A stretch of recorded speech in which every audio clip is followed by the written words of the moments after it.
It so happened that the whole world was consumed by despair, and this came as a great surprise to everyone.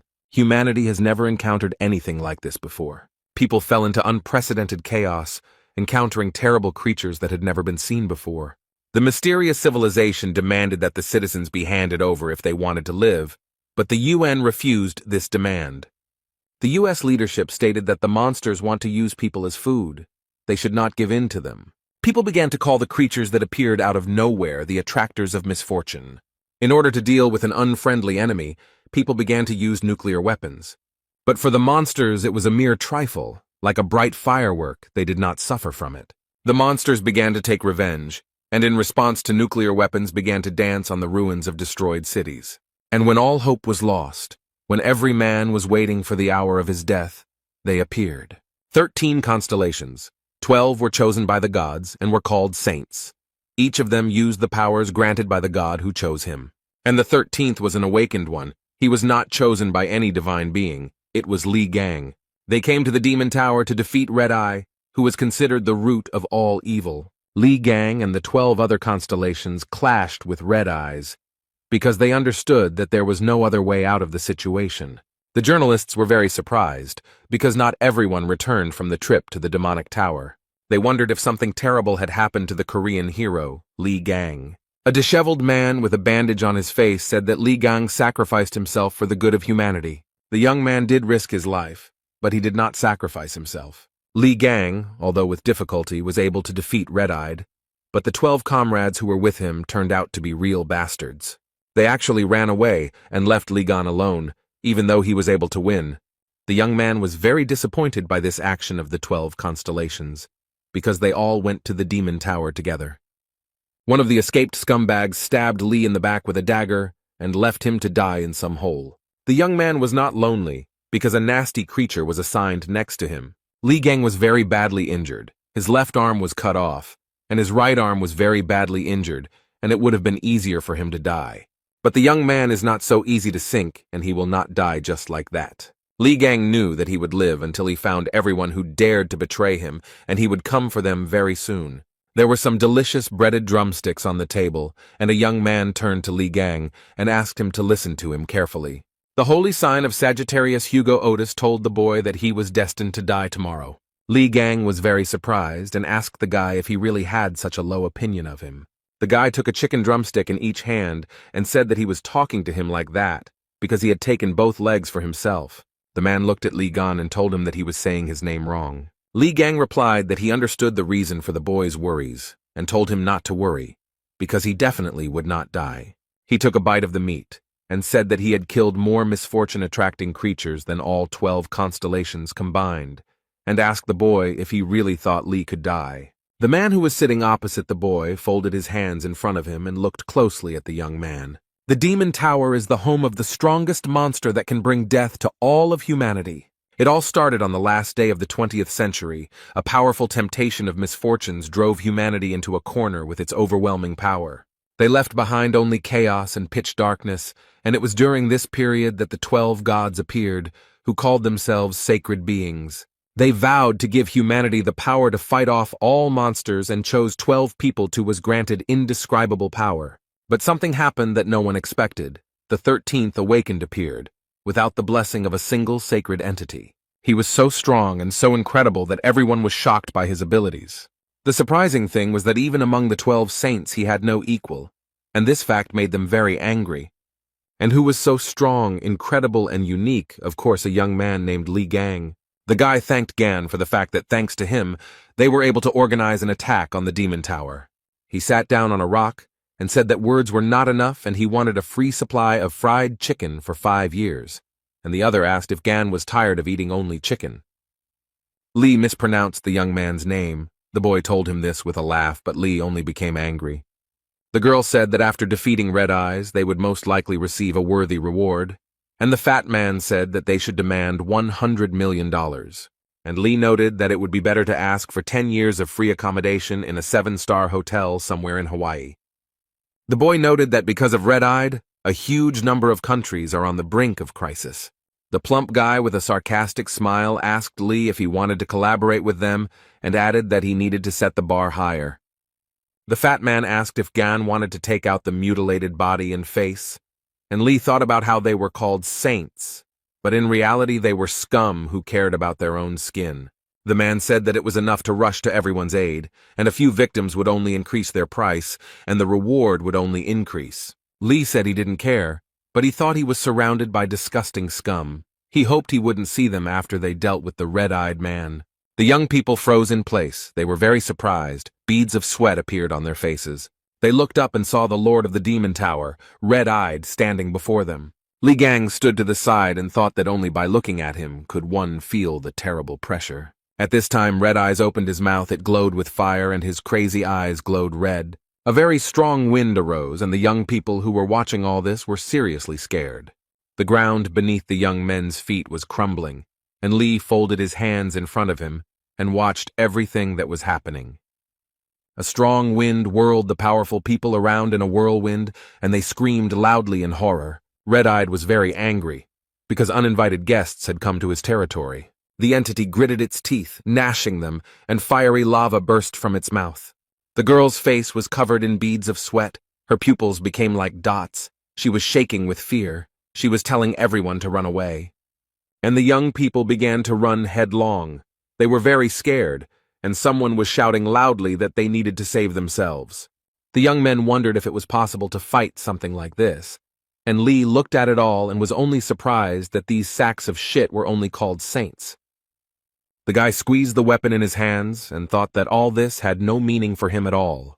The young man decided that he would be the one to kick Red Eye's ass. Li Gang did not retreat, but fulfilled the promise he made to himself. And in the end, those who were with him stabbed him in the back. He thought about how things were in the outside world and cut up the monsters that haunted him. Lee found himself in a place that was a special trap, in which more and more hordes of monsters were constantly appearing. But Li Gang could not be taken by something like that, which his traders were counting on.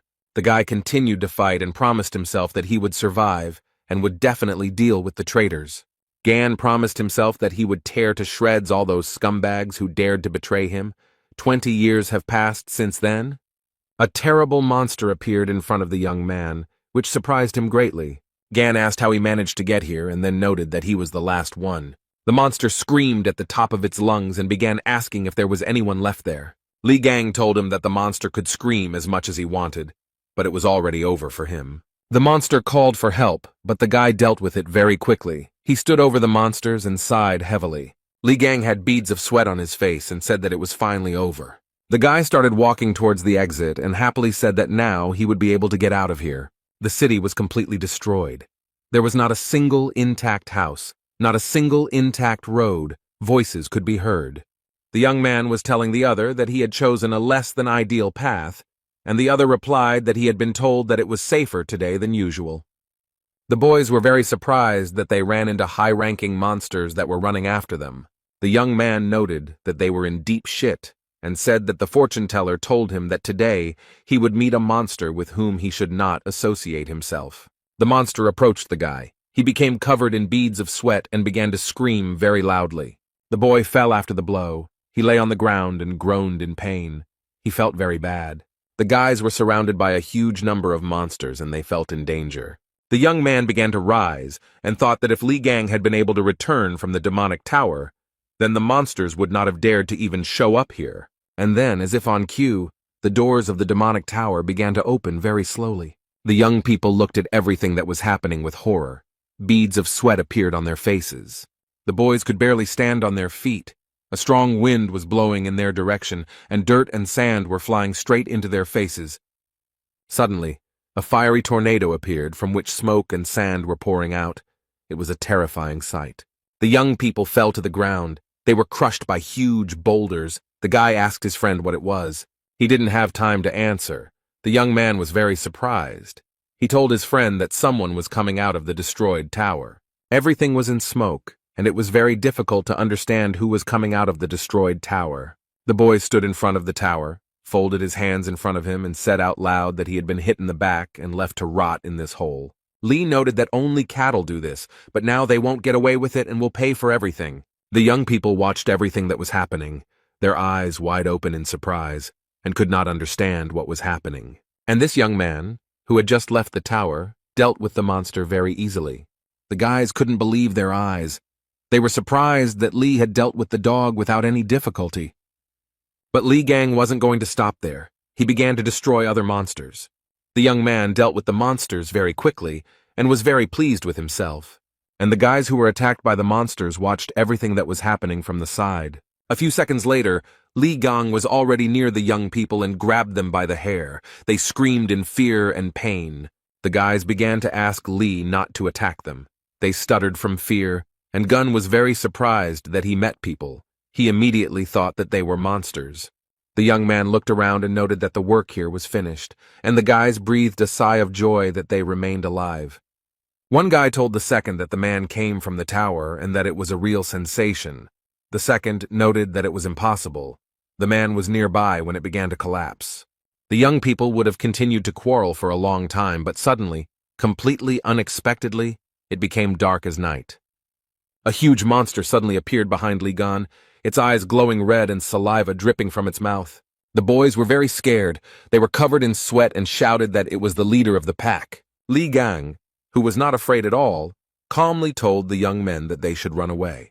The leader of the pack began to scream very loudly. Fire burst from his mouth, and the boys clenched their teeth and grabbed their heads with their hands. After a few seconds, but to the guys it seemed like it lasted forever, it was all over. The guys were very happy that they were alive.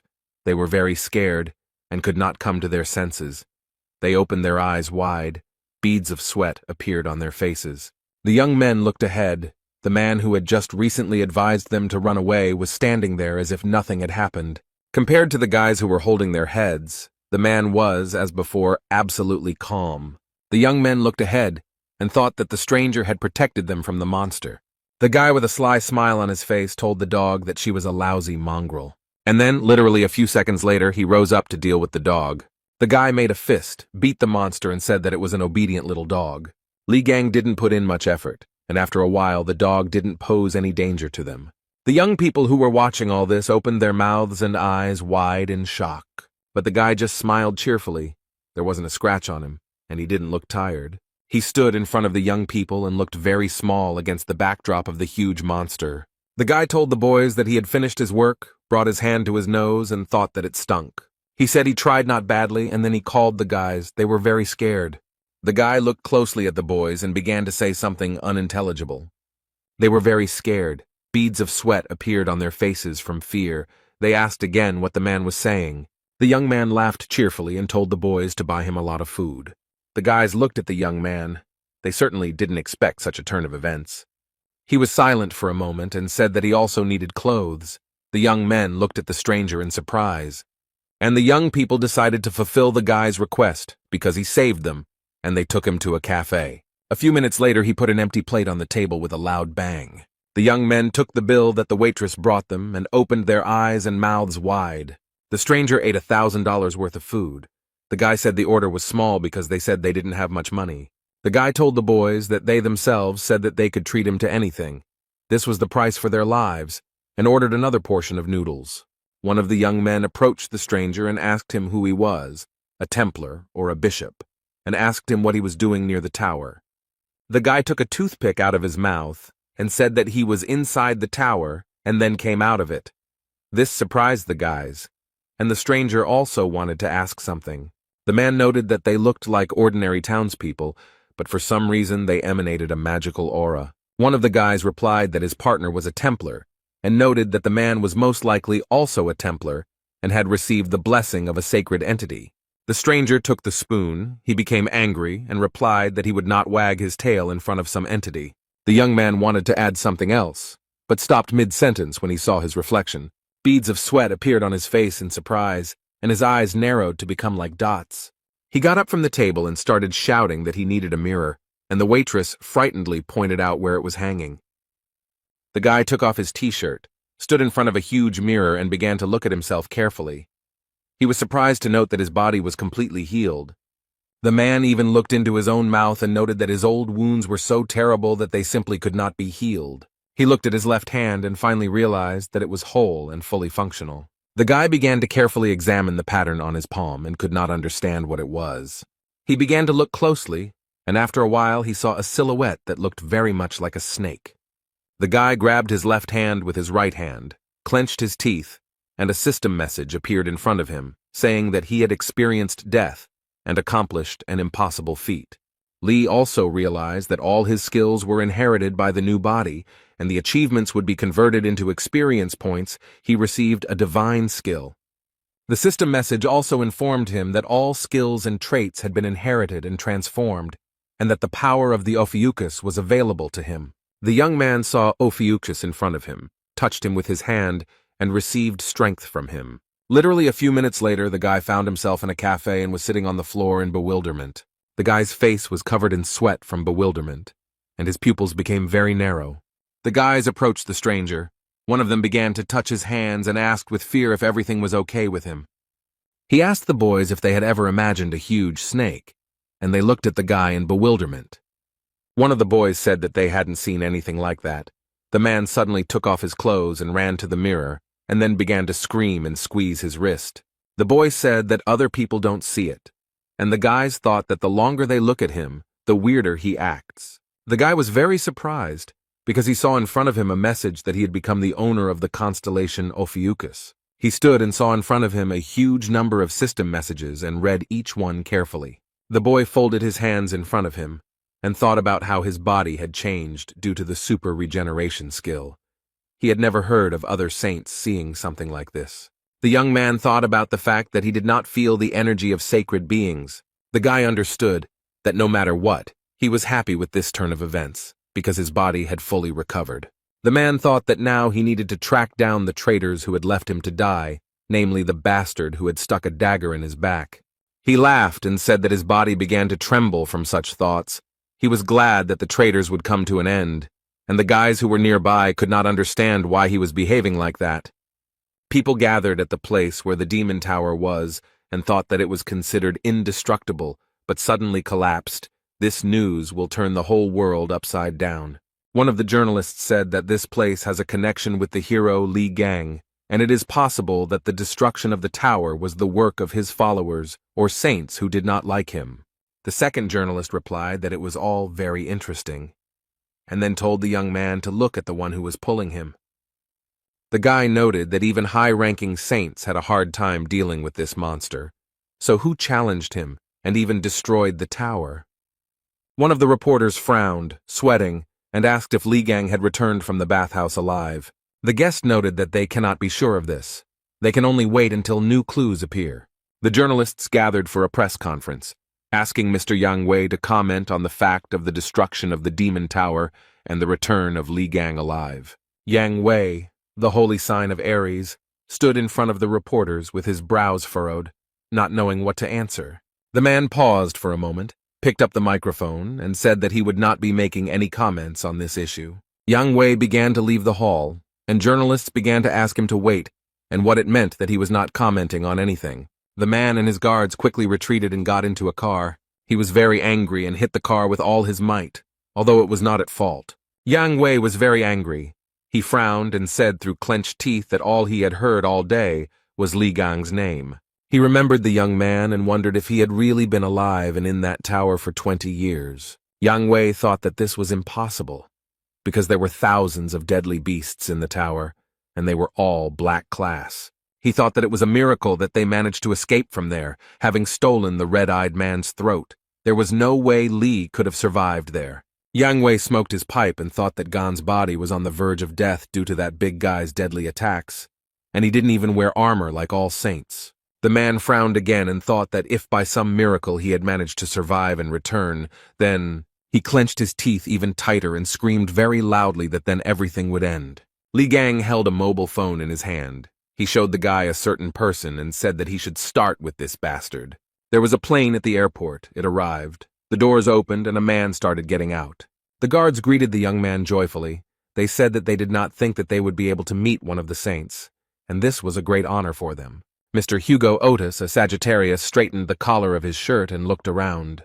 He approached the guards and asked them where the Prime Minister was, and they replied that he was waiting for them in the office and that transport was ready.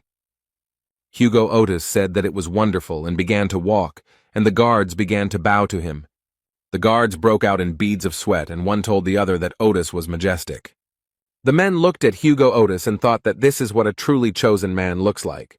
And the car set off, the driver taking the young man to the Prime Minister. The man was sitting in the car, looking out the window and thinking about something. He was absolutely calm. Literally a second later, his mood changed, and he thought about the annoying reporters. Otis couldn't believe the stories about Li Gan's return. The young man's mobile phone rang, but the caller's number was hidden. The man gritted his teeth and said that 20 years had passed since those events, but did not answer. He turned off the sound and turned his mobile phone face down. It was not his policy to pick up the phone when someone was calling. The young man calmed down a little and began to look out the window again. He began to think about something again. He remembered how he had told Li Gang many years ago that he was destined to die. Then the guy, with a smile on his face, asked if he really had such a low opinion of him. Hugo Otis remembered that when they attacked the Demon Tower, he, at Goon's request, went outside and held back the incoming hordes of monsters. He wanted to believe that his premonition was deceiving him and that Gon would manage to return alive. The boy remembered holding hands and asking other people why Gon wasn't with them. The saints who went inside were with him, abandoned Li Gan, and returned with Red-Eye's head. The whole world soon learned about this event, and the 12 saints were recognized as heroes and gained even greater influence.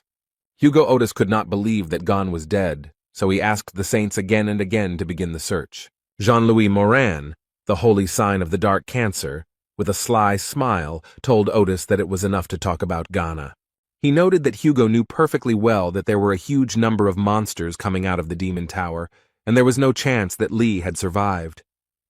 Morin said that if Otis was so worried about him, he could go and start searching alone. No one would stop him, and noted that in that case, the list of saints would be shortened. The young man, who was very badly wounded, was in great despair. Hugo Otis straightened the collar of his shirt again, frowning at the old memories. He looked at the city streets and thought that although Gan was very strong, he could not cope with the monsters. A lot of time had passed, so he was definitely dead. The man began to remember again and again what Li Gang was like. He pressed his lips tightly. At this point, the driver informed Mr. Hugo that the Prime Minister was calling. He turned to Otis and asked if he could speak, and the man asked what was the matter. The Prime Minister asked if Hugo had heard the news, and remarked that it looked like the Demon Tower had been destroyed. The guy grabbed his head, laughed to himself, and thought that this story was haunting him. He looked at his mobile, and said that if the Prime Minister intended to ask him to start searching for Gon, he would have to refuse. The man said that Gon died that day, and that the tower incident was most likely a setup by his fans. Otis said if the Prime Minister intended to take advantage of the situation and gain more votes, but he interrupted him and said that was not the case. The man said that if the report that had just been given to the South Korean government was true, then a call had been made to that number very recently. This information stunned Hugo, and he asked in surprise what kind of challenge they were talking about. The Prime Minister said the call was made from Li Gang's personal phone number. Hugo Otis started to beat his fists on the driver's seat and shout whether it was all true, and the driver got scared and almost got into an accident. The young man's face was covered in sweat, and he screamed at the top of his lungs for the driver to stop the car. Hugo started to get out of the car. He thought that that recent call was from Gan. The mobile phone screen showed information that 30 calls had been missed, and a voice message had been sent.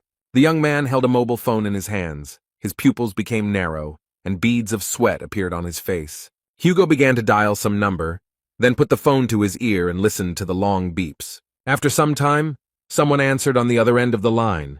His call was expected. Otis heard a voice in English tell him that it would find him and kill him. The guy was very scared.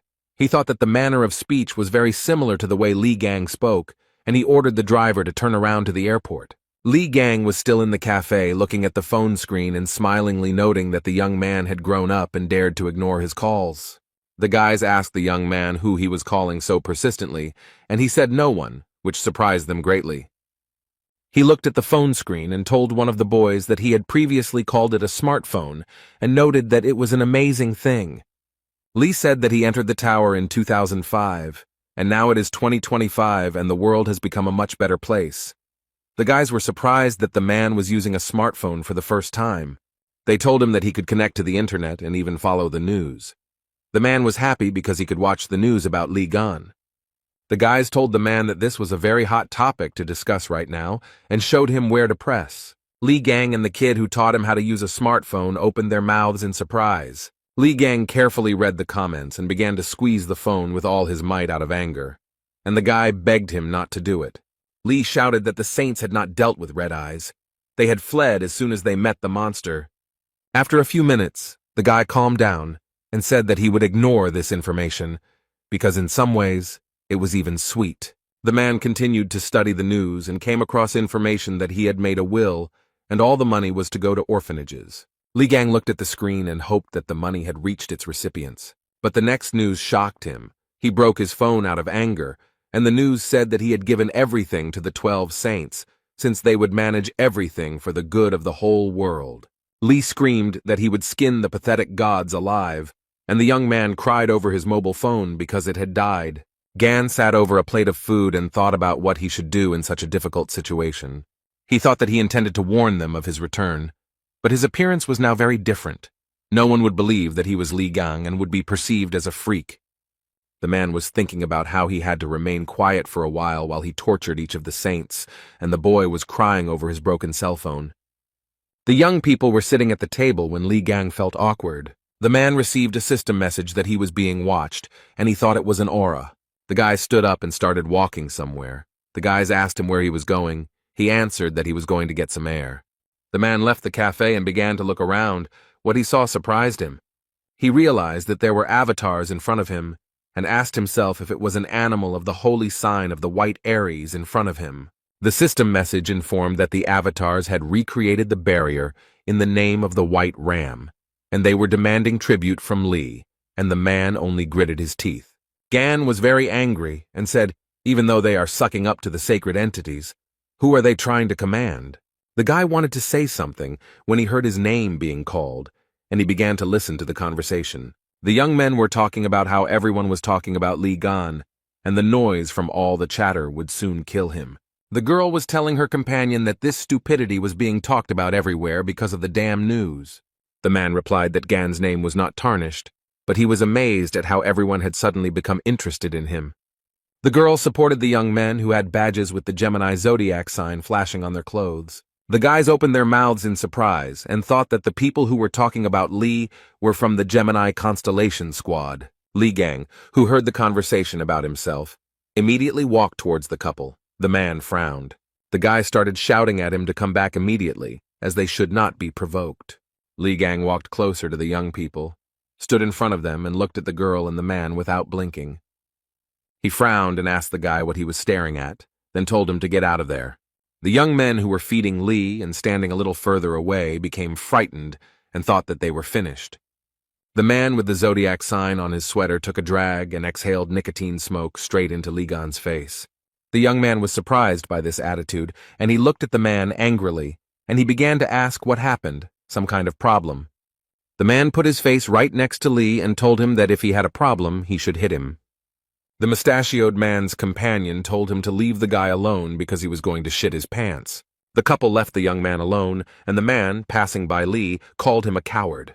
The man told his companion that all those who are fans of Li Gang are no different from each other, and the girl agreed with him. Li wondered why the weakest saint was so popular with everyone, and whether it was completely absurd to consider him a saint. The boy told Li that he had held up well, then noted that these people were part of the ranking representatives of the Gemini constellation. Li Gang called the damn cockroaches with all his might, and tears appeared on the face of the guy who stood next to him.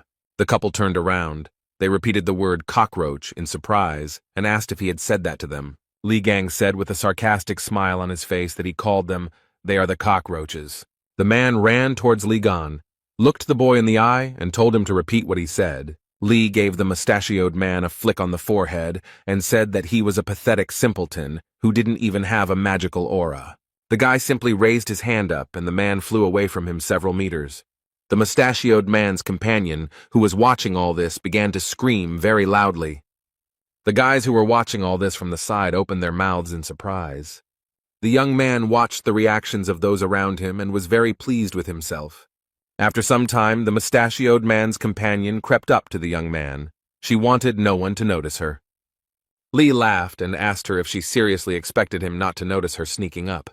And while she was in a stupor, he also gave her such a flick that she also flew back several meters. Li Gang looked at the young people and calmly said that they were losers. The young men told Li that using magic in the middle of the street was strictly prohibited. He got angry and said that the guy was saying something wrong, because if he had used magic, there would have been nothing left of those two. The boys opened their mouths in surprise and thought that the man had knocked out two high-ranking Templars with just brute force. A few minutes later, Li Gang sat down next to the mustachioed fat man and began to look at him. The young man saw a pendant on the stranger's neck and began to examine it closely. Then he took the medallion in his hand and pulled it with all his might, so much so that the thread on which it was hanging broke. Li held the medallion between two fingers and said that's what he felt when he hit it, and noted that it was a relic. Gan looked at the relic and thought about where weaklings could get hold of a relic, because only saints should have them. One of the boys approached him and asked if it was true that he didn't know anything. He said that several decades ago, humanity was practically wiped off the face of the earth, but thanks to sacred beings and chosen constellations, the disaster was survived.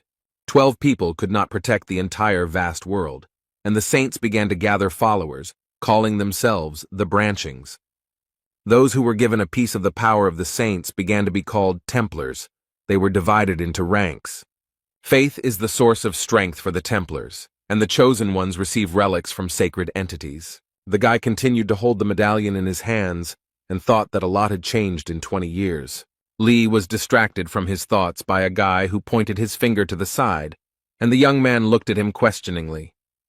The young man saw before him again the avatars of wealth and greed who were enjoying the current situation. Li read the system message that the avatars demanded that he deal with the attackers.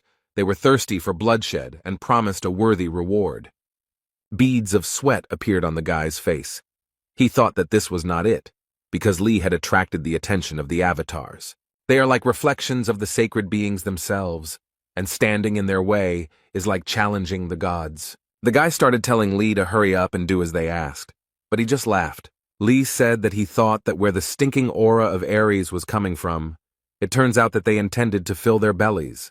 Gan came to the conclusion that in the end, nothing had changed, and he kicked the asphalt with all his might. A very strong wind arose. The young people could hardly stand on their feet.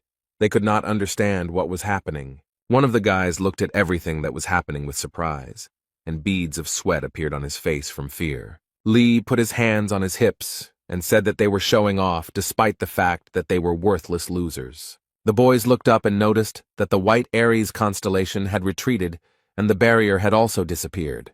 One of the boys had beads of sweat on his face, and he thought that this was not an easy person to deal with. The guy was surprised when the young man called him by name, thereby distracting him from his thoughts. Li asked the guy if those cheeky idiots really belonged to the Gemini branch. He replied that in their country the Gemini branch had the greatest influence.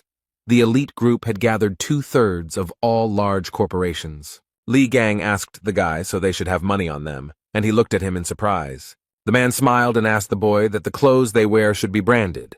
He started to rip off his clothes, saying that it was time to make some good money, and the guys watched everything that was happening.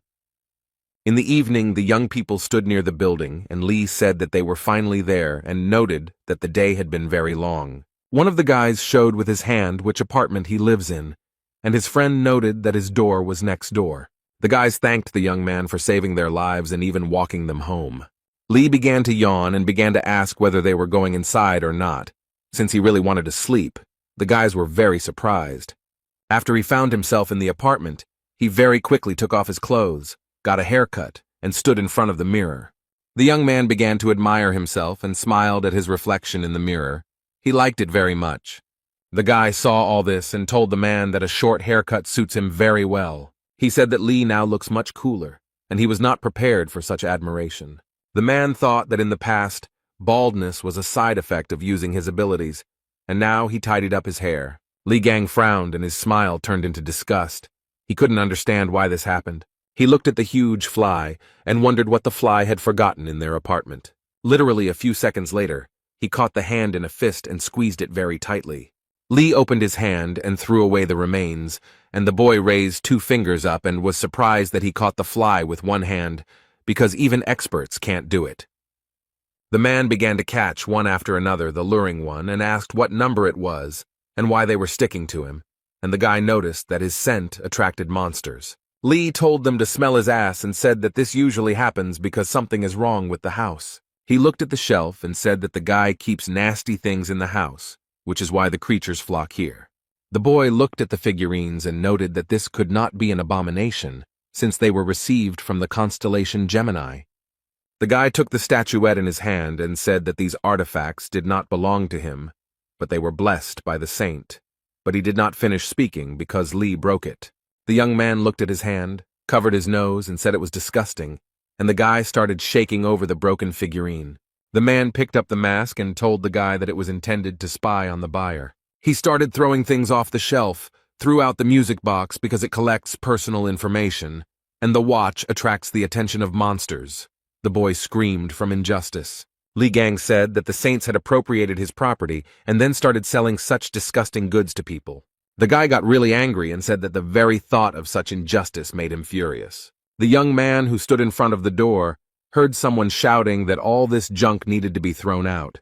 Li Gang was holding some object in his hands, and the guy was holding him by the shirt and crying really hard.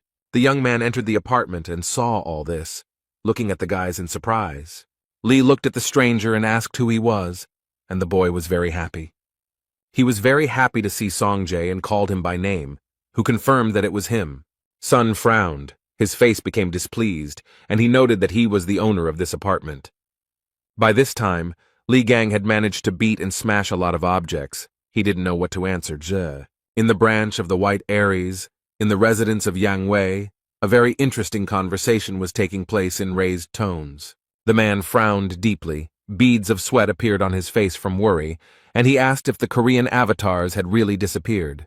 The young man who knelt before him said that it was true, and noted that there was a lot of fuss about it. Yang Wei frowned, gritted his teeth, and began to think about who could do such a thing. He knew very well that avatars were direct representatives of sacred entities, and only someone extremely strong could disperse them. Yang Wei ordered the man to contact the other saints and ask if they had anything to do with this.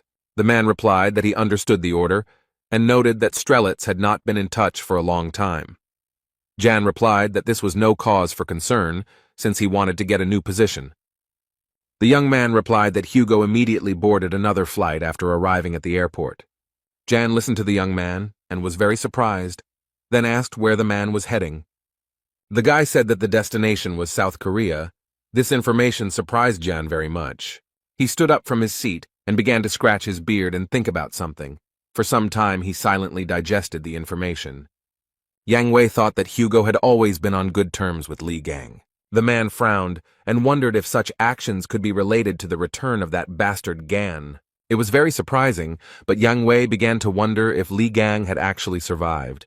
He grabbed some statue and threw it down the steps with all his might. It almost hit the man who came to report. Jan started yelling at the guy to report clearly. He was very angry. The man began to talk about how a Templar of the Gemini branch was found in the place where all the avatars disappeared. He was unconscious. The guy told Jan that a man was lying in the middle of the street in his underwear. Witnesses said that before this, he had gotten into a fight with a very handsome young man. A candlestick with candles fell to the floor, and Wei noted that it couldn't be Li Gang, since his face was covered in scars. Yang thought that things weren't going too well, although it was entirely possible that Li had managed to survive and return. Wei thought that the avatars disappeared for some unknown reason, and the worst thing was that they failed to finish off the Spider Queen. The man clenched his fist and thought that at this rate his position could be in jeopardy.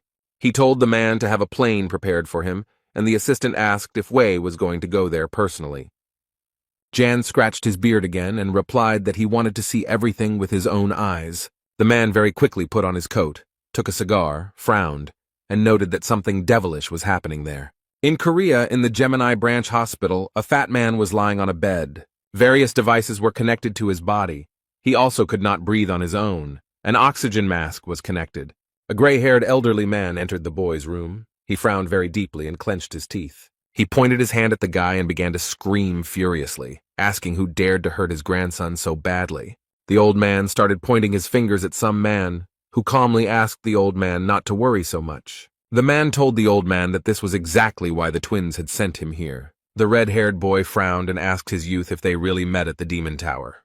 The guy was wondering if it was true that the man was able to kill all the draggers with his bare hands and knock out a ranked Templar, and the young man noted that everything was so. The redhead screamed that it was all a lie, and that the man had destroyed all of his relics, and Lee noted that they were all fake. The guy gritted his teeth and asked what branch the man was from, and the guy laughed and asked if he thought he needed something like that. The red-haired man closed his eyes and asked what about the god he was loyal to. Lee replied that he didn't need 12 idiots for nothing. The guy started asking Lee about his rank, and he said that he was a production worker. Then he asked what the man's name was. The young man's pupils became like dots, and he calmly said that his name was Lee Gang. The boys who were in the apartment started talking about something and interrupting each other, and Lee looked at all this with bewilderment. The red-haired boy told Gan that he broke into someone else's house without permission and destroyed all the relics, and then he shouted furiously that the young man dared to pretend to be the great Lee Gan. Songjae started doing such things that the boy started yelling at him that he was a crazy bastard.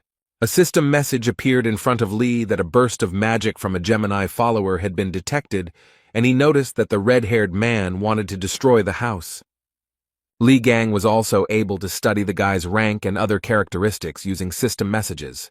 The young man thought that the guy at such a young age already possessed high-ranking skills, and the genius trait was not given to him for the sake of a sounding point. The boy broke out in sweat and started yelling at the man to run away, as Song was a rank Templar and a crazy fan of Lee Gang. Zay asked Jiming if he was crazy, and then told him to get lost if he didn't want to get killed. The red-haired man was very angry and noticed that by playing with fire so furiously, the boy risked wetting his pants. Li Gan got tired of watching everything that was happening and decided to use force. Sun fell to the floor, and Gan said that at this rate the guy could not only burn down his apartment, but the whole house. The boy asked the young man if Sun had died, as he was very worried, and he replied that everything was fine. Then Li Gang added that everything was probably fine, and the guy burst into tears. He looked at Z and saw that he was shaking, foaming at the mouth, and a huge bump had appeared on his forehead. Lee began to yawn, said that he was going to bed, since he needed to come to his senses, and the guy shook Z and asked him if he was alive. Gan opened the door to the room, and what he saw shocked the young man. Everywhere in the room, on every shelf, there were figurines and statues of Li Gan. There were a lot of them. Lee asked what it was, and the guy said that Sung Jae was an ardent fan of Lee Gang. The red-haired man asked the man to be careful with the figurines, because this collection was dear to him. Gan said that they were really annoying him, and that their heads needed to be twisted off, which he started doing, and Sun started screaming like a madman. Z called the guy a psycho and asked him to stop. He replied that he was Lee Gang, and not a psycho, as Song had called him earlier. The red-haired guy was not prepared for the man to destroy his collection. Snot and tears mixed on his face. On TV, in the news, they said that yesterday, a representative of the Gemini branch was attacked. The identity of the attacker is not established, but he stole personal belongings. Hugh grabbed his head and thought that this was definitely Lee Gan's doing. He was surprised at what he was thinking, and this was the first news he had heard about him. A waitress approached the guy and asked if he was ready to order. The man told Young Wei to shut up this clown show and get out of here. He was very angry. He said with a sly smile on his face that it was all uninteresting, because Hugh had figured him out very quickly.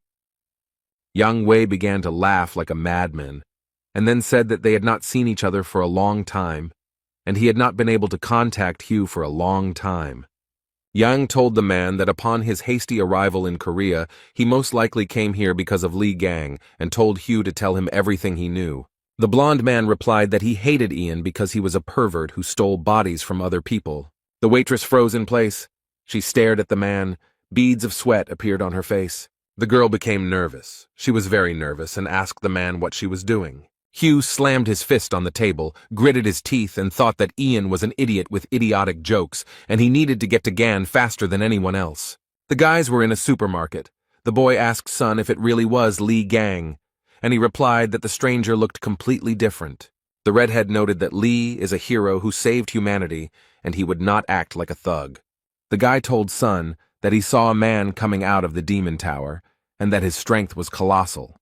But the red-haired man was stubborn as a ram. Z said that he was confident in his words. Since his father told him so, the boy wanted to say something, but Song interrupted him. The young people went to the checkout when they heard someone shouting that there was a thief in the store. He ran so fast that he swept everything in his path. Everyone in the store was scared. The guy noted that the thief had high speed and was most likely from the Scorpio branch, and Sun noted that he was using his powers to rob the store. It turned out that the thief had stolen not only valuable goods from the store, but also wallets from visitors. He had to be stopped, since there would definitely be nothing left there. And the thief smiled sarcastically and thought that the surrounding pathetic idiots and even the Templars were not able to keep up with him. The thief realized that he had made a good profit. He had a wonderful catch and decided that it was time to get out. But he didn't succeed. Completely unexpectedly, he was intercepted by some hero. The thief was definitely not prepared for such a turn of events. He was very nervous, and sweat, tears, and saliva were mixed on his face. It was Li Gang who caught the thief, and the guy he was staying with asked what the man was doing there, and he replied that he forgot to tell the guys to buy chicken. The stranger told Gan that he was quite good, because it was quite difficult to catch the Templars of the Scorpio constellation, given their agility. The man told Li that judging by his aura, he was an ordinary follower and advised him to report the incident to the police next time. Gan came closer to the young man, began to examine him, and thought about who he was. The guy wanted to ask the man something, but something distracted him and he began to look around. There were a lot of people in the store. They were all very scared. The thief, who was lying on the floor, realized that an earthquake had started and decided that he needed to get out, because this was his chance. He didn't think about anything else, but like a bullet, he began to run out of the store. Everyone looked at him in surprise. There was a smile on the thief's face. He thought that because of that man he would be caught, but the earthquake played into his hands. But the thief didn't have time to run far. The floor covering in front of him began to come apart, and what he saw shocked the man. The misfortune bringer appeared in front of him. The thief was very surprised that the monster appeared in the green zone. He stood and thought that he needed to run as far away as possible before it was too late. The thief began to run away again and thought that this creature, although very strong, would not be able to catch him. But how wrong the young man was. He ran straight into the monster's mouth with a smile on his face. And the people who were in the store watched everything that was happening without taking their eyes off it. The monster continued to stand in place, looking with interest at the people who had gathered in a crowd. Some onlookers were even filming the monster on their mobile phones, when a message was heard that an emergency had arisen and the building needed to be evacuated. They also announced over the loudspeaker that the Spider Queen was on the territory of the hypermarket and had started attacking people. People ran in all directions, and over the loudspeaker they said that the Spider Queen had appeared on the territory. The little boy did not react to the message in any way. He was lost and crying loudly, and the monster was approaching him. Li Gang hit the monster with all his might just when it opened its mouth a few centimeters away from the child. Gan told the boy that he should be careful. The child had tears in his eyes and was shaking with horror. Li. He extended his hand to the boy and calmly asked him if the baby was scared. The child didn't say anything to the man, but just started running away very quickly. Li looked at all this with bewilderment. The guy coughed into his fist and said that most likely the boy was okay. Li Gang was surprised and asked what the hell this giant was doing here. And then he added with a smile that for the first time in a long time he would be able to have some fun. Yang Wei was driving a car and asked his driver to repeat what he had said. He replied that the misfortune bringers had appeared in the middle of a hypermarket in Pucheng City, and Wei asked the driver to tell him the name of the creature. He said that the monster's name was the Spider Queen, and this information made Jan very angry. Wei thought about how they had failed during the last raid, and he had barely managed to put the seal on it while she had managed to escape. He clenched his fist and thought about how he wouldn't be able to hold back the red-class monster on his own. After the appearance of the attractors, people began to divide locations into 6 classes according to the level of danger. The blue zone is a blessed abode. The green zone was also considered safe, and there was no need to be afraid of anyone there. But in the yellow zone, it was necessary to be on guard, as it belonged to the category of light danger. The orange zone was best avoided because it already posed a major threat to life. The red zone included locations that were simply teeming with deadly monsters. But in the black zone, life is completely impossible. There are a huge number of monsters there. The Spider Queen appeared in the hypermarket, which means that this area is now considered a red zone. The driver approached Yang Wei with a question about what to do about the situation in the hypermarket. The man thought about something for a few minutes, and then replied that they needed to seal everything. Jan clenched his fist and thought that no one should know about the incident because their failure on the last raid was to blame for everything. The man told the driver to pass on the message that those inside the supermarket could not be saved, and that the Templars needed to be sent to seal the building. Meanwhile, the number of insects in the supermarket increased. They crawled around the premises in search of food. The man tried to shield himself from the monsters with his hands, his brows furrowed in confusion. He began to use his powers, his face twisted in pain, and he began to call the insects names. A few minutes later, he used a special skill and froze the insects, rendering them immobile. Beads of sweat appeared on the young man's face, and he began to say something with a smile. But the insects were not frozen and immobilized for very long. They quickly overcame the ice freeze. The man's joy quickly turned to anger. He couldn't understand how the monsters were able to destroy his spell so quickly. A few minutes later, Li Gang appeared in front of him and told the man to step aside. The guy, with beads of sweat appearing on his face, wondered when the guy had managed to get to this place so quickly. Li began throwing the cans aside and said that the parasites were so hungry that they decided to feast on people. The young man began throwing tin cans of drink at the insects and said that it would be better for them to eat them. The monsters didn't like all this. They opened their mouths, hissed, roared, and sprayed saliva in all directions. But Li Gang didn't think for very long. He took out a knife, and with the words, "Who is the monster opening its mouth at?" dealt with the big monster. The man was very belligerent. He gritted his teeth and said that the pathetic mobs should know their place. The guys Li Gang was staying with looked at everything that was happening with surprise, their mouths wide open. And a system message appeared in front of the young man, saying that he had destroyed the bringers of misfortune. The guy was very surprised. He read a message that his experience was increased, and he received consumables. He read that he needed to collect materials, and he would be able to create new relics and skills. The guy realized that production skills had also changed. The young man held the stone in his hands and thought that moving didn't seem so difficult to him. Perhaps he would already be able to use more energy.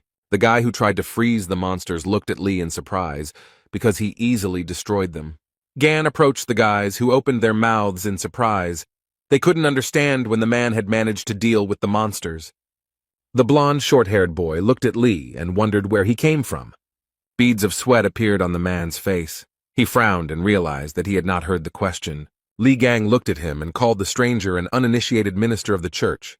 The man began to shout that he knew something was fishy there and noted that Li was the same man who had attacked their followers.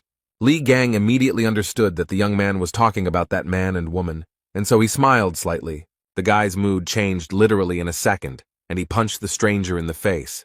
He fell to the floor, clutching his face with his hand, and Li asked how he knew that, and then added that he knew too much. The man folded his hands into fists. Beads of sweat appeared on his face and asked how he could not recognize him. And then he added that Li had put on the clothes and badge of a beaten man. The man said that the badge was a relic that was only given to the Templars of the Gemini branch. He yelled that the secret of Li's strength was that he carried a badge, and Gan looked at the badge in surprise and asked why he had that thing on him. The man looked at the badge. His pupils became like dots and said that it was an abomination. The gray-haired man began to scream very loudly. His face was covered in beads of sweat. He called Li all sorts of names. Chan said that this relic was good enough as a declaration, and that the guys had most likely been cheated big time, adding that those bastards hadn't changed a bit in 20 years. He wanted to say something else, but a monster to the side began to scream very loudly. Li Gang stood there, his face completely devoid of any emotion. He was calm. The guys were very scared. Beads of sweat appeared on their faces. They were shaking with fear. The Spider Queen was very angry. She followed the people, and they ran away from her in different directions. The gray-haired man turned his head to the side and stuttered that the Spider Queen was coming towards them. Li Gang looked in her direction and realized that he needed to act quickly. Everyone was running away from the Spider Queen, but the guy flew straight to her and even called her a spider. The young man began to hit the monster with his fists and shouted with hatred for it to get out of here. The Spider Queen didn't like the guy's familiarity at all, and she began to destroy everything in her path. People looked at everything that was happening with horror. They were all very scared. The guys Li Gang lived with opened their mouths in surprise. Beads of sweat appeared on their faces.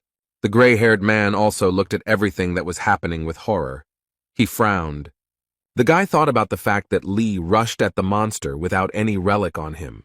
Those present in the supermarket heard a message telling the Gemini branch Templars to be careful. The boys immediately realized that it was the voice of the Gemini branch bishop's son Hek.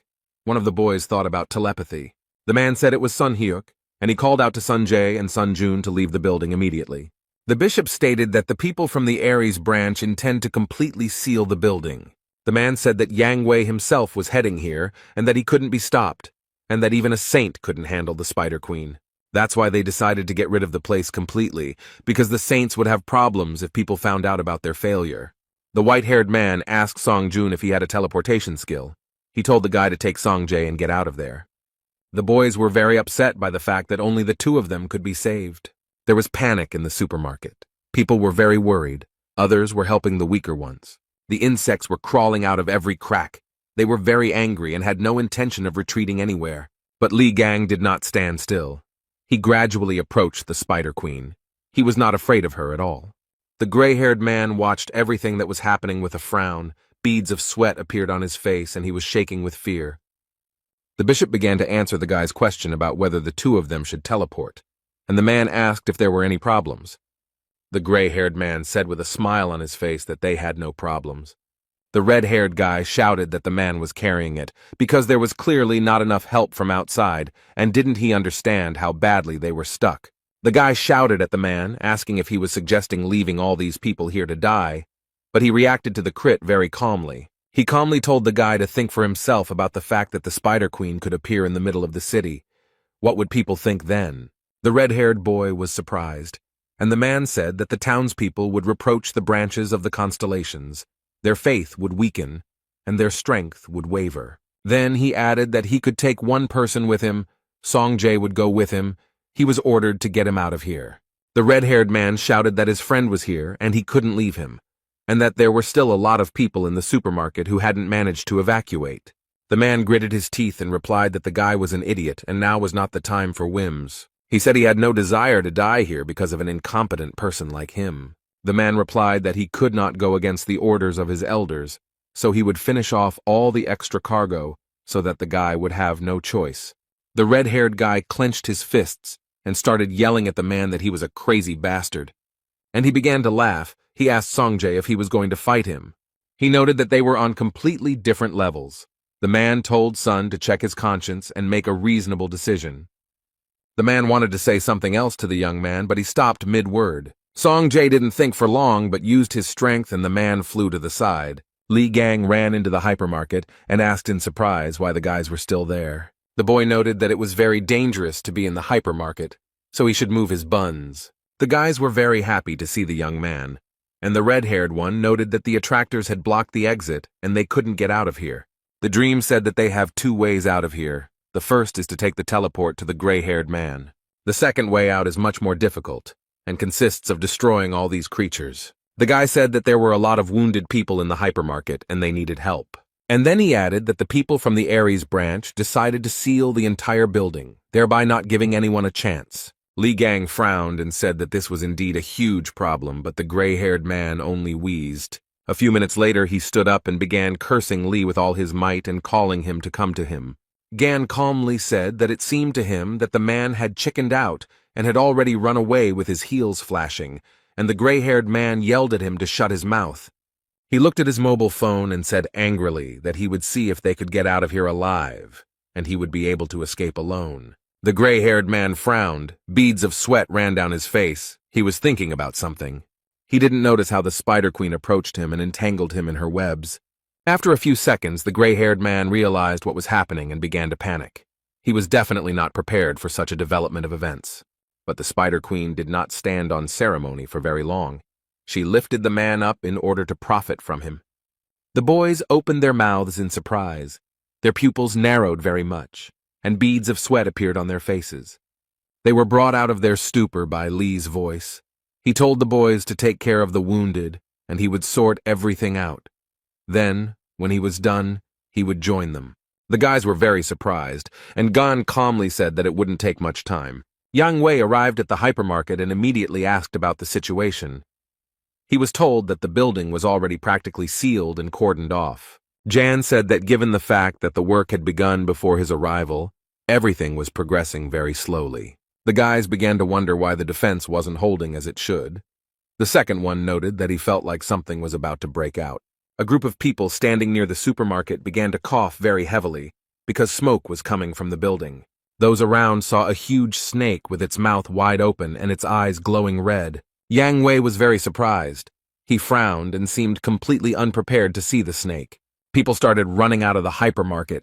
They were screaming to be saved and that there were people in the middle of the building. They started telling stories about some guy in a hypermarket who was fighting monsters alone. Yang Wei, who stood to the side, thought that people were talking nonsense because no one would fight monsters alone, especially since he was also not able to do it. He told the security that he would see it all with his own eyes. The security got nervous, and the guys told Jan that it could be very dangerous. Wei said he didn't care, then added that everyone should be ready and went inside the hypermarket.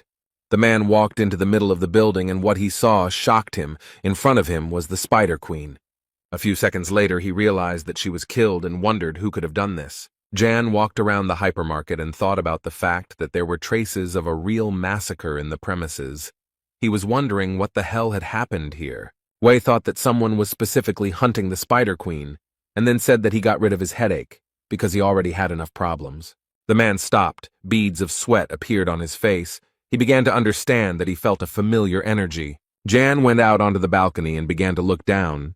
He was interested in what was going on there. Wei saw Hugo Otis and was curious about what the young man was doing there. Ian began to think that this could be Hugo's doing. He thought that it made sense. Wei frowned deeply, clenched his teeth, and thought about how Otis missed him. Then the man was distracted by a question. Someone from behind asked Jan what was wrong, the pig, and he got really scared. Lee asked Wei if everything was okay, and then noted that they hadn't seen each other for a long time. And what happened to his expression? Jan was covered in beads of sweat and began to scream like crazy. He was gasping for air and choking. At this time, rescuers were working near the entrance to the hypermarket, helping the wounded. The guys Li Gang lived with were seated aside and given warm blankets. The boy was coughing and Song was deep in thought. The red-haired man was wondering if that guy could really be Li Gang, as he said, although he looks different, his movement said otherwise. Then the young man was distracted from his thoughts by someone's voice. It was very familiar. Someone was calling the guy by name. It was Hugo Otis. He asked Song Jae what he was doing near the hypermarket. Sun asked the man why he had returned. The boy was surprised to see the holy sign of Sagittarius, and Hugo got angry, since this is not the way to greet one's own father. The dark-haired guy started laughing, and Song gritted his teeth and became very angry. Hugo noted that his son was unharmed, and noted that a little medical attention would quickly get him back in action. He told his son that he had been informed that the monsters inside the building had been destroyed, and asked if he had seen who had done it. Sun said something inarticulate, and Otis smiled and wondered who his son was like. The guy asked Sun if everything would be okay with Li Gang. Hugo, who heard the conversation, was very surprised. He ran up to the boy, grabbed him by the shoulders, and started shaking him, while Sun watched everything that was happening in surprise. Otis shouted what name the boy had called, began to ask where Lee was now and whether he knew him. The child was very scared. The boy asked if by mentioning the name Theksu he meant St. Hugo Otis. Then the guy said that the young man was in the supermarket, and he managed to defeat the Spider Queen, and he also introduced himself as Li Gang. The man listened to the boy very carefully. He continued to hold him by the shoulders and asked him to describe everything in more detail.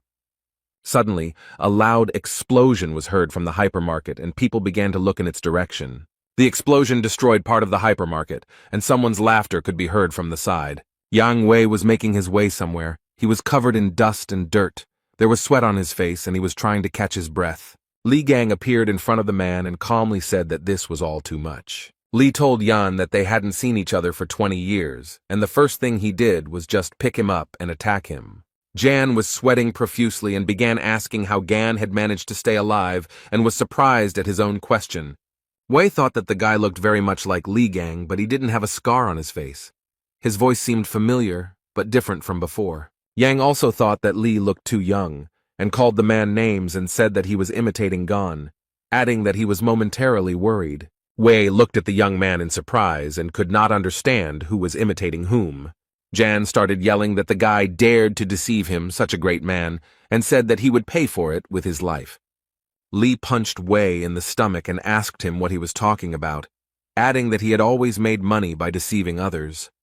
Gan was so angry that he used his abilities, and Yang flew back several meters. A few seconds later, Wei fell onto the construction debris and began to groan in pain, and Gan looked at him calmly. Li said that each of them needed to be taught a lesson, and then asked how he had lived while he was imprisoned in the demon tower. The guy continued. He said that they had appropriated his relics and wealth and even forged his will. Yan wanted to say something, but Li, with a smile on his face, told him not to worry and noted that in any case he was going to finish them all off.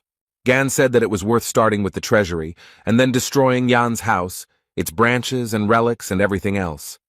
Yang Wei, who had been listening very carefully to his opponent, screamed very loudly in horror. He gritted his teeth and thought that this definitely couldn't be happening. The man was very surprised. Yan understood that the manner of speech and behavior were definitely Li's, and the guy was definitely not bluffing, but he couldn't even recognize all his movements. Wei began to understand that it was indeed Li Gang in front of him, but how did he manage to survive and return from the demon tower? Yan thought this was nonsense and said that if it was really Li Gang in front of him, then he had to prove it. The boy looked at Yan, who had risen up and was reading the message that the sacred essence of the Aries constellation, the Jade Emperor, had revealed itself. Li laughed and said that even the sacred entity had graced him with its attention. Yang Wei was not going to leave things as they were. He began to use his special skills. Literally within a few seconds, the young man's entire body was wrapped in chains, and Wei, with a sly smile on his face, asked Li if he still considered them weaklings. He said that he didn't know how Gan survived in that tower, and began to use the sovereign skill and heavenly weapon. Li Gang watched all this calmly, and then calmly said that he was impressed by the Emperor's strength. Yang Wei gritted his teeth and angrily told the guy to quickly shut his mouth. He began to send a huge number of swords towards Li Gan, and said that it was time for him to die. In just a few minutes, the young man was completely covered in swords. Yang Wei looked at the huge mountain with his brows furrowed, and thought that he had succeeded. He started walking towards the mountain with swords, and said that it was amazing that Li was able to get out of the tower, but his self-confidence had not gone away. Jan said that challenging someone who had gained experience all these years through his followers was at the very least reckless. Wei began to smile sarcastically, and asked if it was true that Gan thought that they had been standing still for all these 20 years. Then the mountain of swords began to crumble in different directions, as if someone was taking the swords apart. Yang Wei was very scared. Beads of sweat appeared on his face. His pupils narrowed very much, and he thought that this could not be.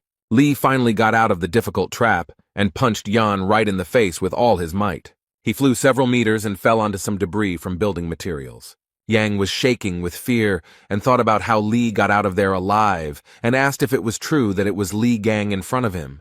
The young man put his foot on Jan's stomach and noted with joy that he finally recognized him. Wei wheezed in pain, and Gan said that he came for their souls, and then added that they should prepare for the worst. Li covered his nose with his hand and told his opponent that his weapons smelled strongly of shit. Yang Wei looked at Li and thought that this level of regeneration was impossible even for the Aquarius constellation, which possessed healing skills. System messages appeared in front of Li, and he told Yan that thanks to him, he became even stronger. He leaned down in front of Wei and asked him why they didn't try out his new skill. Yan started shouting for Li to stop.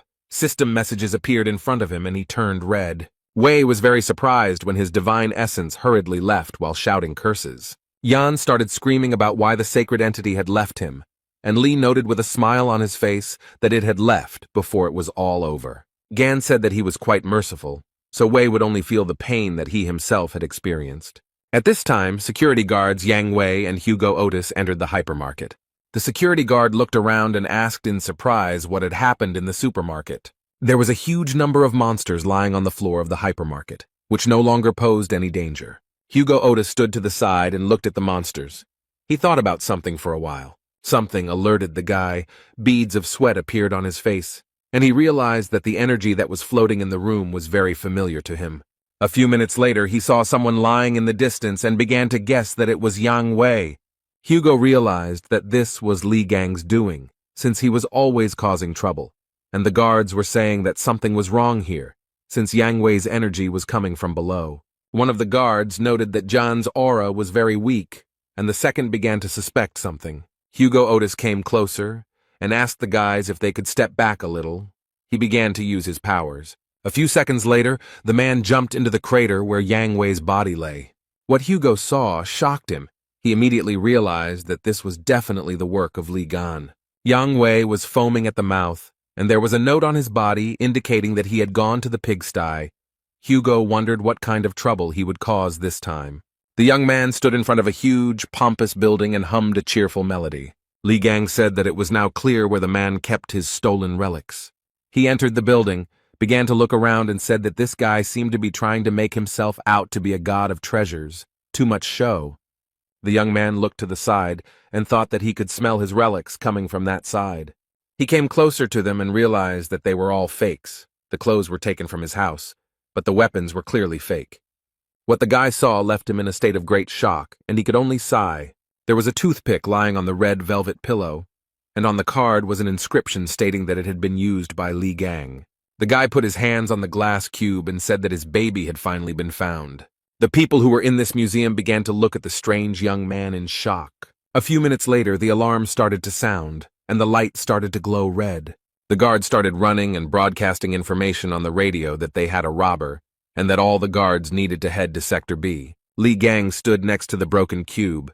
There were shards of glass on the floor. He was holding a toothpick in his hands. The young man was surrounded by a huge number of guards, who shouted at him to slowly put the object down and surrender. Li Gang continued to hold the toothpick in his hand and said that he didn't want to do it.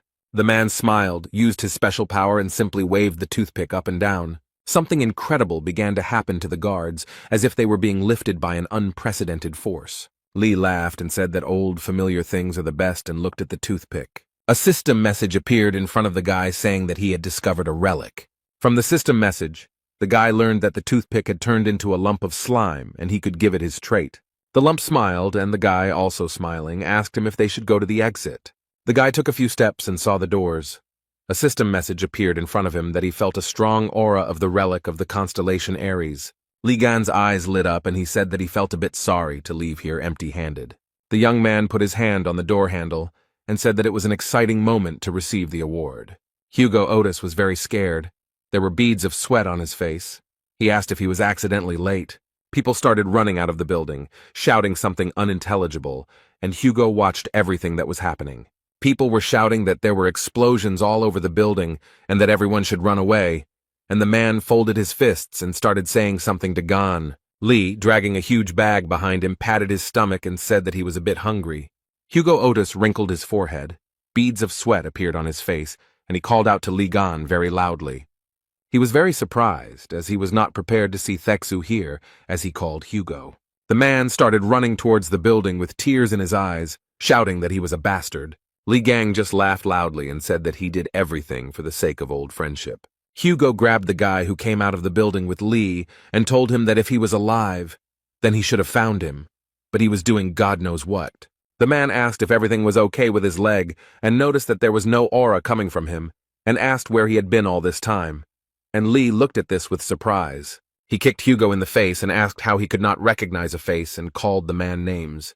Otis sat on the ground, and Li asked the man if he wanted to die and wondered how he dared to confuse him with anyone else.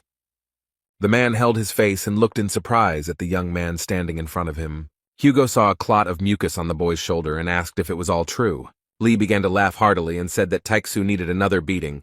The man very quickly got up from the ground and threw himself on the guy's neck, but Gan didn't like all this very much. Otis was crying and began to ask Li if he was alive. He was wondering if it was really Gan in front of him. He hung in the young man's arms and sobbed bitterly, his face turned blue, all of which Li did not like very much. The guy threw him off and asked how he dared to rush at him so suddenly, adding that it was disgusting. Hugo replied that it was indeed Li in front of him, and a system message appeared in front of Gan, stating that the essence of the Sagittarius constellation had manifested itself. The guy looked at the essence of the Sagittarius constellation in surprise.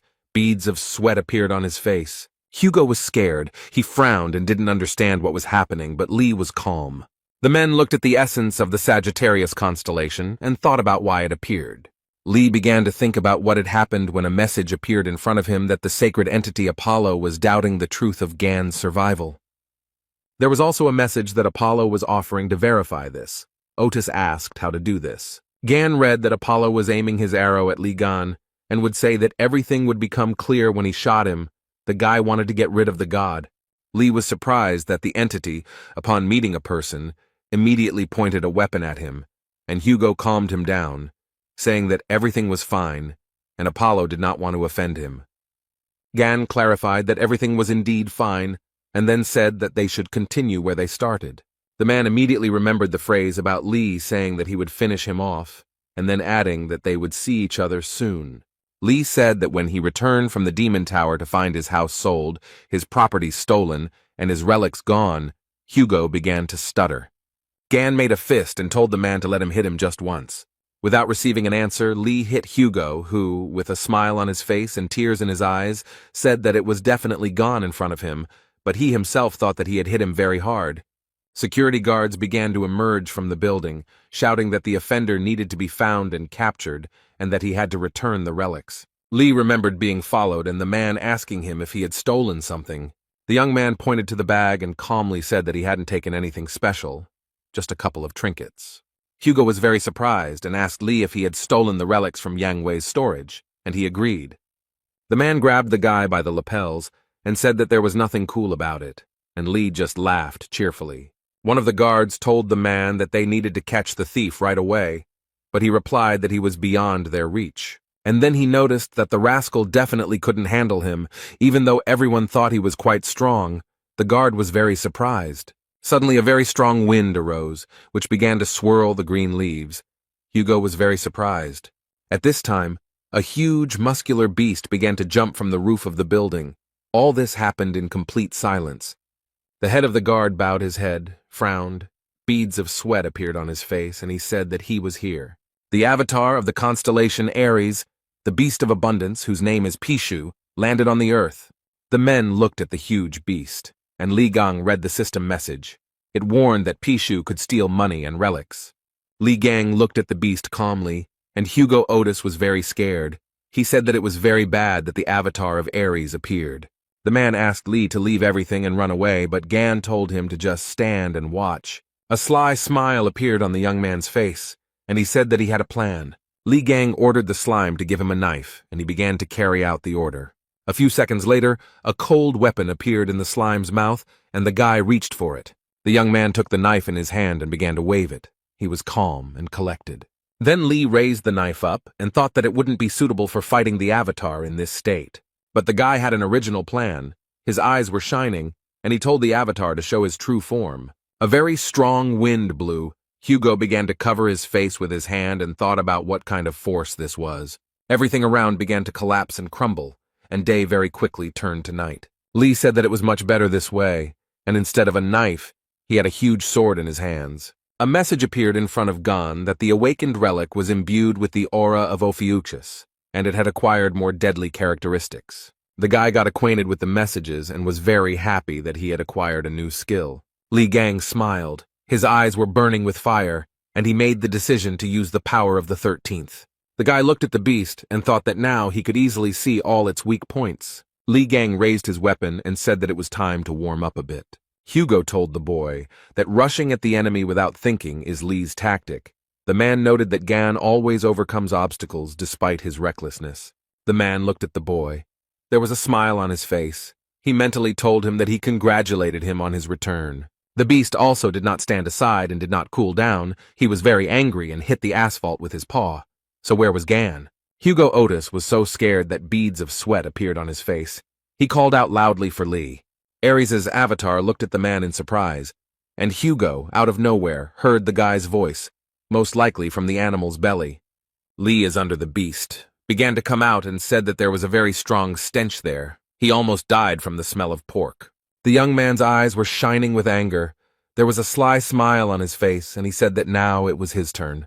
The animal's eyes were burning with anger. It clenched its teeth very tightly, since it could not break away from the guy. Li Gang didn't wait long. He immediately got down to business. The guy wielded a huge sword like a feather, and the wounded animal screamed as if in frenzy from pain, saliva spraying from its mouth in all directions.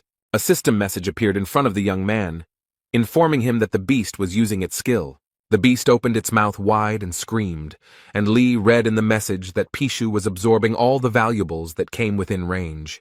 Lee squeezed his sword even tighter and said that the beast should have behaved quietly, but now it would not escape punishment. Gan raised his weapon very high and read the system message that the Ophiuchus trait had been activated. Lee's eyes lit up. He smiled and said that one slight paresis should be enough. And the young man hit the asphalt with all his might, and pieces of asphalt, dust, and dirt flew in all directions. Pishu also got caught in the crossfire. He screamed like a madman, opened his mouth very wide, from which sharp, white teeth were visible. A very strong wind arose, which lifted the boulders like feathers, and the guards who were standing nearby screamed in horror. Hugo Otis also screamed very loudly. He was surprised, and from fear beads of sweat appeared on his face. Li Gang frowned. He smiled a sarcastic smile and was satisfied with the effect he wanted to achieve. Hugo brought his hand to his face to wipe away the beads of sweat, and thought that the guy really did have power. The man looked at the boy and thought about how powerful he had been in his prime. System messages appeared in front of the guy, and he read that he had defeated the Avatar, and his experience of the sacred throne had increased. The system asked if Gan wanted to have the Beast of Abundance as an avatar, a question that caught the guy off guard. He approached the beast, which was no longer dangerous, and said that he thought that only 12 saints could have avatars. The guy walked up to the beast, put his hand on its head, and used force. Pishu came to life, and a system message reported that the beast had become an avatar of the constellation Ophiuchus, and Lee only had one avatar. A few minutes later, the beast shrank in size and jumped into the arms of its new owner. Lee said it would be great to use Pisha as a keeper of his relics. Gan tossed the beast and caught it, and Hugo watched and said with surprise that Lee had appropriated an avatar from another branch. He wondered when he had acquired this skill. The system message reported that Lee can give the beast a new name. The guy was very surprised. The young man thought for a moment, and then, with a smile on his face, said that the animal would be called Pig Bank. It was getting dark. The conversation was taking place in the house, when someone very loudly called their man a traitor. Hugo shouted why he was a traitor, because he was very worried about Lee, and the guy noted that while he was in captivity, he built a family and enjoyed life. Gan said that he was going through pain and suffering, and his friend was passing the happy days and did not try to find him, and when he returned, he did not even recognize him. Lee got up from the couch and said that he would not bother Hugo with his presence, and he replied that everything was fine and that Gan could spend the night with him, since he lived alone. Gan said he shouldn't have brought it up and said divorce wasn't a tragedy as Otis shouted that he wasn't divorced. The man put his hand to his head and said that they needed to continue where they left off, and asked Lee to tell them what was happening inside the tower. Hugo said that during the raid, he stayed outside to hold back the incoming forces of monsters, and does not know what happened, but the guys returned with the head of Red Eye. Lee noted that it was a very sob story because he was stabbed in the back and left to rot in a tower. It was a trap teeming with countless hordes of lures. Gan said that among the hordes of these creatures, Red Eye, whom he thought dead, came back to life. Hugo was very surprised, and asked if Red Eye had really been revived. Lee said that what they saw during the raid was not his real body. Gan noted that the true form was hidden deep within, and even though he managed to win, everything was not so simple. The guy noted that the main thorn in his side was not the red-eyed one, but the tower administrator, who again and again brought back to life all the lures he killed. Lee said he chopped everyone into pieces, and then he was overcome with the feeling that he would not escape from the tower, and the administrator enjoyed his torment. Having finished off the last one, he collapsed to the ground from exhaustion, and if his memory and feelings do not fail him, then at that moment he was already dead. Gan said he opened his eyes and found himself somehow outside the tower, and at that moment, he was filled with a strange power. The guy said that he was sure that whoever hit him was well aware of the structure of the tower. He threw him into the lair of the lures, as if he knew what was waiting for him there. Lee noted that sooner or later he would get to those who had appropriated his property, but the one who had stabbed him in the back would receive a special punishment. Gan said he needed to prepare, make decent equipment. He called the workshop to create anything. The young man looked through the system messages and muttered something under his breath. The guy looked at the relics with a smile and then said that they just needed to be mixed together. Lee did not hesitate, but began to create a new relic, and the process began. A system message reported that a new relic had been created. A new entity, the false Crimson Horse, had been recreated. Lee looked at the relic and noticed that one like his was capable of developing on its own, and Hugo was only surprised. The man began to look closely at the relic and said that it was very valuable, so its design was simply disgusting. Lee screamed. Was Hugo making fun of him? Didn't he see how much material he had poured into this subject? Gan said that he had been thinking about making something for Otis with the remaining materials, but now he suddenly changed his mind. Hugo immediately said that the item had an elegant design. He is a true master in making beautiful relics. Lee replied that he would look at Otis's behavior, began to open the bag and said that the first thing to do was to somehow lure all the saints. Hugo asked how Lee would do this. Since the other constellations would hardly dare to leave their residences, Gan took out a chest and noted that this would be enough. Otis was very surprised because he saw the royal relic of Ares, the vault golden rune. The man opened his mouth in surprise and said that the royal relics were the most valuable artifacts one could ever find, and asked how Lee had obtained them. Lee said Hugo was the saint of the beggar constellation. He brought this thing to use as a wallet. The man shouted that his constellation was called Wrong. Gan asked the man if he knew that high-grade relics required much more materials than regular ones, and now he could create high-grade relics. Otis spread his arms and asked how he would do this, since there was no one here who could activate it. Lee asked what about Hugo then, and he started shouting at the guy not to look at him like that and asked if they had forgotten that his sign was Sagittarius. The room became very quiet, and then Li Gang replied that Otis was telling the truth. The guy looked at the chest and said that he had a feeling that they would be able to activate it, and Hugo noted that it wouldn't work, and they needed to look for another way out. The man smiled, and Gan said that he had already sent an application to the news network. Hugo was surprised and asked the guy again what he had done and what he had sent to the news network, and he said that he would try differently. The young man became very angry and started shouting at Lee and asking him if he had gone crazy. Young people gathered in the Blue House. The elders were calling out their subordinates because they were unable to deal with one spider. The bishop of the Leo branch said that they should continue trading talismans and asked why they were getting into battles with the lures. The man told the bishop to refrain from such statements, and he said that he heard that the Spider Queen was killed by an unknown person. Then he asked if Li Gang had risen from the grave, but he was quickly killed. The Gemini branch bishop told the Leo branch bishop that he must be very fascinated by Li Gan's achievements. And he asked what was wrong with that, since Li Gang had destroyed that creature without much difficulty, and asked if the guy had seen the video of Russia burning. The guy with glasses said that Li was strengthened by the saints and gave him their best weapons. The bishop of the Lion branch laughed and said that they were not given the conditions. The Gemini branch bishop said that the Spider Queen was destroyed by them, the Gemini branch, at the cost of a high-ranking Templar's life. His partner started laughing and noticed that they, poor things, had paid a huge price, and he wanted to shake the poor thing's hand, but he was in the monster's stomach. The altercation continued, and an elderly man watched from the side, clenching his teeth.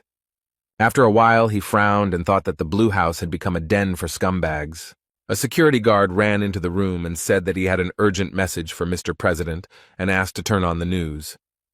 The announcer on TV said that they had an emergency broadcast and reported that their news channel had received a mysterious package. The man said that inside were photographs of the holy sign of Ares, Yang Wei, as well as a short message, and the test results confirmed that the handwriting was Li Gang's. Hugo Otis was screaming very loudly. His mouth and eyes were wide open, and beads of sweat appeared on his face. He asked Lee what he was thinking by sending something like that, and Gan said it was just an announcement, letting them know that their heads would soon be on his plate. Hugo clutched his head and said that Yang Wei's death itself was a huge problem, and Lee made it worse with his message. The guy lowered his head and calmly said that Yang Wei was not dead as everyone thought. Otis was very surprised, and Lee added that, to be more precise, it was hard to call Jan alive. Hugo didn't understand anything. He opened his eyes and mouth in surprise. Beads of sweat appeared on his face. The guy picked up the stuffed toy and told Otis that it was Yang Wei. The man thought that Li Gang was a complete scumbag. The man gritted his teeth and stuttered, asking if this toy was really Yang Wei. Li replied that thanks to recent battles, his skills had improved slightly, and he had sealed his astral body into a toy. Hugo was very surprised. He could not believe that something like this was possible. and Lee said that this was not the main thing and gave the man a dagger. Gan told Otis that this was the dagger that was stabbed into his back, the weapon that was the reason for his imprisonment. Hugo took it in his hand and thought that this was the object that almost caused Gan's death, and the dagger, judging by its shape, was far from ordinary. Otis said that if Lee was injured by him, then it was definitely not Yang Wei. The guy asked if maybe he should apologize to Yang then. Gan told Hugo that he was going to visit the shopping mall, and then asked why he needed to do so. Lee replied that the pig said that she had seen a blade with a similar shape there, and asked Otis to lend him some clothes, which he did not refuse. The young man quickly changed his clothes and told slave number 2 to protect the house, and the man asked if he had slave number 1. The guy waved his hand and said that he would be back soon and called Otis slave number 1. He got very angry and started screaming like a madman. A group of people arrived at the site where Yang Wei's estate once stood, but it was now completely destroyed. The girl said into the earpiece to Miss Sacred Aquarius that as expected. But the constellation of Aries has not been there for a long time. The aura of the sacred essence is not felt. Miss was just taking a bath, and with a smile on her face, asked where he could have disappeared to.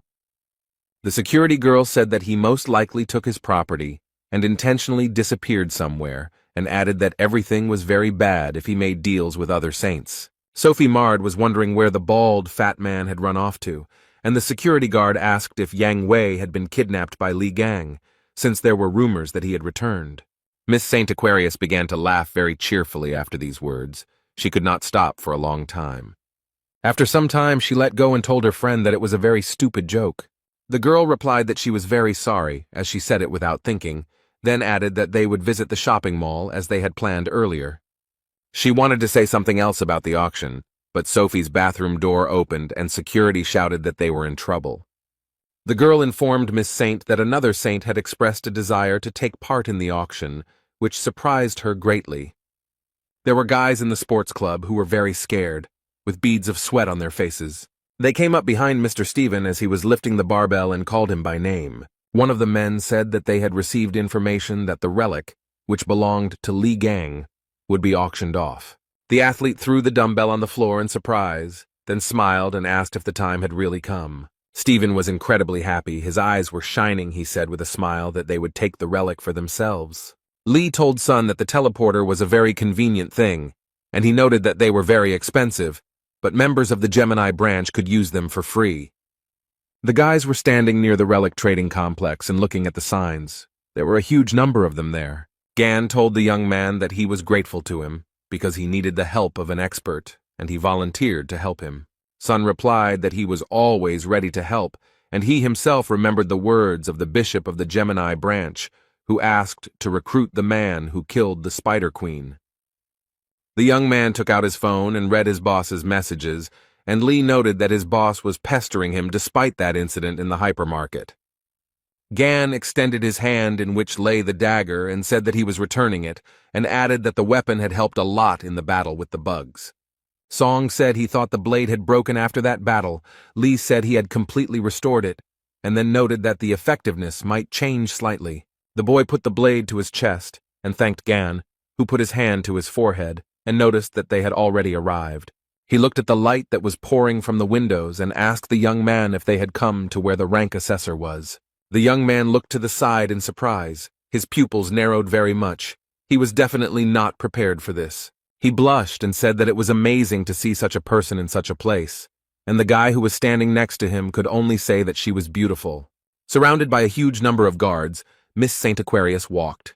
Sophie Mard was absolutely calm, looking at those present with a slight smile. Miss approached one gentleman and told him that she wanted to get rid of several relics before the auction began, but he replied that the appraiser was currently busy with another client. Sophie was very angry, but she didn't show it. She said that everything was fine and she would wait her turn. Miss Saint stood near the building where the appraiser was located and wondered who was inside. There was Lee, who asked the youth if the ranker really owned this place, and then noted that the prices were in keeping with his rank. The appraiser picked up the statue and asked Song Jae who made it, and Li Gang calmly replied that he did.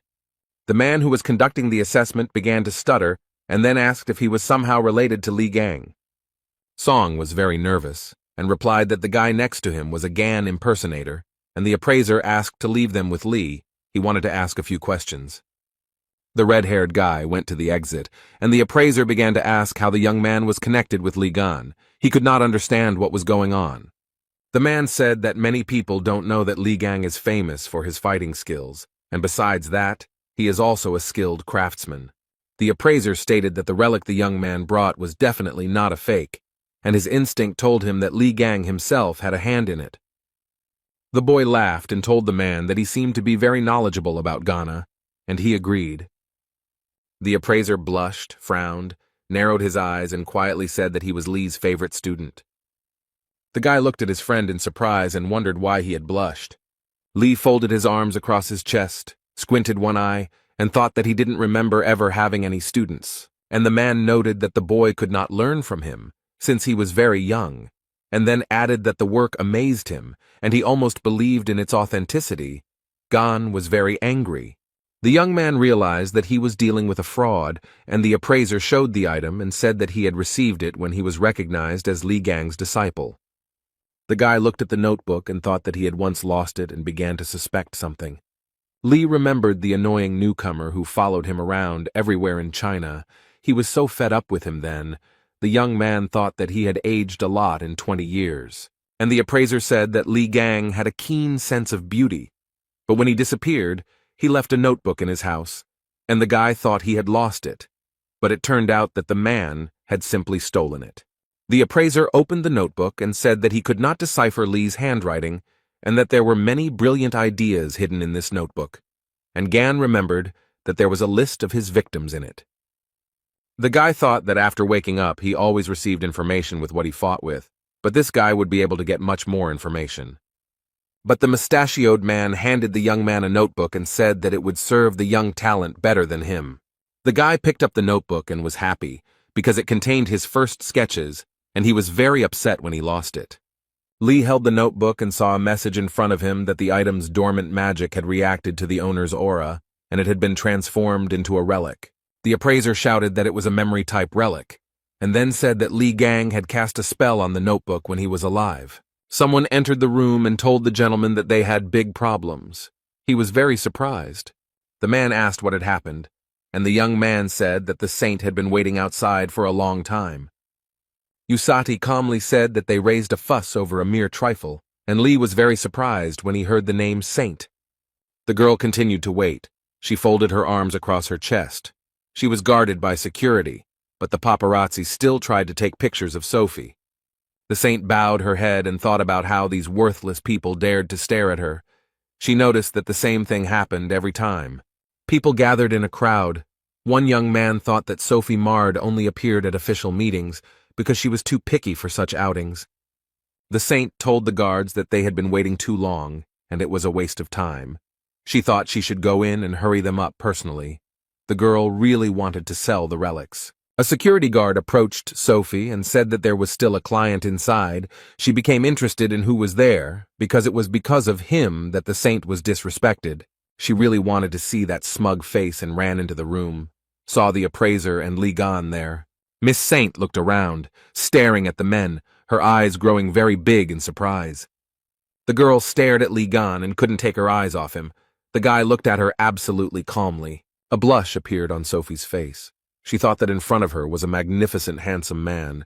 She wanted to look at him a little closer. Literally a minute later, a snake appeared before the beauty's eyes, its eyes burning with fire.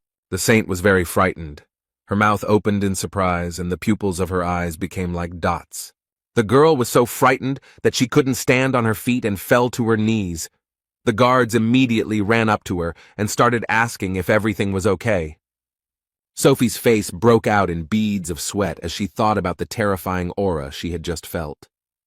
Miss Saint felt as if hundreds of poisonous snakes were coiled around her body.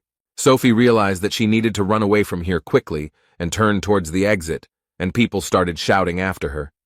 The appraiser wondered why Saint had run away, and Lee noted that the girl had become unwell. A system message appeared in front of Gan, indicating that a subordinate of another sacred entity had approached him. He thought that this was not the same as magical power. He clenched his hand into a fist and read that divinity was necessary to maintain the powers of the sacred entity. Gan asked the man if it was true that the girl who came in was a saint, and he was surprised and noted that she appeared in all the news stories about saints. The appraiser paused for a moment and said that it was Sophie Mard, the holy sign of Aquarius. Lee was surprised. The guy laughed so hard that tears came to his eyes and said that he was puzzled that everyone was so upset about the saint, but it turned out to be Sophie. Gan thought that the girl had changed quite a bit. It was no wonder that he didn't recognize her right away. She had always been pretty, but her rotten soul wouldn't go away. The boy thought about how there were categories of things he despised, including pests, fish bones, and sewage, and Sophie was a pest. The man told Lee that he didn't understand why she was considered the saint of mercy and self-sacrifice. The girl had a nasty character, and Gan laughed. Usati said that Sophie had once provided healing assistance to Lee, so she wanted to appropriate his property and the matter passed into the hands of the government. The appraiser told the boy that he thought Sophie would call his name and noted that they probably knew Saint. Gan replied with a smile on his face that they were old friends. At this time, Miss Saint ran wherever her eyes looked, with security running after her and shouting if everything was okay with Sophie. The girl remembered Lee's face, who asked her if she wanted to die, and thought about why she remembered his face at that moment. Sophie said that the magical aura that wanted to absorb her was similar to that person's aura, and noticed that she became very scared. Death did not frighten her so much. Miss Saint told the security guard to go back to the pawn shop and find out who the man was. The assistant asked about the appraiser. Sophie thought about something for a few seconds, and then with a smile on her face said that she had changed her mind. Miss Saint's eyes lit up with a blue fire. She became cheerful, and the girl told the security to finish them off. The assistant said that the appraiser was under the protection of the Virgo branch, and they still needed to sell him the relics, and Sophie said that they both deserved to be punished. She promised the security guard that she would hand her the relic and lend her a piece of the sacred essence, but she told her that magic cannot be used in the neutral zone. Sophie asked her assistant if she was refusing to carry out her orders and looked at her with a smile. The security guard replied that no, she would never dare, because the wish of a saint is the wish of a sacred entity, and the assistant knelt before Miss Saint and stretched out her hands to her. The security guard said that the wish of the sacred entity was the wish of the heavens themselves, and Sophie placed the ornament in her palm. The assistant said how she could resist the order of one of the 12 saints who support the whole world. Li Gang stood in the pawn shop, watched the dripping from the ceiling, and asked why their roof was leaking. Everything was ready in the relic trading complex. The main action was taking place in the central area. People walked past different shops, various signs were lit up, they beckoned to buyers. Sun was also walking, sipping a drink through a straw. When he stopped, he was very surprised. The guy looked at his feet and thought that there was no rain, but why was there water spilled here? He leaned over, began to examine his reflection, and thought about the magical energy emanating from her. And then a hand began to appear from the puddle, reaching out to the young man. Sun was very scared. The glass with the drink fell from his hands and it spilled. A huge water man appeared from the puddle, crawled towards the young man and looked at him with unusual eyes. The guy was seriously scared. Beads of sweat appeared on his face. He wondered what was going on here. The young man was distracted from his thoughts by some sound, and he turned his head, and what he saw shocked him. Watermen also appeared in front of other people. Some were scared by this. Some decided that it was some kind of show. Miss Saint was watching everything that was happening. She just laughed merrily because she liked this performance. Sophie decided to use such an ability as a duplicate mirror. A strong wind blew. The girl was very pleased with herself and noted that the summoned creatures could only match the rank of the Templars, but problems could arise if an entire army of bugs attacked them. There was a serious security guard named Sophie standing nearby. Sun saw her and started calling her, but she pretended not to hear anything. The guy started yelling at her about why she was using combat skills in the neutral zone and demanded that she stop doing it immediately. The girl calmly said that this was the order of the saint, so he shouldn't worry. This answer surprised Sun very much. The security guard said that she was acting at the will of the gods and began to activate the relic. The guy was very scared. He screamed very loudly that this shouldn't be done and put his hand forward. But the young man was not strong enough to prevent the activation of the relic, and the negative process was launched. The water seemed to be playing with people. It covered them, took them into its merciless captivity. Sophie told the assistant that the job was done perfectly, and she would deal with the guy from the relic appraisal point, and the security told her to grab the appraiser.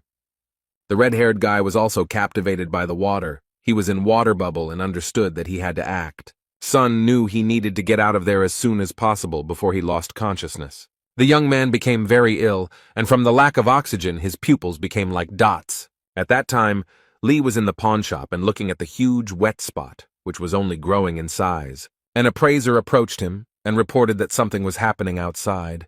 He noted that he felt strange flows of magic. Suddenly the water gushed out in a huge stream. It not only swept away everything in its path, but also began to take men captive. Li Gang looked down and looked in surprise at the stream of water that passed by his neck. Literally a second later, the water turned into a blade, and Sophie's assistant stood behind the guy and told him not to move. The young man was not at all afraid. He continued to stand calmly. The girl told him that she had nothing personal, but he dared to offend the saint. Sophie's assistant said that if the guy doesn't want bloodshed, then let him behave calmly. The girl added that the saint had ordered them both to be killed, but if the appraiser offered a sincere apology and bought the relics at a high price, she would put in a good word for him. The man was trapped in the water but did not react to these words at all. Lee said it was not allowed to brandish a knife in public places, and he noted that he had not thought about using a weapon. The appraiser was freed from the water trap. The gun fell to the floor, and Gan told the man to ask for compensation for the damage caused. Jin Man thought that the knife was a gift from the Aquarius constellation, but the guy was able to destroy it with his bare hands. The girl clenched her teeth. Her eyes burned with hatred, and she muttered that she told the young man not to resist. Miss Saint's assistant began to use her special powers. The appraiser was thrown back several meters by water sweat, and Lee stood as if nothing had happened. The guy was having a lot of fun. Then he clenched his fist tightly. The water didn't scare him at all. He turned to the girl in glasses and asked with a smile if she had any more special effects like these, since the sensations from them were simply amazing. She got really angry. She thought that this was some kind of nonsense. The guy destroyed a rank clone with one blow. She knew it, because Saint felt bad for a reason. The girl looked at Lee and understood that he was dangerous, so she needed to deal with him as quickly as possible before he created even more problems. Sophie's assistant took out some artifact. She was very nervous and concluded that he definitely wouldn't be able to handle it. The streams of water appeared again, and the girl noted that they were created by the purest magic of the saint. The girl held the artifact in her hand and began to summon orange-class monsters. Water wolves began to appear. Li Gang smiled cheerfully and noted that these pests were very happy to see him. The young man took the blades that were lying on the display case and asked the appraiser a question. The guy asked G-Man and told them to take what he liked and said that he would lend these blades. The man didn't even have time to answer, let alone blink, before the young man had disappeared. Li Gang used his powers and went to meet the water wolves that were near the saint's assistant. The guy immediately began to attack the monsters. He was happy like a child and said that these daggers were very good. The water wolves' faces were distorted, and Lee said he had the feeling that they were no stronger than yard dogs. He understood that it was the weapons. The guy didn't stop. He said he was just planning to have his items evaluated, but he got something much better. A huge number of system messages appeared in front of the young man. His experience was increased, which could not but please. The girl who held the artifact in her hands thought that this couldn't be, because the guy had destroyed the saint's calls so easily. Lee felt a surge of strength and turned his head to tell his assistant Sophie that they weren't finished yet. The girl began to shake with fear. She understood that they were on different levels, and if she tried to attack, she would die immediately. So she couldn't think of anything better to do than run away. But while running away, he said that that wasn't all. Li Gang laughed at her and noted that the idiots who shouted that it was not the end were the most pathetic.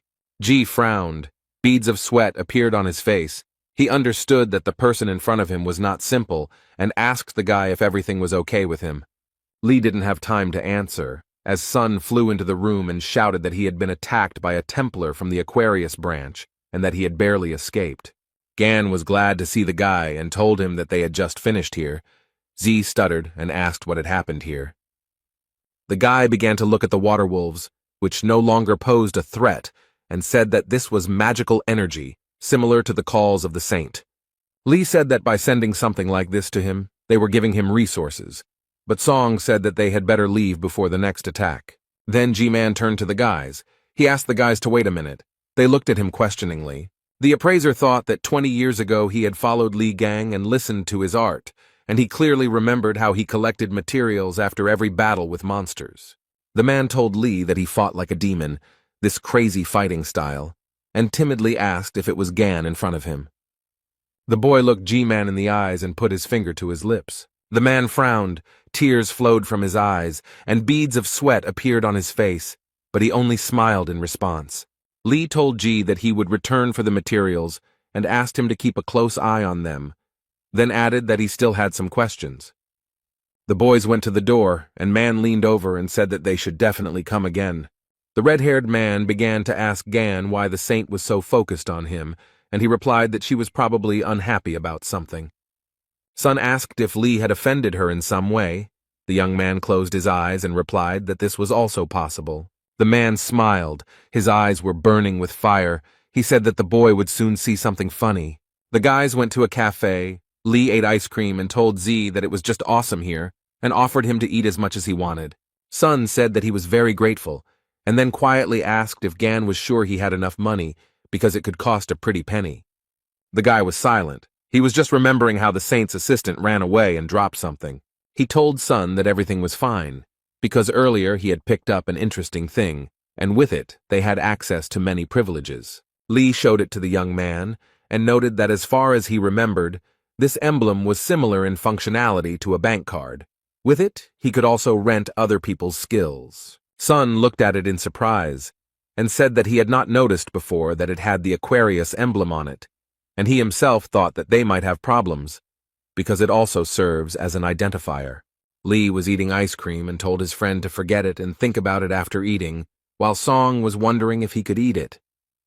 A man with glasses walked into the cafe and told Z that he was glad to see him, and then remarked that he didn't think he liked the ice cream there. At first the boy couldn't understand who was talking to him, but he turned his head and saw Bishop Sun Hek. He smiled and asked if he could join them, but no one answered his question.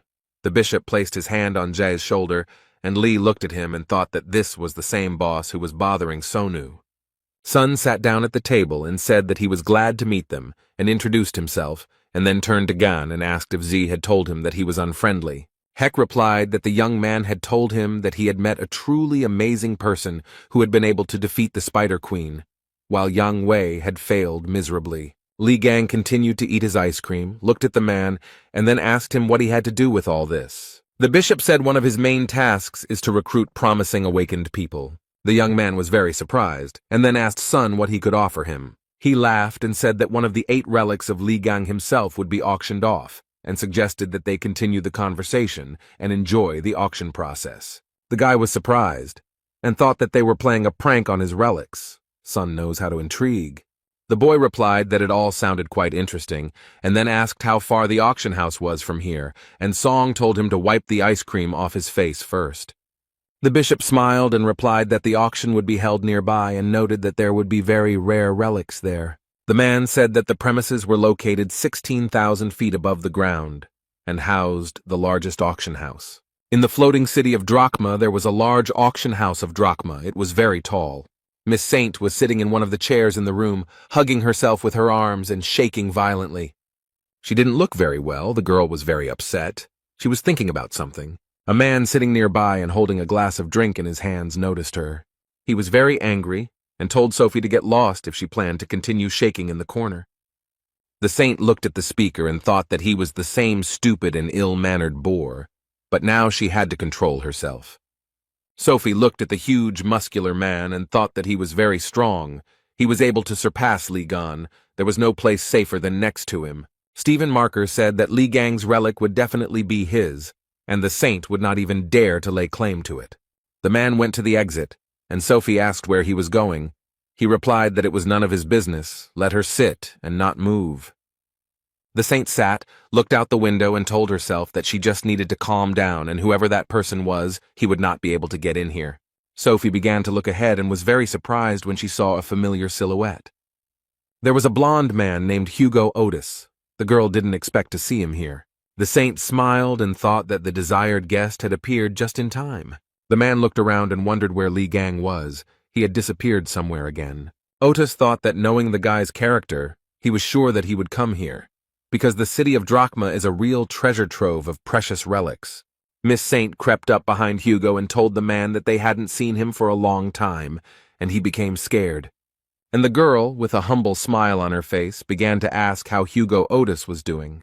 Otis turned his head, frowned, and clenched his teeth. He was not very happy to see Sophie marred. Miss Saint smiled at Hugo and said that she couldn't get through to him. Sophie laughed and said that time spares no one, and before he was a handsome man who represented all the saints, but now his face has changed a lot. The girl asked if this was due to the small number of followers. The man just waved his hand and said that he did not want to talk to her. Miss Saint started laughing loudly and said that Hugo had decided to ignore her again. And then she added angrily that Otis's son would suffer the same fate as his wife. Sophie laughed even louder and added that his wife was not yet dead, but her condition was indistinguishable from death. The girl did not calm down. She began to talk about how the shame had been brought upon his house by none other than the head of the family.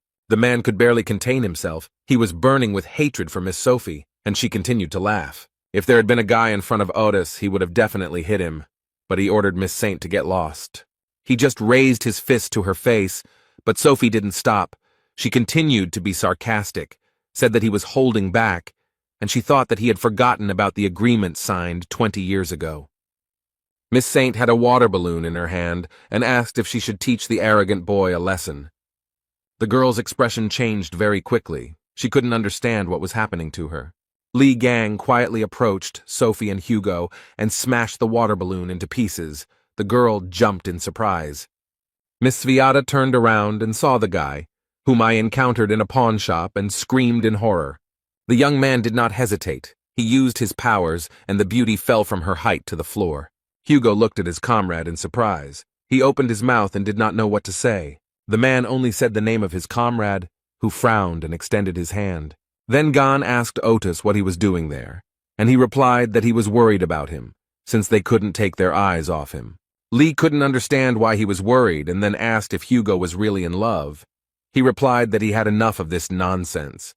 The men leaned over Miss Saint, and Gan wanted to say something else to his comrade. Sophie looked completely unpresentable. There was a huge bump on her forehead. Foam was coming out of her mouth, and Lee asked why he always bumped into this girl. Gan looked at her and said that she had a crush on him, and Hugo thought that the guy had some kind of problem with his head. An image of the number 12 appeared in front of Miss Saint, and she immediately thought of Li Gan. The girl looked at everything with fear. Beads of sweat appeared on her face. She realized that the 13th constellation was the strongest, but Sophie had always been afraid of it and disliked it. She was frightened by the disgusting face covered in scars, the cruel disposition, and the arrogant look that pierced to the bones. The events took place 20 years ago. Li Gang was in a hurry somewhere, and the girls tried to stop him. The maid told the guy that he was in the residence of the Aquarius sign and asked him to leave this place. But he came very close to the woman and calmly told her to send, and she was very scared. She began to wring her hands and scream, asking how to understand such an attitude towards her. But Lee didn't care. Sophie walked up to the guy, folded her arms across her chest, and asked with hatred how Gan dared to break into her house. And she added that he should leave, but the guy did not stand on ceremony and hit the girl on the shoulder with all his might. The young man pulled her towards him, looked straight into her eyes, and asked if she wanted to die. He began to take his hand away, and Sophie stuttered and asked what he was doing and how long it would continue, since she had sent him to the rear to treat the injured. Miss Saint began to ask why he was idle, and the young man replied that many of those people were left without arms and legs because they tried to save her life. Lee took the girl's hand and said that she had talked about helping people when she came here, and replied that it was time to go and keep his promise. Sophie replied that what difference did it make if a couple more people died? On the contrary, they should be happy that they had the chance to save her, because she is a saint. Lee continued to pull the beauty by the hand, and she said that due to constant stress, she had developed problems with her facial skin, and she was not going to go there for the sake of stupid choirs. The young man stopped, turned his head, looked at the girl, and then asked what she said. Sophie thought about Lee's smell of sweat and told him to get lost, because she had to put on makeup before she had an interview. Miss Saint began to pull her hand out of the guy's hand and screamed at him to let her go. She rubbed her wrist and asked why he had squeezed it so hard and thought about how Gan's hand was so dirty. The guy couldn't control himself after all these words and hit the girl in the face with all his might. Even outside the palace, Lee could be heard screaming. If the girl weren't a parasite, she might be reachable, but he wouldn't get anywhere until he beat all the rot out of her.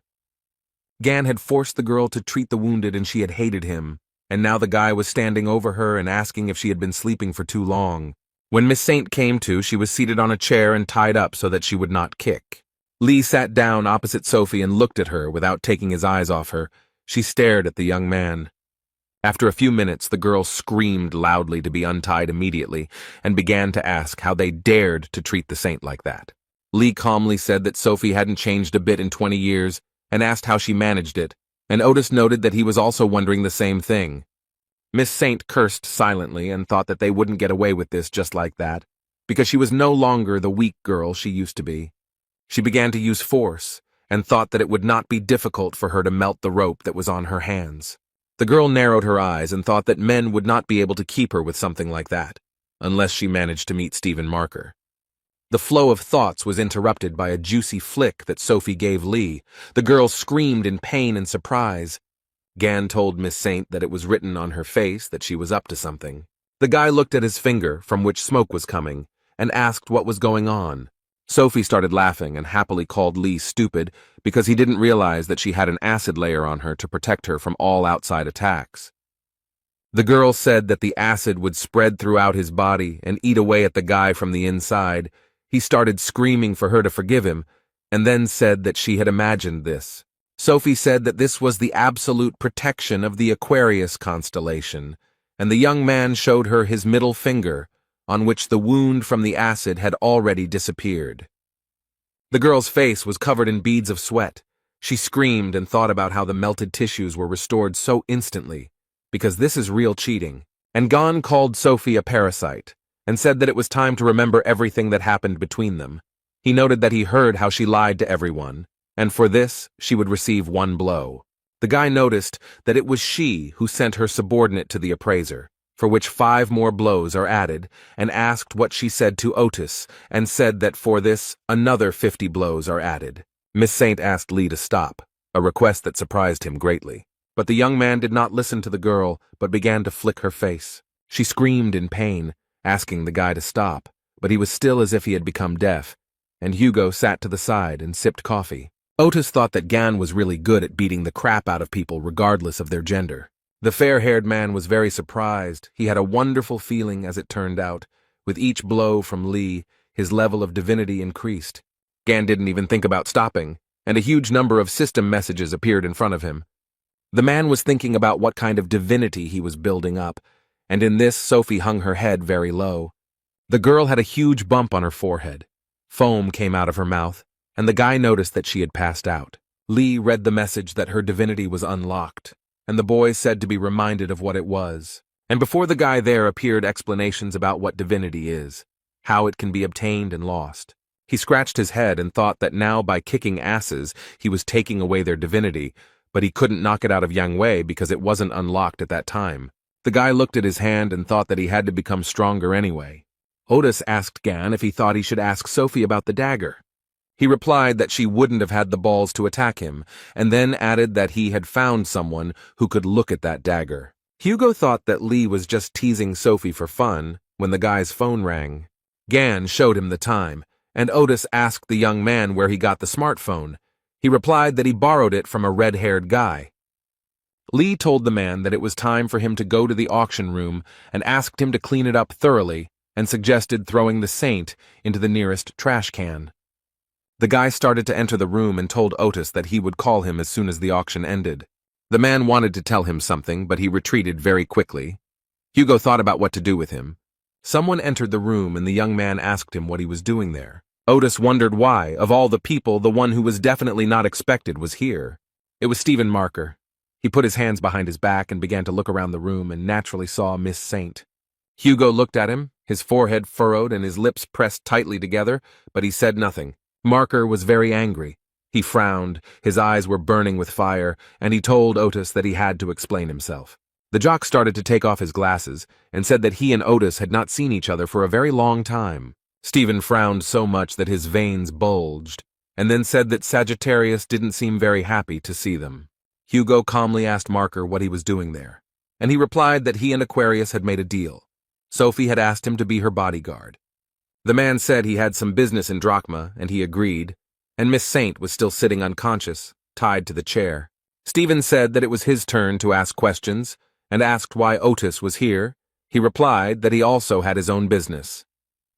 The jock angrily asked if he was aiming for Ligon's relics, and Hugo asked in surprise if his relic would really be auctioned off. Marker smiled and asked if Sagittarius didn't know that, and then added that he was the most pathetic creature and still couldn't afford her. Hugo replied to Leo that he was always going around picking up old relics of Ghana. He added that Stephen had tried to ignore Lee for a long time, but his inferiority complex grew and he had sunk to the point of collecting all the relics. Otis asked Marker with a smile if he thought he could become as strong as him this way. The jock got very angry. His anger caused a loud explosion and stones flew in all directions. Hugo thought that Stephen had definitely gone crazy. As soon as Gan was mentioned, he couldn't control himself. Marker grabbed Otis's arm with all his might and told him to stop talking nonsense about that weakling and stop saying his name. And then he added that he had long ago become much stronger than him. Leo's eyes burned with hatred. A young man ran into the room and told Stephen that they had problems. He said that the Gemini branch was buying up all of Ligon's relics, and Marker was very surprised. Leo told Sagittarius that he didn't have time to mess with him, and he just laughed. Stephen went to the door and told Hugo to do whatever he wanted with her, and he was very surprised. The man thought that the jock had come here to save her.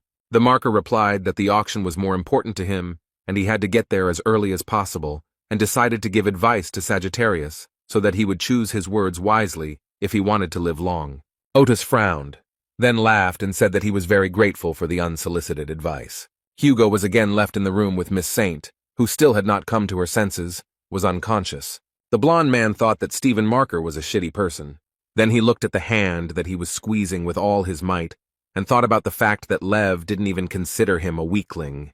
And at this time, in the Drachma auction house, in the VIP room, an auction was taking place that many were so eagerly awaiting. The presenter happily said that once again the Gemini branch is taking another lot.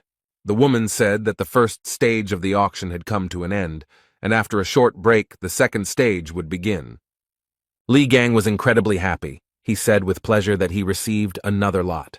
Bishop Gemini began to congratulate the guy, and noted that he could buy whatever he wanted. The young man told the man that he was too kind because he invited him to the VIP room, and now he buys everything he asks for. The bishop remarked that it was the least he could do for him, and Sun asked if he was sure, since they had already spent an indecently large sum. The man smiled and said that everything was fine and asked Sun to pay for the alcohol, as he had forgotten his card, and he would send the money later. Z agreed, and thought to himself that he had already forked out a lot of money today, but he couldn't object since his boss had asked for help. Lee told them not to worry about the alcohol. He showed the card and noted that he had already paid the bill. The bishop thought that the guy had his black card. He had no idea when he had time. The young man told him that he looked quite drunk, so he paid in advance, and noted that he could not get his subordinate to pay for everything.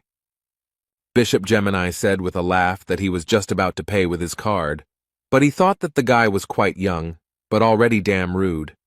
The man in glasses understood perfectly well that in front of him was a genius who had managed to defeat the Spider Queen, and if he recruited him, then alcohol was just a pitiful price. He told the guy that they had relaxed a bit, and it was time to get to the main topic.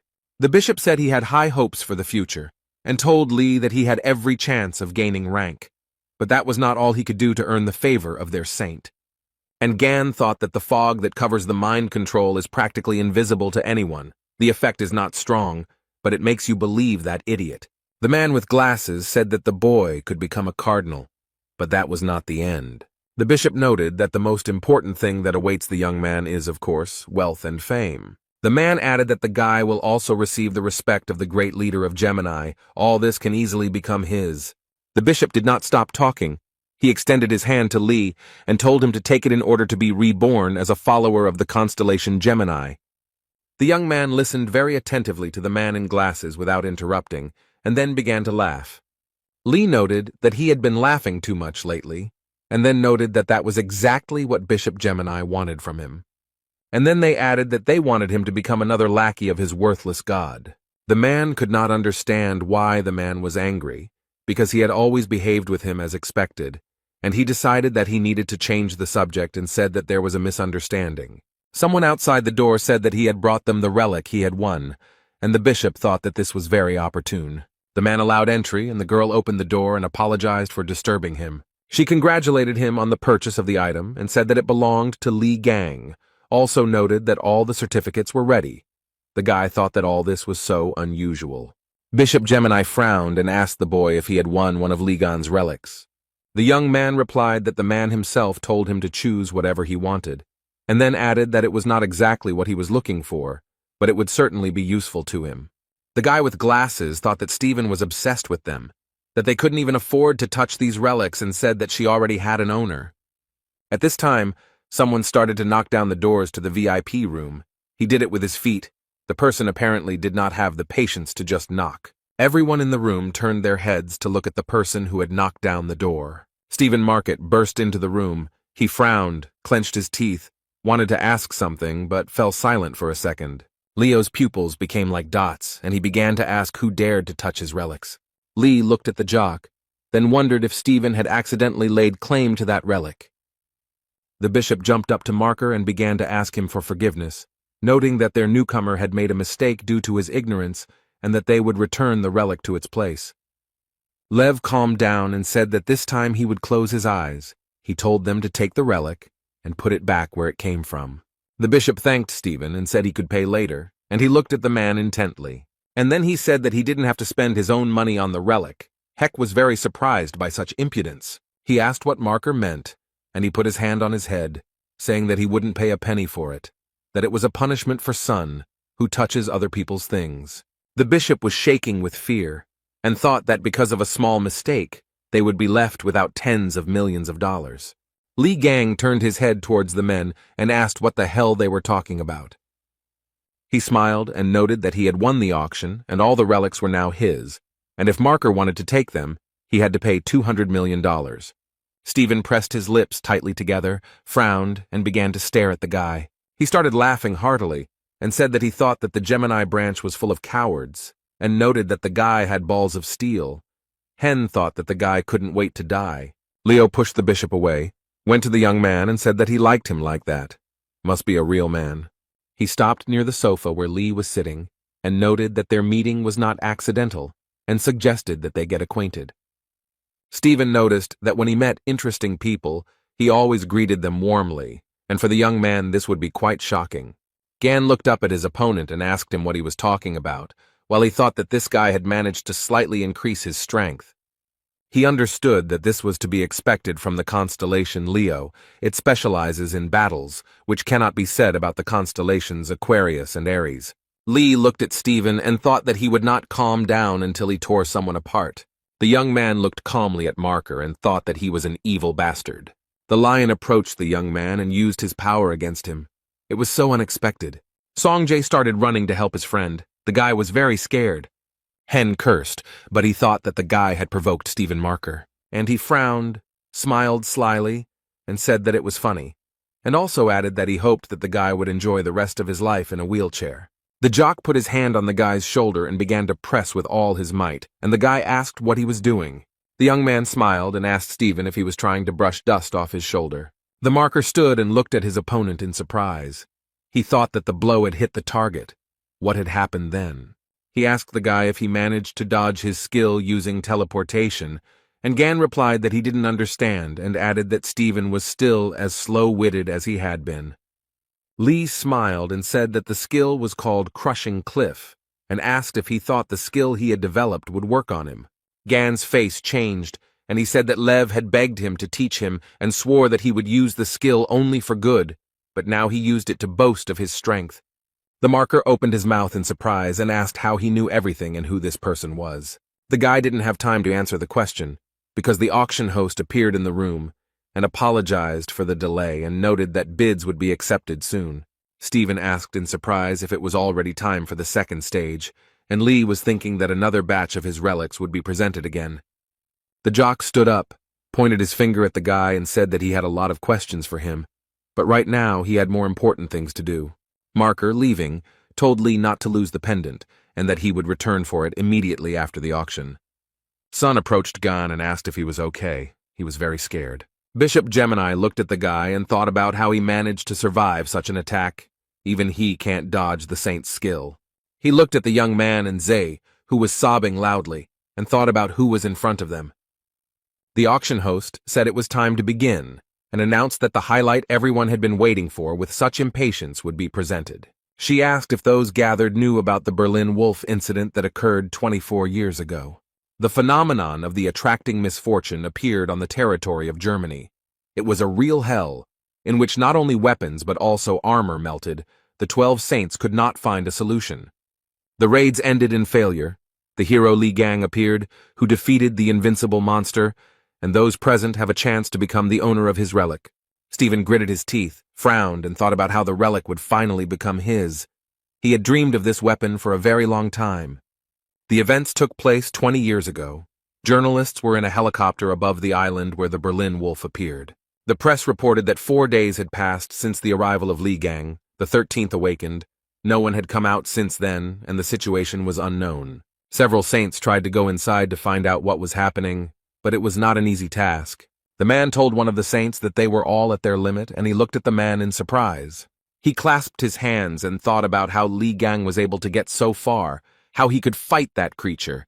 They couldn't get so close to it.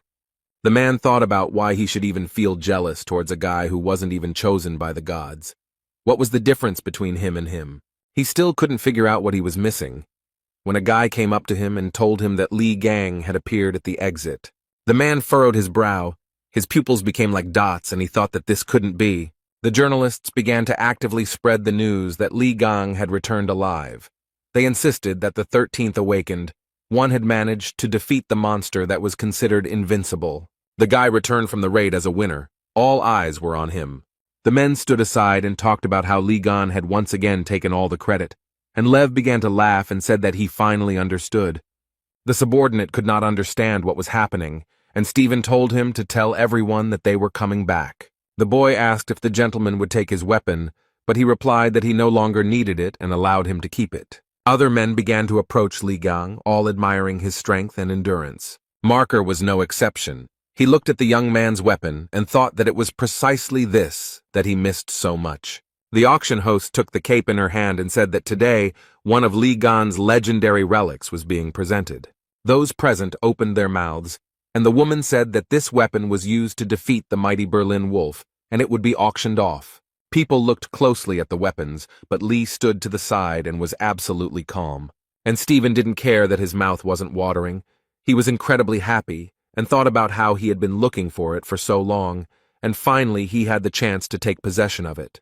There was a huge bone under the glass, and Marker thought that this relic would make him truly the strongest. At this time, a huge monster woke up, and he insisted that he felt the relic of Ligana and its force. The auction host said with a smile on her face that those present could see one of the greatest artifacts and said that it was the bone of a demonic beast.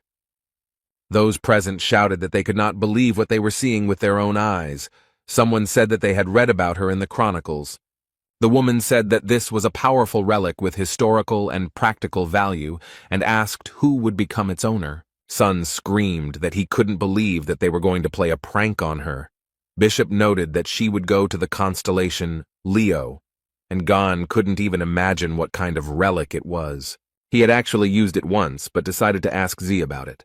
Lee started to ask something, but the red-haired guy grabbed his head with his hands and screamed at the top of his lungs that it was not the time to discuss anything. Hen was saying that he had to contact headquarters. They couldn't just give up this relic. Song was crying and Gan was mentally calling them names. The auctioneer, with a smile on her face, said it was time to get started and noted that the starting bid was $1 million. Those present quickly raised the stakes, as everyone wanted to own the relic. Li Gang stood to the side and only managed to read the system messages. There were a huge number of them. Sun grimaced and began to shout, why were people suddenly so alarmed and said that this was a legendary weapon created by the great Li Gang? Z quickly calmed down and calmly said that such a reaction from people was entirely expected. No matter what Li Gang created, the relics were always of the highest quality, and anyone who understands them dreams of getting their hands on them. As for Stephen Marker, he is an ardent admirer of these relics. He is ready to go to the ends of the earth to get them. His incredible power and influence allow him to go very far. Sun said that he was sickened by the fact that Gon's greatest creation would be in Stephen's collection, and the profits would go to Lee Gon's account, and he belonged to the government, and they had to come to terms with that. The man thought about the fact that the money would be transferred to his account regardless of who buys the relic, and the guy began to watch how quickly the stakes were raised. He was interested in how far they could go. Stephen Marker got tired of this mouse fight and shouted that he was betting $1 billion. The room became so quiet that everyone present opened their mouths in surprise. The jock started to descend the stairs and asked sarcastically if everyone had heard his bet. And then he happily added that he was buying the relic for $1 billion, or could raise the bid to $10 billion. The auctioneer was taken aback and began to stutter, as she had no idea that the bid would be so high. The people who were in the hall were in complete shock.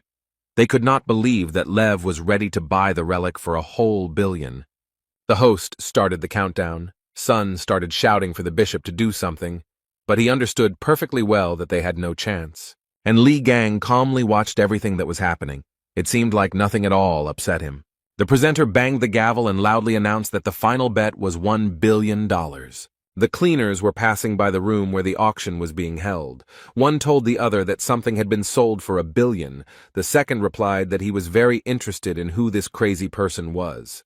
The man sighed heavily and noted that workers like them should not even dream of such sums, and said that he wanted something to change. Their wish came true very quickly. The guy saw a huge monster outside the window. One of the guys immediately said that he was taking his words back. The host of the event began to congratulate Stephen Marker, and said that the holy sign of Leo was becoming a new owner. There was a huge number of people in the hall who were happy about Stephen's latest victory. How the room began to collapse right in front of Leo, it was all very unexpected. Marker did not let go of the relic. He raised his head, looked up, and thought about what was happening. The people who came to the auction realized that it was a sign of misfortune, and the monster claimed that he had found a relic. The misfortune bringer stood before Stephen Marker and told him to give him the relic. The monster's eyes were burning with fire, and he opened his mouth wide, from which saliva sprayed in all directions. Stephen continued to hold tightly in his hands the relic that was now rightfully his, and the monster came closer and closer. The man frowned, clenched his teeth, his eyes burned with hatred. He was not going to part with what he had dreamed of for so long. But the monster was not going to lag behind. He followed the man and destroyed everything in his path. The lion began to laugh cheerfully and said that he had never been so happy to see the one who was attracting him before. The man was very happy. He thought that this was a great chance to try out his new toy. Those around him tried to somehow stop Stephen, calling him by name, but he paid absolutely no attention to anything. Sun looked out the window and shouted loudly that the magic tower in the teleportation zone was destroyed. People were very scared. Someone was shouting that if the tower fell down, the island would not withstand it. The elderly man began to shout that it was necessary to stop the tower with all possible force in order to prevent a tragedy. A huge number of men, who were armed to the teeth, began to shout that they would help. They began to talk about the need to combine all their forces in one blow, because this is really very important. Everyone acted together. Some held weapons in their hands, and some used magical powers. Someone from the crowd said that the tower weighed a lot, and they would not be able to destroy it. This was beyond their power. Someone from the crowd shouted for people to run away as the tower began to fall. A very strong wind arose. Such was the fury of Apollo. Dirt, dust, and embers flew in all directions. The man said that everything burned very quickly, in the blink of an eye, and they answered that it was all because of the enormous force. People saw Hugo Otis, who was squirming in the clouds. Despite everything that was happening, he was absolutely calm. The man thought that Leo still hadn't learned to control his powers and that people almost died, but they began to thank him for saving them. Otis looked around and realized that only one skeleton remained of the monster, and he began to get even closer to it.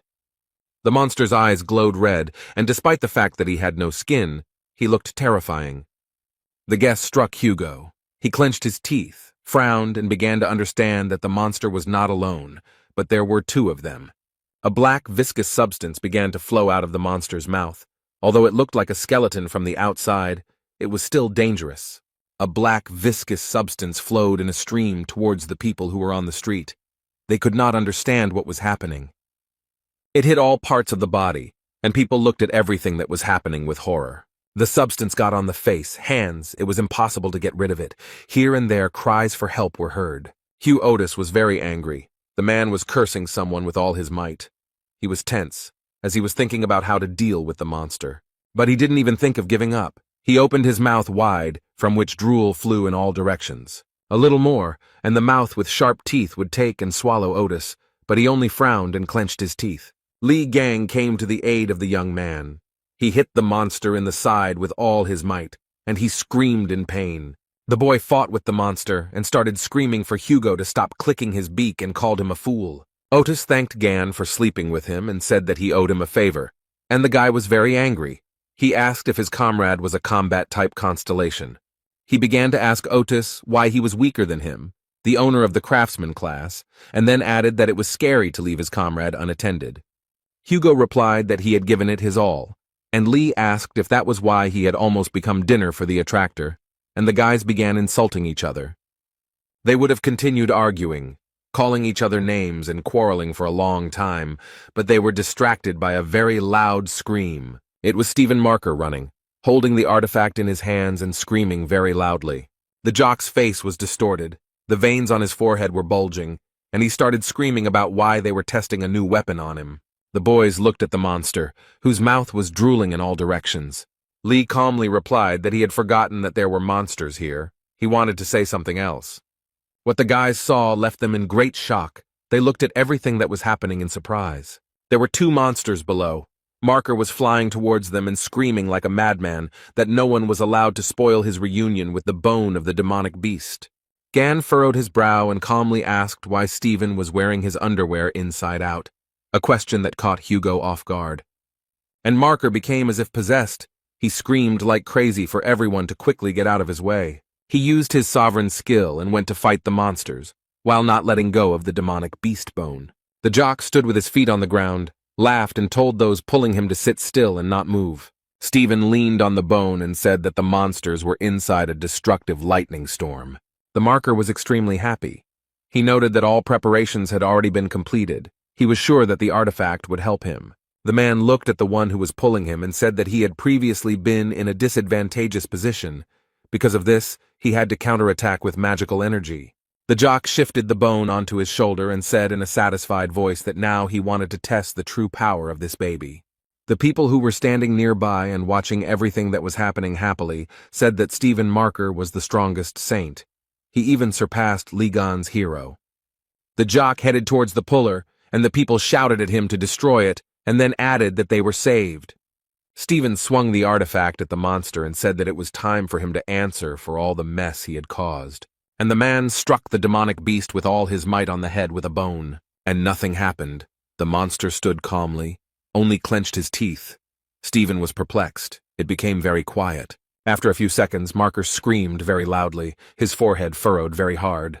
And the one who was pulling him understood perfectly well that he was not in any danger, and began to attack the young man who dodged in different directions. The monster realized that the guy with the bone in his hands was not an opponent for him, and began to attack him. The jock wheezed in pain. After a strong blow, he fell down and thought about what happened, why Ligon's weapon didn't work, because there were direct hits on the entraining one. The guys started talking about whether they would be able to get out. The second one noted that they would not, since a sovereign skill was used, and it would take a long time to dispel it. Lee swore that once he got out of here, Stephen would regret being born, and Otis noted that only a moron would throw away such skills. Gan looked at his comrade and said that they needed to deal with their friends first, and pointed at the monsters. Nearby stood people who had fallen under the influence of the monster. They were screaming in pain. The young man said that judging by the location of the victims, the monster most likely intended to use them as a human shield. The blonde man noted that this meant that they wouldn't be able to just attack him. The guys looked at each other, and Lee said that they had one choice left. Otis did not understand which one, and began to clarify whether his comrade had any decision. Gan yawned and said that he would just kick the monster's ass and went towards him. Hugo started running after him and asked him to wait. The young man shouted for Lee to look away because a monster was running towards him. but the guy saw it without warning. He put his hands forward and stopped the monster. The young man, with a smile on his face, pressed the monster's head with all his might, so that he only wheezed in pain, but tried to fight back. The one who attracted, together with the people he infected, watched everything that was happening. Everyone was interested in what would happen to Gan. Lee smiled, and the man went limp in his arms. The guy told him that everything was very simple. Hugo began to ask if he was alive. Gan replied that he simply lost consciousness, and that he did it with the help of his power. Otis lowered his eyes and said that he definitely couldn't eat something like that. The guy laughed and said that from the very beginning he understood that he would do everything alone, since Hugo was of no use. And then he was very offended. The fair-haired man really wanted his comrade to cheer him up a little, but he lowered his eyes and quietly told him to forget everything. Then Otis asked if his comrade was going to rush forward and said he would cover him. Lee was glad and noticed that there was still some of his old fire left in him, and they began their first joint work in such a long time. Gan suggested not to delay and deal with the monster in one go. But first, Lee had to deal with the people the monster had infected and who were fiercely guarding it. The monster watched everything very carefully and began to growl because he did not like all of this. And after a while, it started running towards the guy and spewing out all its viscous, jelly-like poison. The young man continued to run forward, and with a smile on his face said that the monster was only trying in vain. The guy began to guess that the monster was targeting the townspeople who were behind him. People began to feel unwell. Some fell straight to the ground, holding their heads with their hands. And behind him was Hugo, who held a fire bow with fire arrows in his hands and covered Gan. The guy felt his friend's support, and with a smile on his face told him that he was a good boy. Lee was already very close to the monster and told him to stop wasting his time and just give up. But the monster was not so accommodating. It twisted its mouth from which poison continued to ooze. Gan understood perfectly well that the monster would not give up, so he was ready to fight. He clenched his hand into a fist. He hit the monster with all his might and shouted very loudly for it to die quickly. Each subsequent blow was stronger than the previous one, and after some time the monster simply crumbled. Hugo ran up to Lee and said with a smile on his face that, as expected, he dealt with him very quickly. The guy noted that the people who fell under the influence of the monster should come to their senses very soon, and the fair-haired man exhaled. The young man put his hand on his side, and it suddenly glowed with a greenish fire. The man who was standing nearby was very surprised by this. Gan began to examine his hand and thought about what it all meant, and on his palm he could see the silhouette of Ophiuchus. The young people looked up and saw a huge number of system messages. Lee looked at them very carefully. He was interested in the fighting instinct. He thought about the fact that this skill requires a certain charge of divine energy. The guy continued reading system messages and thought that it was high time to test the new skill. It was unclear how Stephen Marker appeared out of nowhere, still holding the bone of the demonic beast in his hands. He wondered why things had turned out this way, and remembered standing in front of the monster. The jock wondered why the artifact wasn't working, whether he was unable to reveal its true power, or whether he was simply too weak. Stephen walked up to the monster and began waving the recently acquired artifact in front of its nose. The people who were watching all this were shouting that the gentleman was losing, and someone started laughing cheerfully. One of the guys pointed his finger up.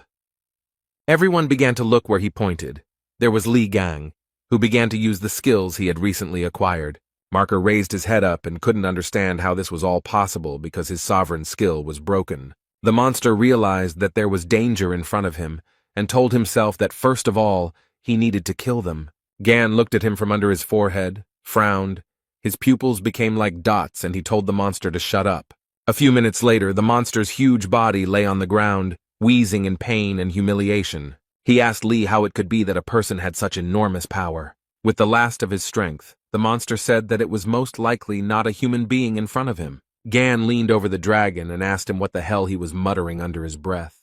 The guy used his special power. A strong wind blew, which lifted huge stones up like fluff. Marker watched all this from the side and thought that he simply did not believe his eyes. He gritted his teeth, frowned. Beads of sweat appeared on his face and thought that there was only one person in the world who could possess such power. The man began to guess that it was Li Gang, who stood opposite him and smiled sweetly at Marker. The guy smiled and said that he was very glad to meet the lousy lion cub again, and added that he had a lot of fun while he was gone. Stephen stood opposite. He was shaking with fear and said through his teeth that this was all nonsense. The muscle man shouted very loudly that the guy standing in front of him could not be Li Gang. The guy grabbed the bone of the demonic animal and asked if Marker liked his toy, and he growled like a tiger in response. The young man squeezed the bone with all his might and it shattered into small pieces in all directions. Li gave Stephen a sardonic smile and said he had done it by accident, then said the piece of bone was too brittle. Marker looked at what was left of the relic and began to scream like a madman. Gan told the jock that he had wasted so much time and effort, and now it was his turn to punch him. Stephen Marker yelled at the top of his lungs for the boy to stop, but he didn't listen. The blow was so strong that Leo was thrown back several dozen meters, and Miss Saint was unconscious the whole time, foaming at the mouth. After some time, the girl woke up, but could not understand where she was and what had happened to her. Sophie noted that her head was splitting. Li Gang and Hugo Otis stood at the edge of a huge round hole. It was very deep. The guy laughed heartily, and then said that they would see the lousy lion cub again if he stayed alive, and the fair-haired man was surprised that his friend sent him down. Li noted that Marker had vitality and asked his comrade if he had taken care of the people inside, and he assured him that everything was fine, because the people were rejoicing. Gan said that everything was fine, took out a small little toy and ordered it to act. The guy told the pig to take a good look around and collect all the useful items and explained to his friend that she was simply collecting everything she saw. Li turned to Otis and said that he came here with his friend, who asked who it was, whether it was the person from whom he borrowed a mobile phone. The guy said that the young man he came with was called Song Jae. This answer shocked Hugo. He started shaking and became covered in beads of sweat and asked again what his friend's name was. Li repeated his name again. Gan said that the guy is a Gemini Templar, but would be quite suitable for a bishop, also adding that he is smart, despite his young age, and he will be very useful. Otis grimaced, grabbed his head with his hands, and wondered when Song Jae had managed to get in touch with this walking headache. The guy looked at his mobile phone and wondered why his friend was so upset. Hugo thought that the last thing he wanted was for his son to meet this scumbag, but his two children are obsessed with Li Gang, so his family is doomed. The boy told Otis that Sun was with the bishop, who had teleportation powers, and said that they would call them here, but he suggested that they wait and just leave. Li was surprised, and the man said that the twins despised him. Why bother with them? And the guy began to remember that that guy always irritated him with his shouts. Hugo said what had to be proven, and then added that that boy hated him, and mentally asked for forgiveness from Sun. Gan was upset, and noted that he cared about the guy, but he should have been prepared for something like this, and Otis told his friend not to worry too much about some kids. As soon as the fair-haired man heard someone calling for Dad, a bead of sweat appeared on his face. He began to turn his head and stuttered, saying that this voice seemed familiar to him. Hugo hugged Li, and behind them stood Song Jae talking to someone on the phone. The blonde man wondered what the hell his son was doing here, and he was surprised that the bell had been active all this time. Sun was very angry. He began to ask Otis about whom he called children, and he hesitated and did not know what to answer. When someone started calling Li Gan in a very drawn-out voice, the men fell silent and turned towards the sound. This slime, despite its small size, called its owner very loudly. Li walked over, picked up the lump of mucus, and began to read the system messages, while Hugo and Song opened their mouths wide. Gan began to shake the slime violently and shout that it was forbidden to put everything in its mouth, and then ordered it to spit out the poison. The guy pulled the lump of mucus in different directions, and the fair-haired man thought that the poison fell out of the remains of that bony monster, and it could be very dangerous. Song watched the whole thing, and said that this slime was just like the one from Li Gan's relics that he had read about. The guy took a few steps forward and told the young man that his skills and inexhaustible supply of magical energy were amazing. Then Z added that the only friend of the 13th awakened was his father, and then he clarified whether it was really Li Gang in front of him. During this conversation, Hugo didn't know what to do. Beads of sweat appeared on his face, and he began to make inarticulate sounds. All this time, Gan didn't pay any attention to anyone except the slime. In the United States, at the headquarters of the Leo branch, a huge number of people gathered in the conference room. Oliver, the branch bishop, said that the leader had not contacted them since yesterday, and suggested hiring the twins people to search for him. A guy approached him and asked if he thought that after that altercation they would agree to help them, and back then Oliver wanted to look cool. This person reported that there were rumors that the head did not show up because of Li Gang. The bishop replied that it was all nonsense, and if he had really returned, he would have definitely lost to their boss. He added that one should not forget that Mr. Stephen is the strongest among the saints. Oliver wanted to say something else, but his speech was interrupted by a cheerful song about Li Gan. A minute later, the conference room became very quiet, and those present began to exchange glances with each other. Chung Yuha, vice chief and cardinal of the Lion Branch, apologized for forgetting to turn off her mobile phone. Oliver put his hands to his head. He couldn't even imagine that the vice chairman was capable of such a thing, and told her to take the conference more seriously. Yuka folded her arms across her chest and asked why they were all looking for that jerk, and everyone present's jaw dropped at these words. Then Chan said that she was guilty and said that there was no need to look for the head. He was tenacious and added that he was completely fine. Those present thought that she was right. Yuha was reading something on her phone, and Oliver told her that she should lead the search, but the girl didn't hear him. Chan stood up from her seat and said that she would leave early today and that they could handle everything themselves. The conference room became very quiet. Everyone was perplexed by the situation that had happened. Suddenly Oliver, the bishop of the Lion Branch, grabbed his head and began to wheeze. He was shaking very badly. A huge number of people gathered under Sophie Mard's residence. Everyone was wondering if the incident in Drachma was connected with Li Gan, who kidnapped her, and what this truth from 20 years ago was. Representatives of Mrs. Saint told reporters that there would be no comments today and that Sophie needed rest, and promised that she would answer all questions later. At this time, the girl watched everything that was happening from the window of her residence. She was very upset. A few minutes later, she sat up on her bed and began cursing and calling Li Gan names. She was so nervous that she started biting her nails and thinking about how dare the guy make such a big deal out of that incident. The doors opened, and Sophie came out. Her security began to push journalists and onlookers aside so that the girl could pass without being asked unnecessary questions. But then the girl's face changed. She was very scared. Someone used force against her. The people who were near Miss Saint opened their mouths in surprise. They could not understand what was happening. There was a version that it was a terrorist attack. Sophie's security was also very scared. They assumed it was a message. And indeed, a system message appeared in front of Mard asking who killed Li Gan 20 years ago. The girl clutched her head and thought about what she should do, because if she told the truth, the other saints would not leave her alone. But if she remained silent, Li Gan would create even more problems. Sophie couldn't believe that the guy could pull such a stunt while she was out cold. She couldn't even take off the necklace. Saint screamed and accused Li in time. Meanwhile, the guy was sitting quietly with his artifacts and thinking about whether he should make some ramen.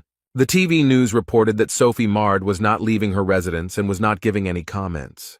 The announcer said that of all the incidents that occurred at the Drachma auction, this one would cause the most unrest. The man, who had been listening attentively to the news, propped his head up with his hand and calmly said that this was not right. Near the house of Hugo Otis, men were shooting from a bow. The owner asked if Gan liked the new bow. He replied that it was much better than the one he had before. Otis asked what the comparison was, and Lee hit the nail on the head again, so the blond man had an interesting idea. He blindfolded the boy and told him that this was how he should shoot. The young man asked if the man was making fun of him, and then added that it was a lot of fun. Hugo started screaming and asking if he was shooting at his target on purpose, and Gan, with a smile on his face, said that it was really funny for him to bother him. Suddenly a glass of drink appeared in front of Lee with a lot of ice cubes in it. The dream said that he brought a towel and water, and the young man smiled and thanked the boy. While Lee and Zay were talking to each other with a smile, Otis watched everything that was happening with anger. He even clenched his fist. Hugo walked closer to the boys and told his son that his dad could use a drink too. Song Jae's expression changed, and he said that there was water in the refrigerator and that his father could go and get it himself. Gan read his system message and said that his stats had increased after the skirmish in Drachma, and he could afford some small investments, and Sun laughed at Otis. Lee learned that the sacred abode of Ophiuchus, the Serpent Palace, had been rebuilt, but the space was limited due to the low level of the sacred abode. The guy also read that in the sacred monastery one can live, train, and test the level of one's strength, and he can control it. The system message stated that Lee could summon a low-level pig bank avatar to the abode and strengthen its power by bringing human avatars to the abode. Song approached Gon. He noted that his uncle said that it was time for him to leave. He noted that he had things to do, and they could move out together. Lee noted that he hadn't even noticed how time had passed. Z asked if he had an appointment, and the young man answered in the affirmative. The young man smiled broadly and said that he would be meeting a lot of people today. The Gemini branch bishop asked him with a smile on his face if he would like to join them. Gan chewed chicken drumsticks, and with his mouth full replied that the guy had more than enough strength, and he said that he was swamped with work. The waitress was surprised by the guy's appetite. Hen said he was indeed busy, but hiring promising people was always a priority. He looked at Lee slyly and asked if he was going to leave them after they bought items worth $1 million with the Gemini branch money. Gan looked at the man with wide eyes and continued to eat the chicken drumsticks. The guy took a napkin and began to wipe his mouth. His expression did not change, and the bishop thought that apparently the guy had planned to do this. Gan thought that at first Hen seemed annoying to him, but everything turned out pretty well, because he dealt with pig, parasite, and lion cub. Now the next person he needs to deal with is that bitchy purple witch. And Lee said that he would join the Gemini branch. Bishop wanted to discuss the official date, but the guy noted that he had a condition. The guy took another drumstick and declared that Hen should give him his badge. The guards began to call the young man names because the emblem was given to the bishop personally by the Holy Lady, and Gan told them to stand still. And he added that the assistants should not interfere in the adults' conversation, and noted that the emblem was needed to enjoy all the privileges, but he needed to get something in his hands. And Lee asked the bishop with a smile if he was willing to make a small investment. Hen frowned and said that he needed to think about such a proposal. The man looked at the shin that Lee had pointed at him. The guards became alarmed, and the young man suggested that the bishop decide faster because he had another meeting ahead of him. Sun was sitting in a cafe, writing messages to Gan and thinking that this cafe had very tasty ice cream and that Uncle Lee should appreciate it. The guy blushed and thought that he could call Gan his uncle. Nuna would be shocked. He would be able to look at her shocked expression. Z picked up the dagger that Gan had subdued, and thought that when Lee came, he would ask him to leave an autograph on it. Sun heard someone start talking about how playing with knives is very dangerous, and the dagger started falling out of the guy's hands. The blonde guy said with a smile on his face that Z might get hurt, and then added that he would confiscate the dagger for himself. The red-haired guy jumped up from his seat, looked at the guys, and asked what it meant. The boy smiled slyly, showed his badge, and said that he was Yun Shivu, a Templar of the Gemini branch. Sun asked him what he had forgotten and ordered him to give back the dagger. Yun replied that it was not customary to greet an elder like that, and noted that they also often dropped in here. Z was very angry. He thought about how Shivu was always bothering him because he was a little older, but he wanted to beat the crap out of him. But he can't get into a conflict with him, because this bastard is the son of the holy sign of Libra, and that's why he so boldly turns up his nose. Sleep shouted very loudly to the guy, asking if he knew what it was, and ordered him to immediately return the dagger. The guy started to twist the red-haired man and shouted loudly for him to calm down. Z did not expect such an attitude at all. People who were in the cafe started talking about how they needed to be quieter in public places, while others wanted to break up the fight. Song asked Yun if he thought he could get away with all this, and Yun replied that these were very big words for someone with his face pressed to the table. Blondie was curious about why Z was so concerned about this thing, and asked if Li Gang had made it by accident. Yun mocked the boy and asked if the dagger belonged to his incapacitated mother. These words made the boy very angry. He began to call his opponent names very loudly. A system message appeared in front of Yun, who continued to hold the dagger, notifying him that the owner of the relic was in danger, and that a random skill had been activated. The blonde guy was very scared. A greenish light flashed in his face. He screamed loudly, covered his eyes with his hand, and could not understand what was happening. The guys who entered the cafe with him were very scared. They screamed in horror. The visitors were also very surprised, their mouths wide open in shock. The dagger was not simple. It attacked the blonde guy. The guy was horrified by everything that was happening. A few minutes later, he fell straight onto his back, tears streaming from his wide-open eyes. And only Song Jae was happy, because he guessed what was happening and called Uncle Lee. Gan asked Song Jae and grabbed his head while he managed to punch Yun in the nose, who was crying loudly. The boy asked his uncle with a smile how he knew he would be here, and he said that he was in the restaurant a minute ago and noticed that the one-time summoning skill had worked. Lee looked around, assessed the situation, and said that all this had not happened in vain. He looked at Yun, whose nose was bleeding, and noticed that these jerks were bullying him. Gan folded his hands and asked how they dared to offend his nephew. Someone tried to be sarcastic, and another guy said that he was scared. Lee smiled sarcastically and said that he would now show them what happens to those who bother his loved ones. The guys were very scared. And in the restaurant, a couple of minutes before the call, the bishop agreed to give Lee the emblem, but only on the condition that he join them immediately. The guy agreed. Hen smiled and thought that this was a ridiculous price for such a loot, and then he could get the emblem back. He would just add an inconspicuous clause to the contract. He handed Gan the emblem and told him to use it wisely, and he replied that he would try. The man in glasses asked the guard to hand over the contract. Lee looked at it all in surprise. The bishop said that the contract needed to be signed and raised his head, but the guy had already disappeared. Hen and the guards remained near the fried chicken drumsticks, thinking that the guy had simply disappeared. A few minutes later, the waitress came up to them, brought them the bill, and said that they owed $190. Z's two offenders were lying on the floor of the cafe, foam flowing from their mouths. They no longer posed any danger. Yun tried to ask Lee if he knew who he was, but he didn't listen to him and immediately punched him in the face. The guy started talking about his rank in the constellation, but Gan didn't listen to him. He started strangling him with a sly smile on his face. The young man tried to convey that he was the son of the holy sign of Libra, but Lee kept hitting him in the face. Yuna was shaking with fear and resentment. He thought that the man would at least let him finish speaking.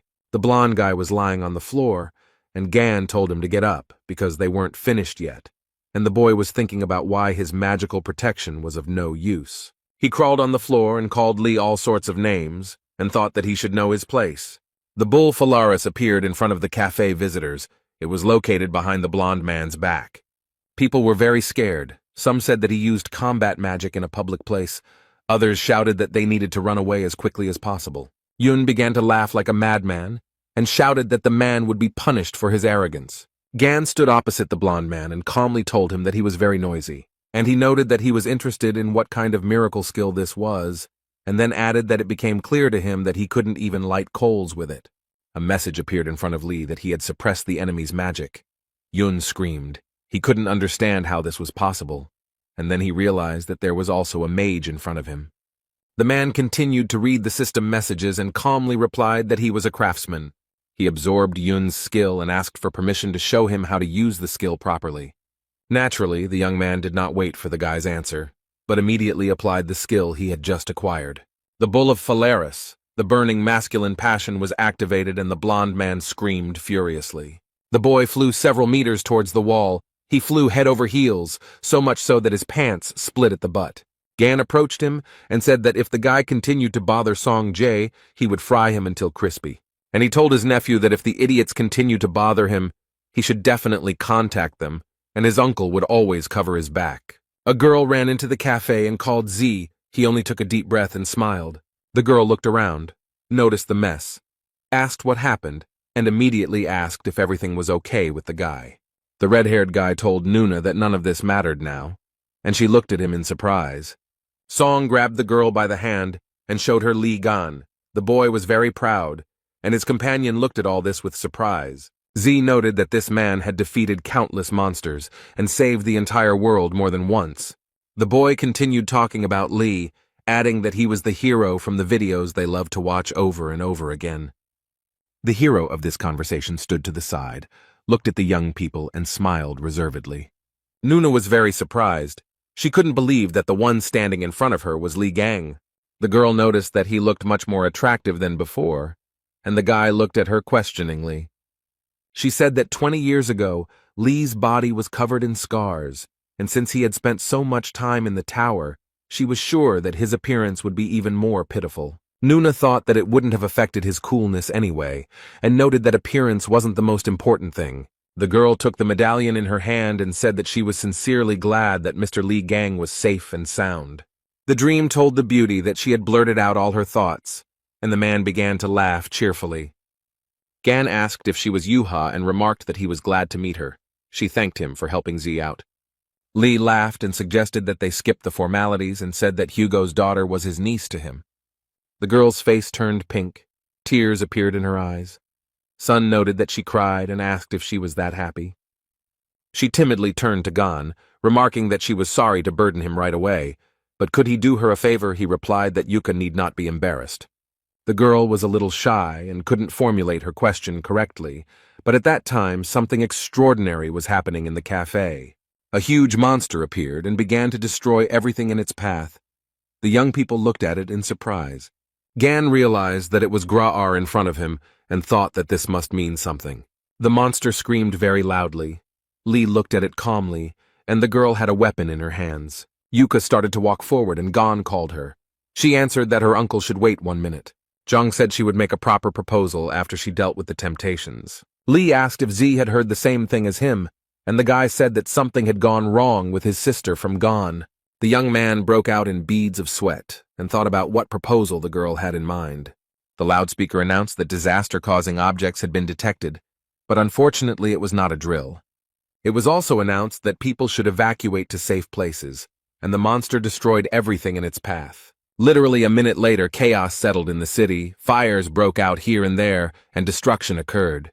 There was not just one monster, others joined it. They inspired fear and horror. Zhang Yuha was holding a huge spear in her hands, and most likely she was trying to defeat the monsters with it. Within a few minutes, they surrounded the girl from all sides. She was so small and defenseless.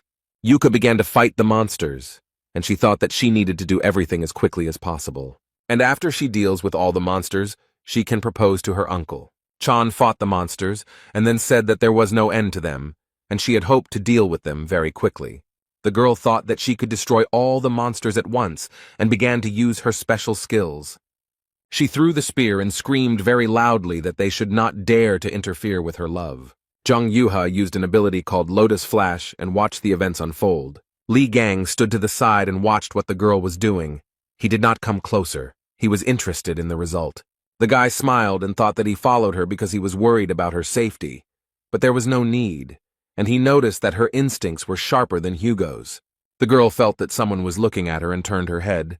She waved her hand to her uncle. A very strong wind arose and the young people flew up like fluff.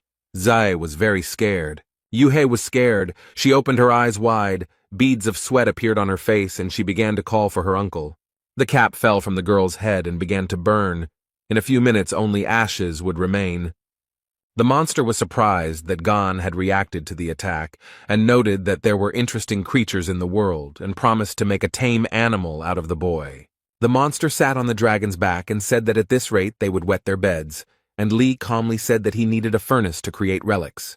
The guy frowned, smiled slyly, and told the monster that it would become the first gas burner. The monster smiled and said that the young man in front of him was very funny. Zhang Yuha looked at the monster and thought that they belonged to the illusory race. Li touched the girl's head and asked what she was thinking about, whether she wanted to try to deal with everyone alone again. Gan asked the guys to leave everything to him, and then asked them to take care of the evacuation of the residents. The man smiled and noted that he trusted them with all this, because he knew how strong they were, and noted that they should also trust him. The boys smiled cheerfully at their uncle, even though he didn't see their smile, and agreed with his words. Li replied that it was all wonderful, and then, a little more quietly, said that the fun would begin very soon. The monster smiled vilely, telling the guy to resist even harder. A few seconds later, the young man was tied with a thin but strong rope. He did not understand how it happened. The monster was having a lot of fun, and told the guy that taming him would be incredibly fun. The monster pulled the rope with all his might and it rose up to the very sky. He was incredibly happy. The monster raised the rope, then lowered it, and the young man hit the ground, from which huge pieces flew off to the sides. After some time, the guy found himself on the ground. His clothes were very badly damaged. He stood up, tore the rope apart with his hands, and calmly said that there was a lot of talk and no sense, and then asked the monster if that was all it was capable of. The monster frowned very deeply and began to laugh very loudly. He had come up with a new plan for revenge. The monster told the guy not to make him laugh and began to attack the guy using fire. At this time, Songjae was telling people that they should evacuate as quickly as possible. There were special centers for this in the city. The guy was very pleased with himself because he successfully completed one job and helped people at the same time. Za told his sister that he helped those civilians who had not yet managed to evacuate. And at this time, the girl looked into the distance with interest. She was very interested in what was happening to Lee. She thought that her uncle was strong, but his opponent was a representative of the illusory race, one of the most dangerous ones that brought misfortune and belonged to the red class. The girl understood that Gan could have problems. She thought about what to do if old wounds from the time of the tower made themselves known. Yuha thought that she needed to help her uncle and went to him. Her brother reminded her that Lee told her not to interfere, and her sister replied that she would be right back. The monster thought that it had gone too far and burned the young man to the ground. The monster was happy and already thought that such a solution was also possible, but what he saw exactly shocked him. Lee said that a real flame should be exactly like this, and noted that the fire of that brat from Gemini could barely warm his palms. The guy smiled widely. His eyes were shining, and he told the monster that from now on it would be his burner. A message appeared in front of him that fire could be used in the workshop. The monster lowered his head. He thought that this couldn't be. How could that man survive the hellfire? Li Gang raised his hand with a heavy weapon. He was tired of the messages that fire could be used in the workshop of creation and decided not to delay. The young man was very pleased with himself and showed with his hand that he wanted to enchant. The monster couldn't understand what was happening, and then began to scream furiously that he wouldn't let the guy do this. Lee saw the monster raging and ordered the skill to be activated, and a loud roar of lightning was heard. It was Chan Yuha who arrived, who was very worried about her uncle and wanted to help him. The girl stuck her spear into the monster's shoulder, and it clenched its teeth and began to ask how she dared. The monster was very strong, and he tore the attacker away from himself and threw her aside like a feather. The girl flew back so many meters. Fear and horror were visible in her eyes. She didn't think that the monster was so strong. The monster told his dragon that dinner was served, and he went to the girl. The monster ordered the dragon to devour Yuha, who began to open his huge mouth wide. Achan looked at all this with fear, her face covered in beads of sweat. She understood that she had no other way. At this time, Gan ran up, grabbed the dragon, and began to ask where he was going because his opponent was him. The guy pushed him with all his might. He fell with a loud crash, and rock fragments flew in all directions. The lizard opened its mouth very wide and screamed in pain. She could not even imagine what awaited her. The monster watched everything that was happening, and thought about how easily the guy had thrown away the lizard of the underworld. Lee stood up and calmly said that if the monster touched Yuka again, he would not leave a single wet spot of him. The monster felt uneasy. It began to be covered in drops of some substance and thought about what was happening. The monster grabbed his head and wondered what was consuming him. His representative of the illusory race, was it really some kind of pathetic person? The monster began to understand that the games had finally come to an end. It hovered high, and Lee watched all of this. Yuka, who was nearby, began to cover herself with her hands. She thought about what these absurdly huge streams of magic were. The monster told Gon that he didn't like this form because he couldn't train in it, and he had to acknowledge him. The monster changed a little and said that there really was an enemy standing in front of him and promised to incinerate him, and then everything in the area. The monster began to use the skill of disaster. A very strong wind was blowing, but the young man calmly resisted the monster. Chan Yuha was very worried about her uncle. She began to call him very loudly, and tears appeared in the girl's eyes. A bright light blinded the entire city. It became very quiet. Only dust and dirt flew in the sky. The city was burned. The monster flew towards its competitor, its teeth clenched tightly. The monster's hand was grabbed by Li Gang, who was wearing a special glove that was designed to come into contact with fire and was enchanted with hellish flames. The monster couldn't even believe it, as he didn't expect the attack to be stopped by an ordinary glove. Gan frowned so much that the veins stood out on his forehead and told the monster that it would get it right now for daring to burn down the entire city. The monster clenched his teeth. His mouth twisted. He thought about how humiliating all this was. The guy started laughing and asked what he meant by humiliating, whether the monster was belittling the capabilities of his glove. And then he looked closely at the monster and noted that it couldn't even imagine how useful the glove was when eating chicken. A system message appeared in front of the guy saying that the negative energy was too strong and needed to be cleansed. The guy replied with a smile that he had a cleansing fist. He repeated the phrase about the cleansing fist, and the monster prayed for the young man to stop. The monster fell from such strong blows, and Gon asked him why it still wouldn't cleanse itself. A message appeared in front of Lee that dead targets could not be purified. This surprised him greatly. He was not prepared for this. The boy told the lizard that he had no choice but to replace the broken gas burner with it. The lizard gave up very quickly and became a prisoner of Ophiuchus, as the system messages announced. The young man stood in front of a huge lizard and asked her what would be the best name for him, and she chose the name Torch. Young Yuha and Songjae ran up to Lee and asked if their uncle was okay, and he asked if they were hurt. The girl replied that everything was fine and added that she had not had time to ask a question. Gon was very surprised. A moment later, he remembered Yuha talking about proposing after she dealt with the monsters. The young man coughed and wanted to say something to the girl, but she interrupted him. Chan asked Gan if he sacrificed himself in the demon tower. The guy looked at her with surprise. The girl frowned, lowered her eyes, and said that this question had been tormenting her for a very long time. Yuha said that the other saints claimed that Li Gang sacrificed himself for the sake of all mankind, but the fact that the strongest died in the battle with Red Eyes seemed absurd. Chan clenched her fist and added that it was impossible to get proof, and she had harbored her suspicions, but now she saw him fight with her own eyes. The girl said she was sure that Li did not sacrifice himself, but became a victim of a cunning plan. The man listened carefully to the girl, and with a smile on his face answered her that she was very smart, as expected from Otis's daughter. The brother and sister looked at the young man, and he said that Yuka had said everything correctly. Gan reported that 20 years ago he was stabbed in the back in the demon tower. He added that this was done by one of the 12 saints who went on the raid with him. The brother and sister were very surprised. Beads of sweat appeared on their faces. Yuha said that she did not understand anything, and the brother asked if the saints had not tried to save the world.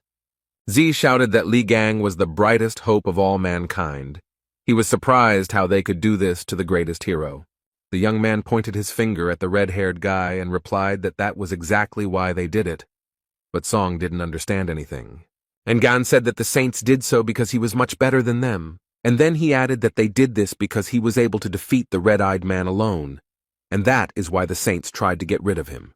Lee said that since the strongest attractor had been killed, the entire world could be at their mercy, and the only barrier between them and their ambitions was him. The guy noted that it is impossible to know everything for sure. This is only the most probable theory. The young people were silent for a moment, and Songjae said that it was all so terrible.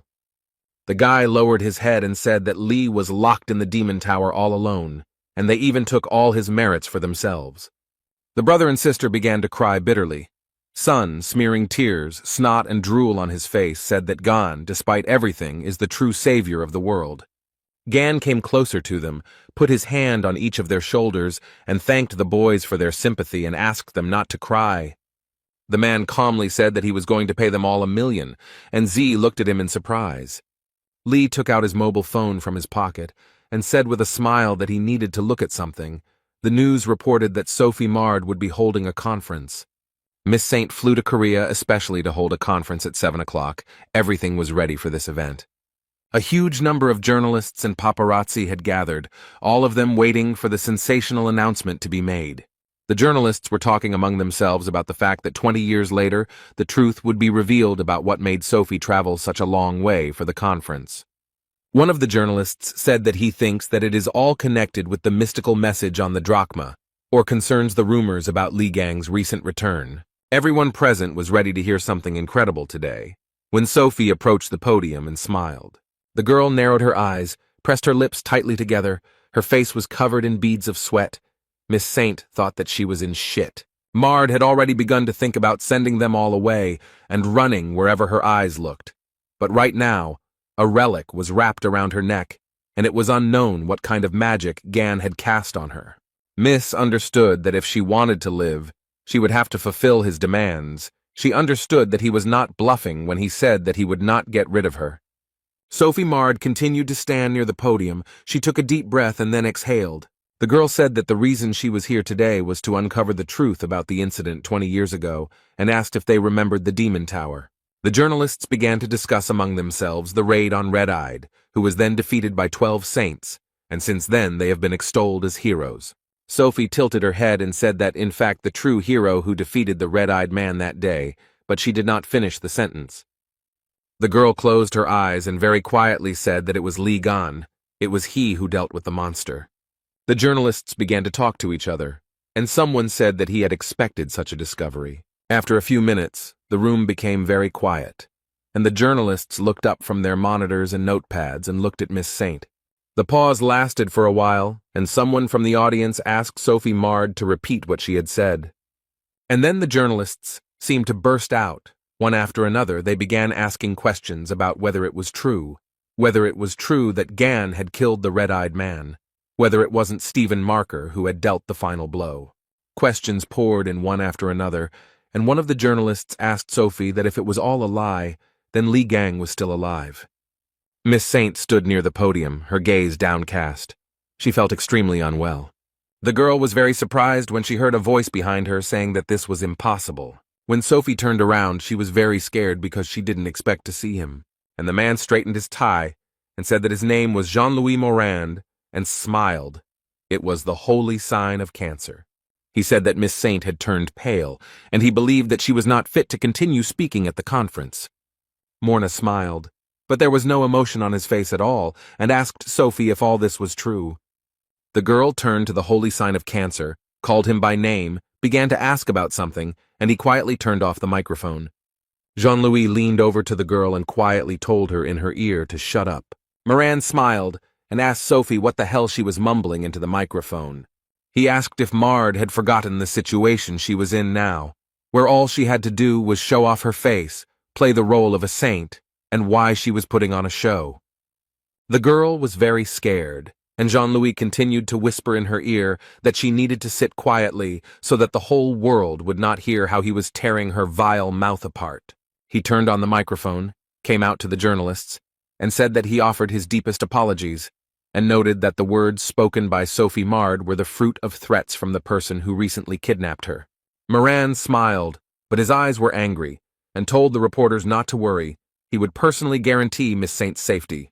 Then the man added that he was sorry, but they had to interrupt the conference immediately. The journalists were very surprised. One of them asked what about the news about Li Gan's return. Jean-Louis walked closer to the guy and stated that Li Gang had died in the Demon Tower 20 years ago and asked what other answer he needed. Moran's pupils narrowed very much, and he said that if the rumors were true, he would personally let everyone know about everything.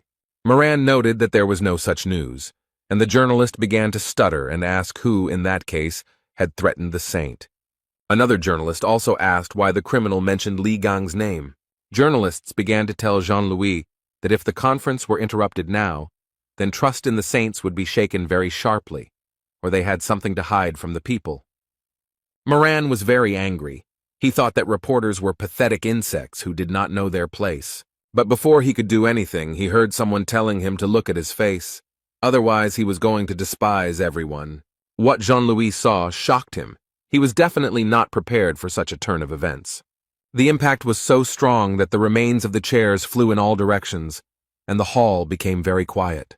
Miss Saint put her hands to her head, tears streaming from her eyes. She said it was him. Jean-Louis Moran gritted his teeth. He was very scared and could not understand anything. Li Gang said that he hadn't seen the sad crustacean for a long time and noticed that its wrinkled face hadn't changed at all. The boy shouted at Moran, who still couldn't come to his senses, to catch his gift. Sophie Mard watched all this from the side with her mouth wide open. She began to guess that it was a tale. Young people approached the huge lizard torch. A prisoner of Ophiuchus touched him. He had a sign that it was strictly forbidden to feed the beast. Gan stood over Moran and asked him if he was out of his mind, if he wanted to interrupt the conference in this way. The young man heard someone from the side saying that he had the tail of a lizard of the illusory race. Jean-Louis also said that he heard that someone had dealt with them and asked if it was Li by chance. Gan furrowed his brows, became angry, and said that he was tired of his tricks with the clones. Moran said the boy quickly recognized his division skill and then asked who he was. The young man was surprised, then smiled and asked who else he could be, and then replied that he was Li Gang. The room became very quiet, and all the reporters turned their gaze to the guy. They were shocked. After a few seconds of silence, the reporters began to laugh and say that Li Gang couldn't possibly look so young and good. Jean-Louis noted that the guy had good skills, but he was a little out of touch with reality. He should have chosen a more suitable role model. Li yanked the lizard's tail with all his might, and it knocked down Moran, who was really annoying the guy. The journalists watched everything that was happening, and the young man said that until you hit them, people won't start to think. Gan turned his attention to the reporters and asked them why they were hatching. He jumped into the crowd and said that they would be next, and someone started yelling that a madman had attacked them. In all this confusion, Sophie thought that she needed to escape while she still had a chance. But the escape failed. Miss Saint fell to the ground. Someone slowed her down a little. The girl screamed in surprise. Lee stood behind her, and with a sarcastic smile on his face, asked where she was going, because she still had to tell the whole truth. The girl realized that she was finished.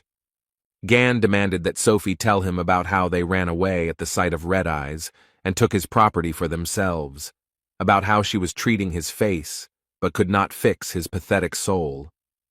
He pressed a point on the girl's forehead, and she closed her eyes and thought about what the guy had just told her himself. The system message distracted the guy. It said that a flash of energy from the darkest star had been detected. Everyone in the room was very scared. They grabbed their heads and beads of sweat appeared on their faces. Sophie got scared and started to speak incoherently, and Li Gang couldn't understand what was going on. The girl screamed like a madwoman. She said that it was not about him, but about that devilry. Li looked at Jean-Louis and thought that the energy of the constellation was emanating from him. He gritted his teeth and muttered that this was all incredible. He would never have thought that it was really gone in front of him. He said that none of this matters, but he doesn't know how he managed to return alive from the demon tower. Moran then added that Ghana should throw a little welcome party to celebrate his return. Otis placed a pot of ramen on the table. This was supposed to be his dinner since no one was home. The man sat down on the sofa, took the remote control, and began to look for something interesting to watch on TV. He was eating ramen and listening to the report coming from the St. Sophie Mard conference venue. The reporter noticed that it was chaos right now. The journalist reported that a man who pretended to be Li Gan had burst into the hall, and that the audience could watch him in a fierce fight with the holy sign of Cancer. The reporter then added that it was a very entertaining show, and that Li was seen on screen grappling with Jean-Louis. Hugo was so surprised that the ramen fell out of his mouth, because the man opened not only his eyes wide, but also his mouth. As the fight continued, some of the journalists began to run away, and Li told his opponent that his pathetic attacks would not work on him. A few minutes later, Moran used his skill and looked at Gan with a smirk. The Cancer Man was simply sure that the guy had been caught and now did not pose any danger. But Li, as always, was collected and calm, and he very easily extricated himself from the enemy's shackles. Jean-Louis was very upset. He could not understand how the guy managed to free himself. The young man had his sword. With its help, he very easily got rid of all obstacles. The journalists who remained in the hall and watched everything that was happening began to clap their hands. Li Gang was very pleased with himself. He smiled happily, and his eyes glowed with a green fire. But the battle was not over yet, so the guy crouched down to attack the enemy again. Gan picked up speed and began to approach the enemy very quickly, who looked at everything with surprise. Moran said with anger in his voice that it looked like Li had been doing nothing but acrobatics for the last 20 years. Jean-Louis started doing his tricks. The guy watched him and asked with a sarcastic smile if he had any more tricks left. The young man did not wait for an answer, but attacked his opponent with lightning speed, then wrinkled his forehead and clenched his teeth. Li looked to the side questioningly. He began to guess something, and this made him angry. The guy shouted very loudly that Jean-Louis had spent the last 20 years doing nothing but learning how to create clones. The man laughed and replied that he would take these words as a compliment, and Gan began to listen. Sophie Mard fell to the floor, holding her head with one hand. A strong wind was blowing, and she was screaming very loudly. Something incredible began to happen in the room. All the objects that were lying on the tables began to circle in the air. The people who were in the hall felt very bad. Blood was flowing from their mouths. Li told Jean-Louis that he was a crazy bastard. He asked if he was out of his mind, and then asked how he was going to clean up the mess. The young man's opponent most likely hadn't thought about it at all, but calmly replied that he would figure it out somehow. The man said he simply decided that he had to deal with Gan as quickly as possible while he still had the chance. The guy turned to Moran and, enunciating each word, asked if it was he, the bastard who had stuck a dagger in his back. Jean-Louis and his clones began to laugh wildly. He replied that Li was trying so hard to find the culprit. The man said, with a smile on his face, that it was not right for a hero to dwell on such petty grievances, because people were more likely to take him for a street thug than a saint. Gan thrust his dagger forward and told Moran to shut up already, and noted that these were too loud words for the cowardly little ones hiding behind the clones. Jean-Louis said that these are not just clones. He recreated them from the life energy of the reporters. They cannot be cut up. Otherwise, all their life energy will be lost. The man noted that in such a situation, things could turn out rather sadly. Lee noted that these nasty tricks matched his mug. Moran laughed and noted that these were the young man's last words and said that now he would die. And Jean-Louis, along with a huge number of clones, surrounded the guy. Just a little more and everything will be over. But the clones began to look at each other. They were very scared. They saw the lizard's tail, which shocked them greatly, since the clones had no idea where it came from. Lee waved his hand and calmly said that this was a new skill he had learned in Drachma. The guy said, "Get hit," and hit the man with all his might. He gritted his teeth and watched all this with fear. Jean-Louis screamed loudly as Gan used the take-hit skill instead of me. The young man said that in front of him was not just a clone, but a part of Moran, and as soon as he finished him off, dealing with the rest would not be difficult. The man screamed very loudly. Where did the guy find out about all this? His face twisted in horror. Lee calmly said that he had said that Jean-Louis was a bloody, rotten piece of crap, and added that one would have to be a real idiot not to realize how much he stank. The guy had a huge pink stone in his hand, and shouting jackpot, he raised it up. Moran was surprised to hear that even the twins were unable to find the core, and asked how he had managed to get it. System messages appeared before Lee that a fragment of the cancer core was in his possession, meaning he could absorb the power of cancer. Sophie continued to hide under the podium as before. She listened attentively to what was happening near her. After a while, the conference room became very quiet. Only smoke and dirt rose up. The journalists began to come to their senses. The girl asked what it was, and the guy noted that he thought he was finished. He asked what happened.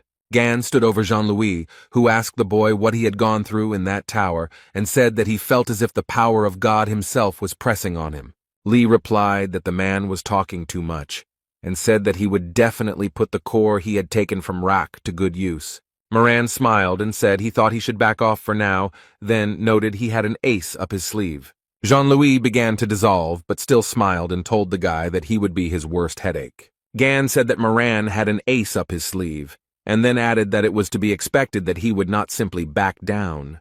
Lee's phone rang. It was Otis. He was shouting what the hell Lee had done there, and then he ordered him to quickly return home. Hugo yelled that he was watching the news, and told the guy that he had just dealt with a high-class clone of Jean-Louis, which meant they had their guns pointed at him. Gan, who listened to his comrade, opened his mouth in surprise and could not understand what was happening. In the starry sky above the planet Earth, either a satellite or another space device was flying. It was getting closer and closer to the Earth and was making characteristic sounds. After some time, the warhead detached from the weapon and began to fly at enormous speed. It broke up into many pieces, and it seemed that a little more and they would destroy the Earth. It was the Mormoth missile, a special weapon created by the Capricorn and Gemini branches after Li Gang disappeared, designed to eliminate incredibly powerful attractors. The rocket was created in case humanity was unable to cope with the monsters. This is a kind of trump card that destroys not only the attractor, but also a huge area around the point of impact. Gan told Otis that he couldn't believe they had put something like that together and that it sounded too grandiose. Hugo said Jean-Louis had it set up so that the missile would fire automatically when his biometric signals disappeared. Lee said that it looked like the high-ranking clone was almost equal to Moran's original body, and Otis shouted that it was not the time to be daydreaming. They needed to get out of there quickly. Gan said that he didn't think that running away would be the best solution, and if his words were to be believed, that thing could level several cities to the ground, and his comrade asked if there really was no solution. The guy thought about it, asked his friend again, and looked at Sophie, who looked at him questioningly. The young man laughed and happily told Otis that there was still something they could do. Miss Saint stared at Lee. Her brows furrowed and beads of sweat appeared on her dirty face. At this time, the rocket was getting closer and closer to the sleeping city. People were sleeping peacefully in their apartments. Loudspeakers installed on the streets of the city announced that a Mormoth missile was flying straight in their direction. People should immediately hide in shelters, and this was not a drill. People started running for cover. They were talking about why the anti-drag weapon was sent to the center of Seoul. Someone wanted to rent teleportation skills. Sung Jae and Young Yuha heard here and there about people saying they didn't want to die. Here the sky became very bright, and a bluish-greenish glow could be seen at the very top. Everyone who had run for cover raised their heads and began to look carefully, and the brother and sister immediately realized that it was Uncle Gan. He wasn't climbing up alone. He had Miss Saint in his arms, her face twisted in horror, and Lee was smiling broadly. Sophie screamed very loudly. Tears flowed from her eyes. She asked the guy what he was planning. A message appeared in front of Gan that, by the will of the Gemini bishop, the teleport and levitation skills were activated, and they teleported to the location of the Mormouth rocket. All this was possible thanks to the badge that Lee took from the Bishop of Gemini and held in his teeth. Gan and Sophia were getting closer and closer to the location of the Mormouth rocket, and the girl was screaming like crazy. The guy with a smile on his face said that he knew perfectly well that Miss Saint could burn through anything and ordered her to melt this rocket, but she could not figure out how to do it. Lee said that if she couldn't handle it, neither they nor the city's inhabitants would survive a collision with such a colossus, and Sophie had been idle for 20 years, and now it was time to serve everyone. Miss Saint screamed and cried, begging Gan not to throw her into the rocket and calling the guy all sorts of names. The young man naturally did not listen to the girl and told her to fulfill her destiny, but she flew, cried, and swore. Sophie held her hand out in front of her, closed her eyes, and asked the sacred essence of Aquarius to manifest itself, but it was shocked by what was happening. And the sacred essence gave its subordinate all kinds of enhancements so that she would not die. Miss Saint continued to scream like a madwoman, tears streaming down her eyes. The sacred entity gave Sophie a tear of a goddess called the Sovereign Skill. A whole stream of water was directed towards the rocket, which was rapidly approaching the Earth. The water swirled, bubbled, and with its strong flow stopped the ill-fated rocket, which fell apart into parts. Sophie watched everything that was happening and happily said that she really did it. She started falling down and screaming why Lee wasn't catching her, and the guy replied that a great job had been done, and then added that with such a set of enhancements, the girl would definitely be safe. The guy looked at the fragments that fell from the sky and said that the leech did a lot better than he expected, but still too carelessly, because if the fragments fell to the ground, chaos would begin. People went out into the street and started talking about the rocket exploding, but now shrapnel was flying at them and they didn't know what to do. Gan looked up and wondered if this thing was created by the twins. The guy smiled and said that he would most likely be able to convey a grand greeting to the Purple Witch. The young man began to call his friend Hugo Otis, who was very surprised. The man asked if Gan had managed to figure out the rocket, and he replied that he didn't have time and asked to borrow the absolute coordination skill. Otis's pupils narrowed very much. He thought that Lee's voice was very worried. Were things really that bad? And he himself answered that he would immediately pass on the skill to Gan and began to search for something in his mobile phone. Gan looked at his phone, realized that the skill had been transferred, and thanked his comrade with a smile, calling him the first slave. The guy read the message which informed him that Sagittarius had passed on the absolute coordination skill, and that it could be used 238 times. Lee said that this would definitely be enough for him. The young man activated various skills. He was very pleased with himself. A smile appeared on his face. When all the preparatory work was done, Gan said that it was time to send our witch a package. A huge, shining star appeared in the sky, and people looked at it in surprise. Some were happy, some were surprised, but it became clear that the rocket and all the fragments had disappeared, and the city residents realized that they were saved. Sun turned to his sister and said that it was Gan, and then added that they were now safe. Bishop Gemini looked up at the sky and thought about how it was possible Lee made the entire warhead just disappear.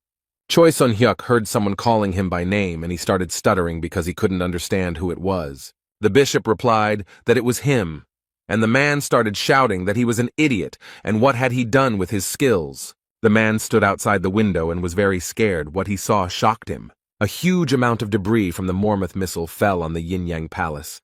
It was a terrifying sight.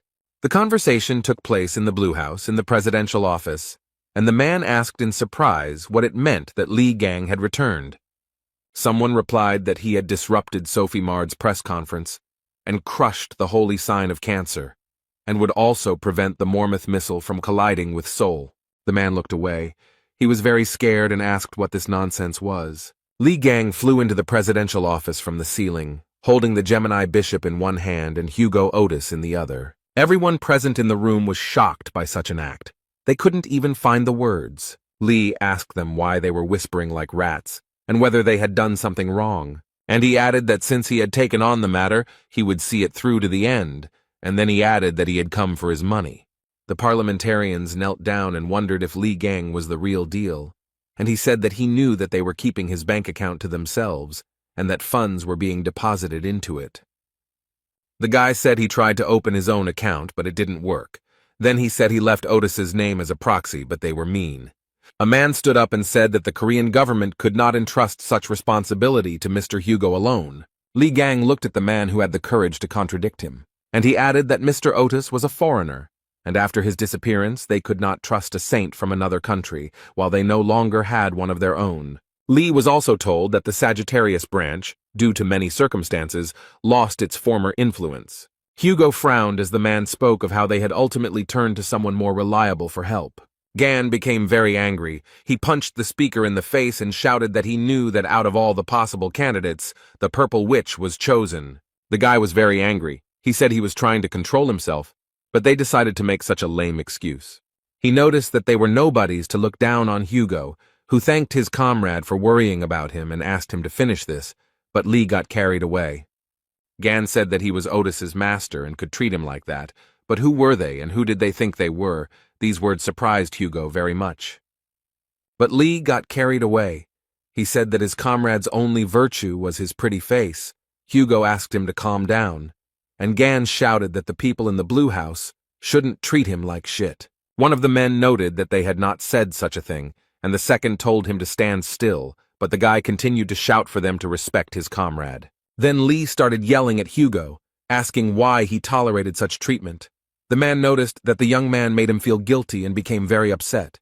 Gan calmed down a little, folded his hands in front of him, and said that in any case, before he started causing a pogrom here, the authorities had to give him his money. Finally, everyone understood why the guy had come here, when suddenly a voice was heard from somewhere asking Li to shut up. Bishop Gemini frowned and then said that the voice sounded familiar to him, but that couldn't be true. A girl began to slowly approach them. Everyone looked at her and the hall became very quiet. Li was very surprised by her appearance. He clenched his teeth and said that she had finally appeared. The beauty said that Li Gan's account had long been confiscated and told him to shut up. It was Heiji, the holy sign of Gemini. The girl wrinkled her brow and said that she was going to use the money from Li's account to restore her yin-yang palace. And then she added that he was a bastard who launched fragments from a Mormouth rocket at them. Heiji screamed that her palace was in ruins, and then asked the boy if he realized how bad the damage was. Then the representative of the holy sign of Gemini told Gan to prepare for the consequences. Li narrowed one eye, the other one glowed green, and asked the girl who she was anyway. And she just bit her lip, lowered her head, frowned. She didn't expect such a question. Heiji came to her senses very quickly. She screamed at the guy to shut up and said that she was going to teach him a lesson now. She used the energy flash skill, and the people in the room started screaming that they would also be covered. Bishop Gemini clenched his fist and joyfully said that this was the most powerful technique of their constellation, a summoning of a spirit from another world.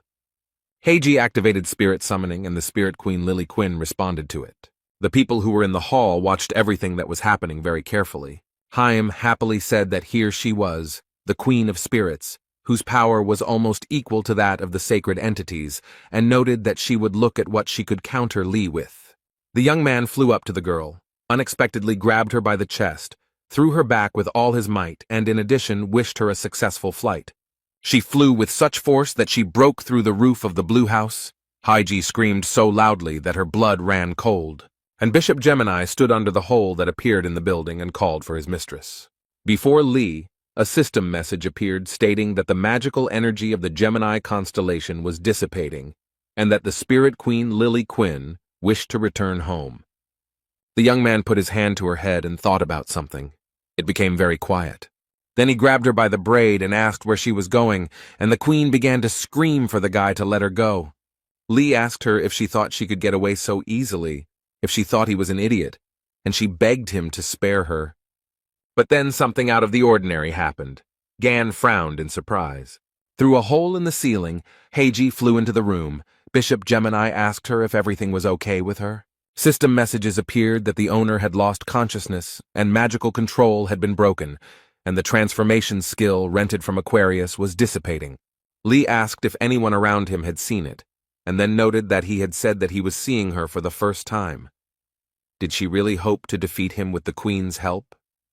Spirits.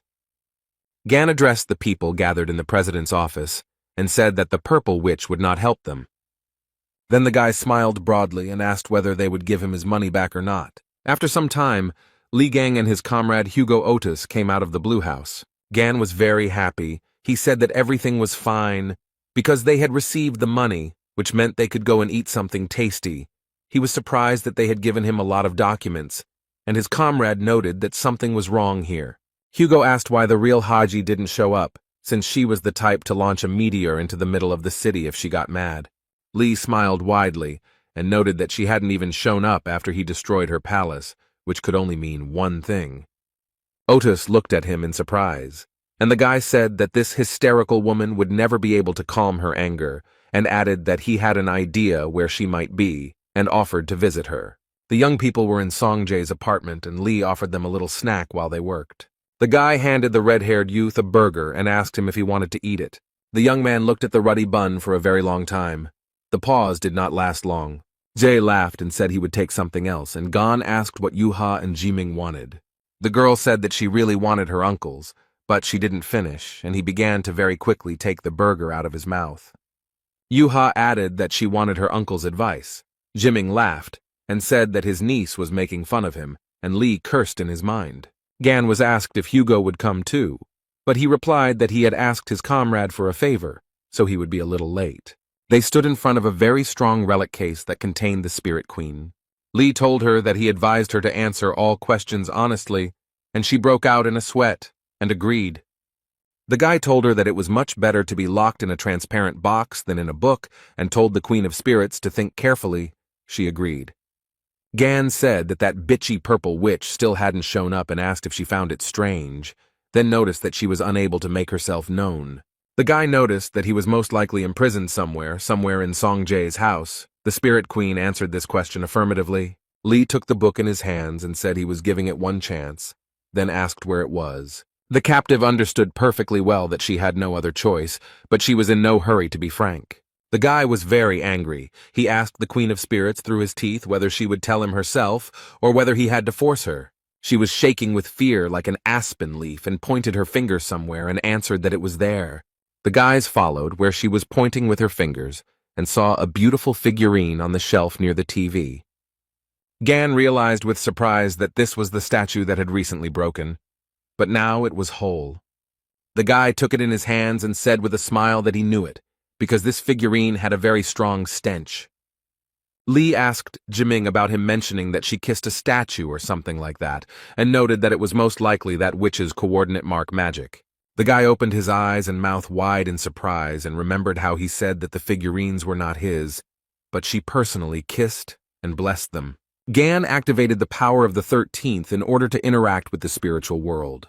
And then the statuette turned to Lily Quinn and asked why she had gone and blabbed everything to them. Chung Yuha was very surprised. She opened her mouth and eyes wide in surprise and began to guess about something. She said it was the Gemini Saint Lady Haiji. It was indeed her, but she appeared in spirit form. Heiji was very angry and thought about why she was caught by the most terrible guy in the world, and why everything turned out this way. She furrowed her brow and thought if only everything hadn't gone wrong that day. It was on that day when the demon tower was completely destroyed that this happened.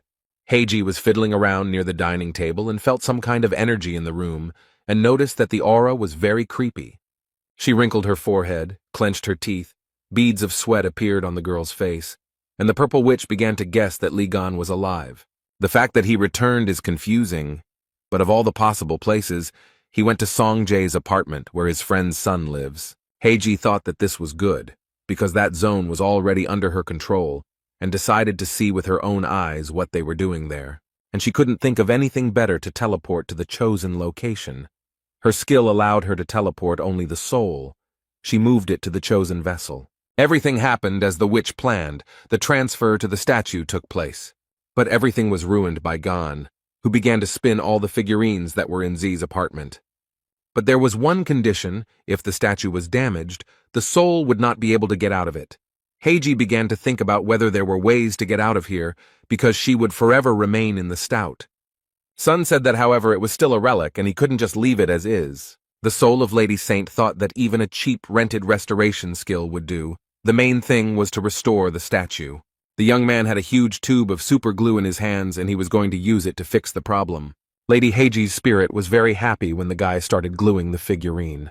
And then she began to sob loudly, as a system message appeared in front of her that the chosen vessel had turned into trash, and she could not leave it. Lee held the statue in his hands and asked how he should torture it so that people would appreciate his efforts, while Heiji screamed at the Spirit Queen to do something, at least try to get out of the fragile case. Lily Quinn stood up and replied that she would not do that because if she tried to escape, Mr. Gan would catch her and asked him not to ask her to do something so senseless. The guy laughed and noted that the Queen of Spirits understood her position well, and the spirit of Heiji said that his brain would boil. Lady Saint looked towards Songjae and said that this was her loyal Templar, and then she shouted that she was his mistress and commanded him to immediately attack Li Gan. The red-haired guy wrinkled his forehead and asked with surprise in his voice why he had to do this. Song said that he didn't want to fight Uncle Gan, and Heiji angrily shouted at him, adding that her branch with Li had been enemies from the start. Lady Saint shouted if the guy dared to call himself a follower of the Gemini branch, then she was obliged to attack him. The spirit of Heiji's face was distorted. The boy jumped away from him and said that in that case he was leaving. She definitely didn't expect to hear such an answer from Z, and spread her arms out to the sides in surprise. Sun said that although he was a member of the Gemini branch, Uncle Gan was his hero. The guy took a badge out of his pocket and noticed that being her follower automatically made him her enemy. The young man threw the badge straight at the Lady Saint and said that he had decided to leave. The badge fell to the floor with a clang, and the room began to shake as if during an earthquake. Heiji began to shout that this was not the holy retribution of the sacred essence. So Jay's faith had switched to the constellation Ophiuchus. The sacred essence of the Gemini branch was furious and sent down punishment. The magical energy struck the guy. Young Yuha and Jimin, who were watching all this, were shocked and screamed loudly. Z became so ill that he could not control himself. He began to fall, and his sister ran to help him. Heiji wouldn't leave the guy alone. She screamed at him to beg for forgiveness and immediately attack Li Gan, as he was a cruel and dishonest person and shouldn't be trusted. The young man was tired of hearing all this from the sacred entity, and despite the fact that he felt very bad, he said with all his might that she should shut up. And he himself remembered what happened in the hypermarket and noted that they are ready to abandon people to their death if it is in their interests. The guy noted that Uncle Gan is not like that at all. He always comes to the aid of those who are in trouble. Sun added that they are all hypocritical scum and can only throw around false phrases about wanting to save the world. And his hero, the young man noted, is completely different. He always helps out and doesn't let you down. Z remembered how in the cafe, Gan told him to speak up if the guys bothered him again, and added that his uncle would always cover his back. Sun lay on the floor, punched it with his fist, and shouted that they were fucking bastards who had no right to look at Uncle Gan. From above, the sacred essence of the Gemini constellation Freya has revealed herself, increasing Songjae's punishment to the highest degree. Li Gang watched everything that was happening and felt sorry for the guy, so he decided to use the skill. It wasn't simple. It was called the Deep Cutter.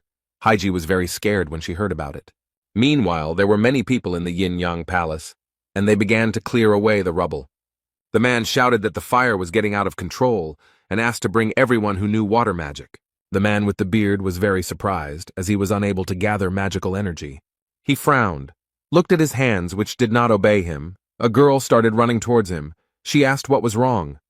She was very scared and talked about Bishop Ken not being able to use magic, and then added that they had stopped feeling it altogether.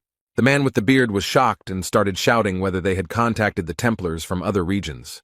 Bishop Hen reported that they were unable to use telepathy or teleportation, and noted that the portal was completely dissipating. He was asked about the Templars, who were supposed to be hunting monsters now, and was told that it was impossible to contact them because telepathy did not work. Someone said that Gemini's magical energy suddenly completely dissipated. The young people in Jay's apartment were very surprised. Yuha said that the magical energy of the sacred essence had disappeared.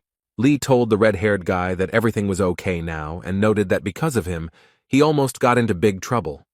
He thanked the young man for trusting him until the very end, and he noted that he truly appreciated it. Sun smiled at the man, and tears of gratitude appeared in his eyes.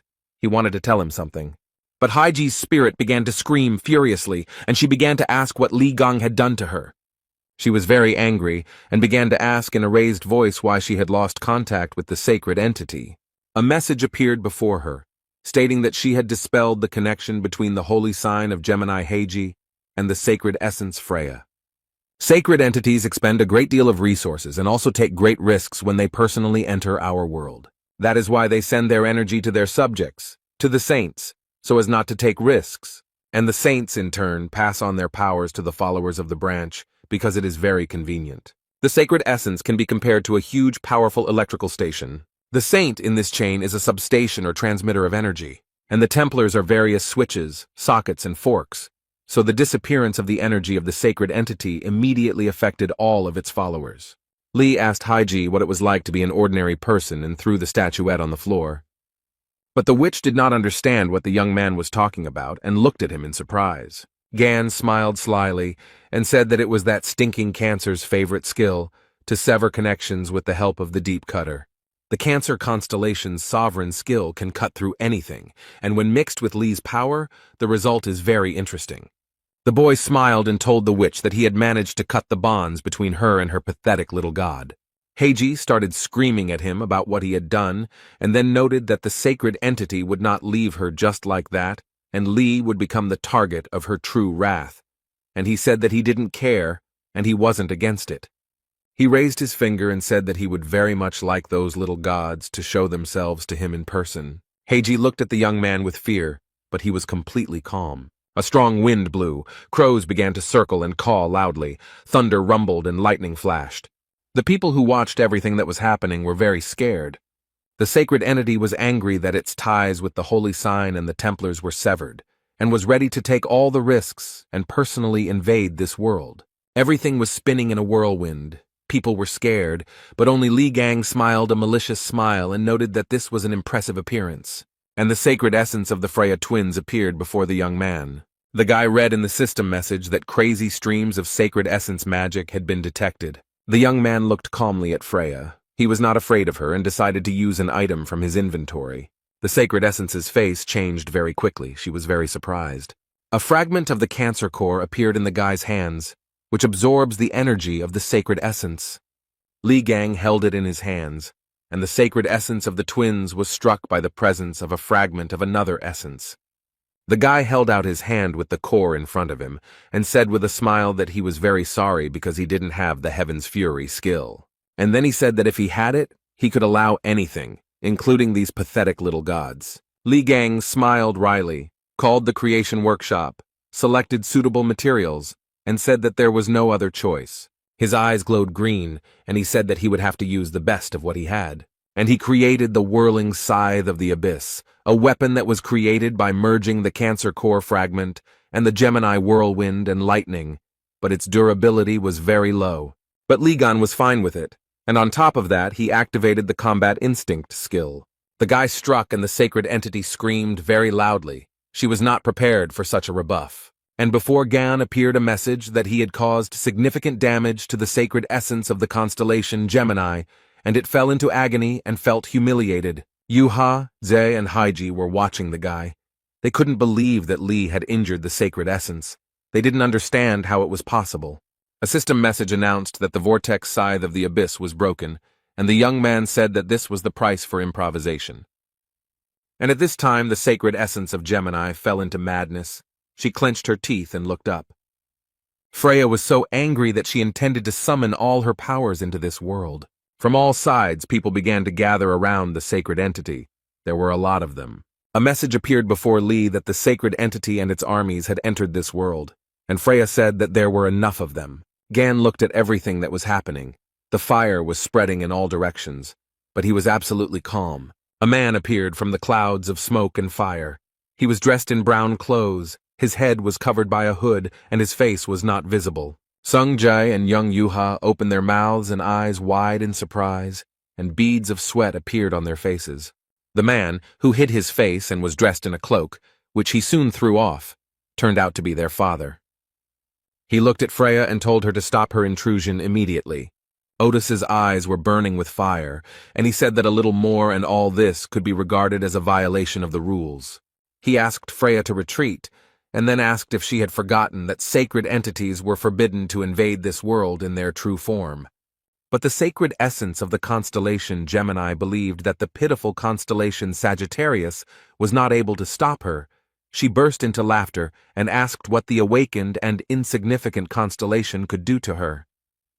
Hugo lowered his head and noted that with his current powers, he would not be able to stop her, then asked if she thought they were the only ones who did not like her intrusion. The countless entities that watch over this world stop the Gemini constellation. They are dissatisfied with the violation of the rules. The Gemini army was forcibly thrown back. The remaining sacred entities who were unhappy with what was happening activated the seals, and Freya needs to invest a lot of faith, experience, and characteristics to continue to stay in this world. The young people watched everything that was happening because the hostility of the other sacred entities was growing. Otis told the sacred entity Gemini that the other entities did not like her antics. The blonde man furrowed his brow and asked Freya if she was willing to take on even greater risks.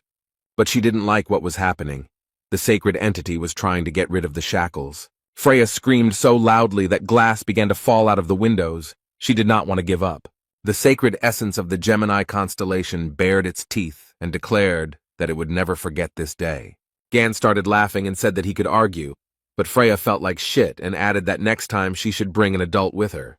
The holy entity was very angry, and a system message appeared in front of the guy, telling him that he had trampled on her pride and gained a high reputation among countless entities. Hugo also read that his location had been accumulated and a special quest based on his location had been activated. The young people sat on the floor among the trash and exhaled. Jiming felt very bad. Gan hugged Otis and told him he was doing well, and Otis noted that he still felt uneasy. The man gritted his teeth, thought about something, and then said that he couldn't believe that Freya had treated Songjay that way. He clenched his fist and said that even shooting an arrow at her head would not have been enough. Lee hugged his comrade, smiled, and told him to wait. He would see everything soon. And then he frowned, laughed, and said that he would definitely teach his friend's children.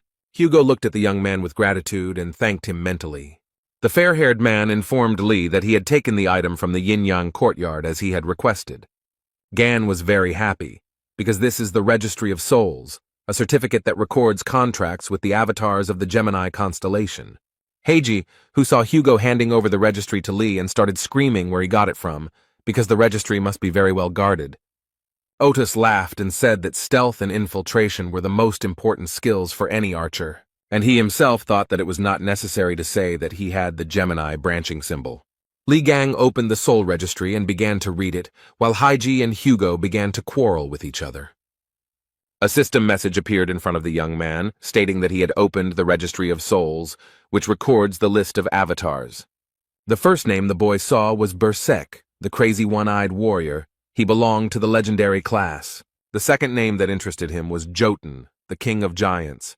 He belonged to the legendary class. Also from the Registry of Souls, the young man read about the warrior king Jarl.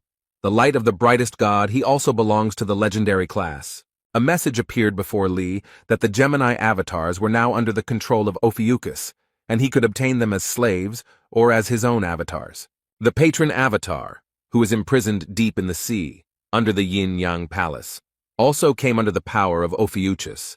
Gan thought that he had a mythical class. The guy looked at the registry and said why he should believe that they really surrendered. First, they need to show their loyalty. And then something incredible began to happen. Even Gan Li did not expect it and screamed in horror. Everyone who was with the guy opened their mouths in surprise. No one was prepared for such a turn of events. Heiji was flying from a great height, and everyone looked at her carefully, unable to understand what was happening. The Holy Spirit who was imprisoned in the statue was distorted with horror, and a message appeared before Lee that the avatars of the constellation Gemini presented him with the body of the saint. Li Gang and Hugo Otis came closer to him to take a closer look and realized that it was definitely a witch in front of them. The guy had a fit of hysterics. He grabbed his head. After a while, he replied that this prank counted as evidence. Thus, he accepted the loyalty of the avatars of the Gemini constellation. Gan was very pleased with the fact that the avatars of the constellation Gemini came under the power of the constellation Ophiuchus. He was asked to give names to his avatars, but the guy was too lazy to do it. So he named them Man 1, Man 2, and Man 3 in order of hierarchy. Heiji's spirit watched everything that was happening. He grabbed his head and screamed that all this was nonsense and a nightmare. Lee grabbed her by the neck and said that everyone had turned their backs on her, including her pathetic little god. He angrily advised her to answer his question honestly, and asked if it was she who had stabbed him in the demon tower. Heiji started laughing, repeated Lee's phrase, and said that she didn't understand what he was talking about. After such an answer, the young man suddenly released her, but she did not expect this and was very scared. The guy said that it was a fragment of the vortex scythe of the abyss that he had used earlier, and it was capable of frying Heiji's soul, which had shattered into pieces. The young man was very angry. He shouted like a madman for her to answer the question and not make a fool of herself. Tears began to well up in Heiji's spirit's eyes, and she began to scream that she really didn't know anything. Lee shouted so loudly that he would torture her to death in her spiritual state that the young people became afraid. Heiji began to say that she guessed that it was most likely Virgo. She explained why she thought so. Since she had not seen anything with her own eyes, she noted that it was the Virgin who was assigned the condemnation of heaven. Li Gang released Heiji's spirit from his hands again. She flew down and screamed loudly. The guy smiled. His eyes glowed with green fire, and he said that there was nothing complicated. She could have avoided the torment by telling everything at the very beginning. The young man noted that since she shared useful information, he would return her body to her. Heiji grabbed her head and thought that she was alive. She looked down and saw feet on a huge platform and was very surprised. Lily Quinn raised her hands and said that she was grateful that Gan had given her freedom, even in this form. The young man looked around, then laughed and noted that he had been slightly mistaken. The guy told Heiji that he accidentally gave her body to Lily Quion and thanked her, and she threw herself into Lee's arms and began to thank him. The bunny that Yang Wei was enchanted into told the girl that there was no point in trying to restore them, and she became angry that he was interfering with her. Lily approached Gan to borrow the soul registry. She was confident that she could improve all contacts. The guy agreed with her. The young man heard some sound and began to look around. He could not understand where it came from.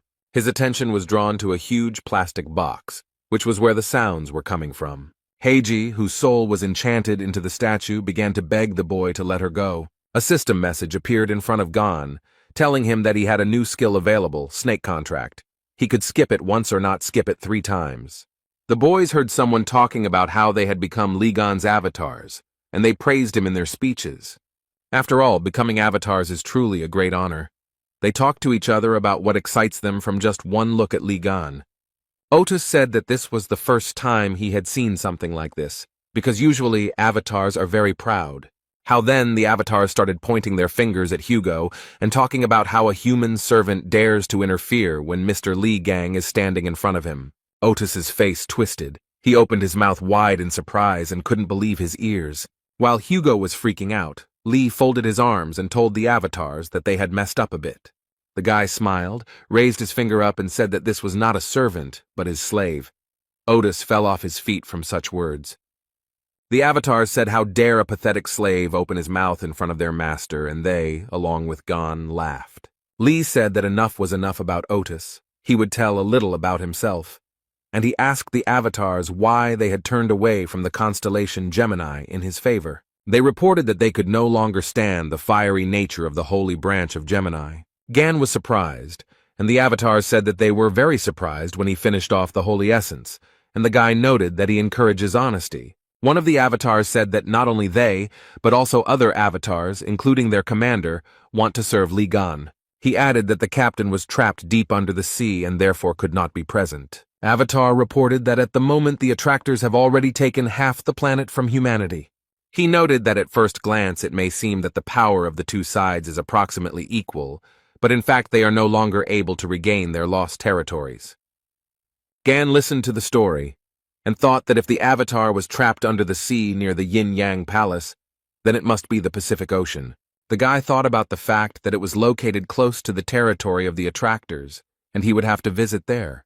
At this time, the avatars were saying something to the young man, but he did not hear, as he was thinking about how to save their captain. And they began to bow to him and say that since from now on he was their patron, they would swear allegiance to him. The young man smiled broadly at them and said that he relied on them and called them brothers. Songjae and young Yuha watched what was happening. The boy said that he expected nothing less from his uncle. And then he added that avatars of such a high class are afraid of Gan, and that's cool. The sister agreed with him. Yuha told Zae that she was very glad that she had finally decided to propose to her uncle. This conversation was heard by Li Gang, who opened his mouth in surprise, and Hugo Otis, who did not immediately understand everything and thought about it. He came closer to his friend and asked what had happened and what his daughter was talking about. Otis's eyes narrowed very much. They became like a dot, and the man began asking again and again what proposal he was talking about. The bunny that contained Yang Wei's soul shouted that Hugo was Gan's father-in-law, and then remarked that it was an interesting family tree. There was silence, and suddenly, unexpectedly, a toy, but not a simple, soft toy, began to burn. The hair began to scream as if he was being cut, and he caught fire because Hugo Otis shot him with an arrow. Beads of sweat appeared on Gan's face, and he began to tell his comrade that it would be better to lower the bow, but he refused to do so. The blond man started shouting that his daughter never said she loved him even on Father's Day. The holy sign of Sagittarius was furious. Hugo held the bow tightly in his hands. He was so angry that if he touched it he would explode, and Lee was confused. He understood that in such a state his comrade could cause trouble, so he shouted for him to calm down. The man exhaled, his eyes were burning with fire, and he told Gan in a calm tone to forgive him, but he could not leave him alive. Without waiting for any answer, the holy sign of Sagittarius began to use such a skill as stealth. Lee said through gritted teeth that it looked like Hugo was seriously angry. He used the skill God's gaze to detect his comrade's magical energy. And a fight began between the old comrades. Otis attacked with all his might, driven by anger. Gan parried the blows and said discontentedly to Hugo that he was very annoying, just like a fly. And many system messages began to appear in front of the guy.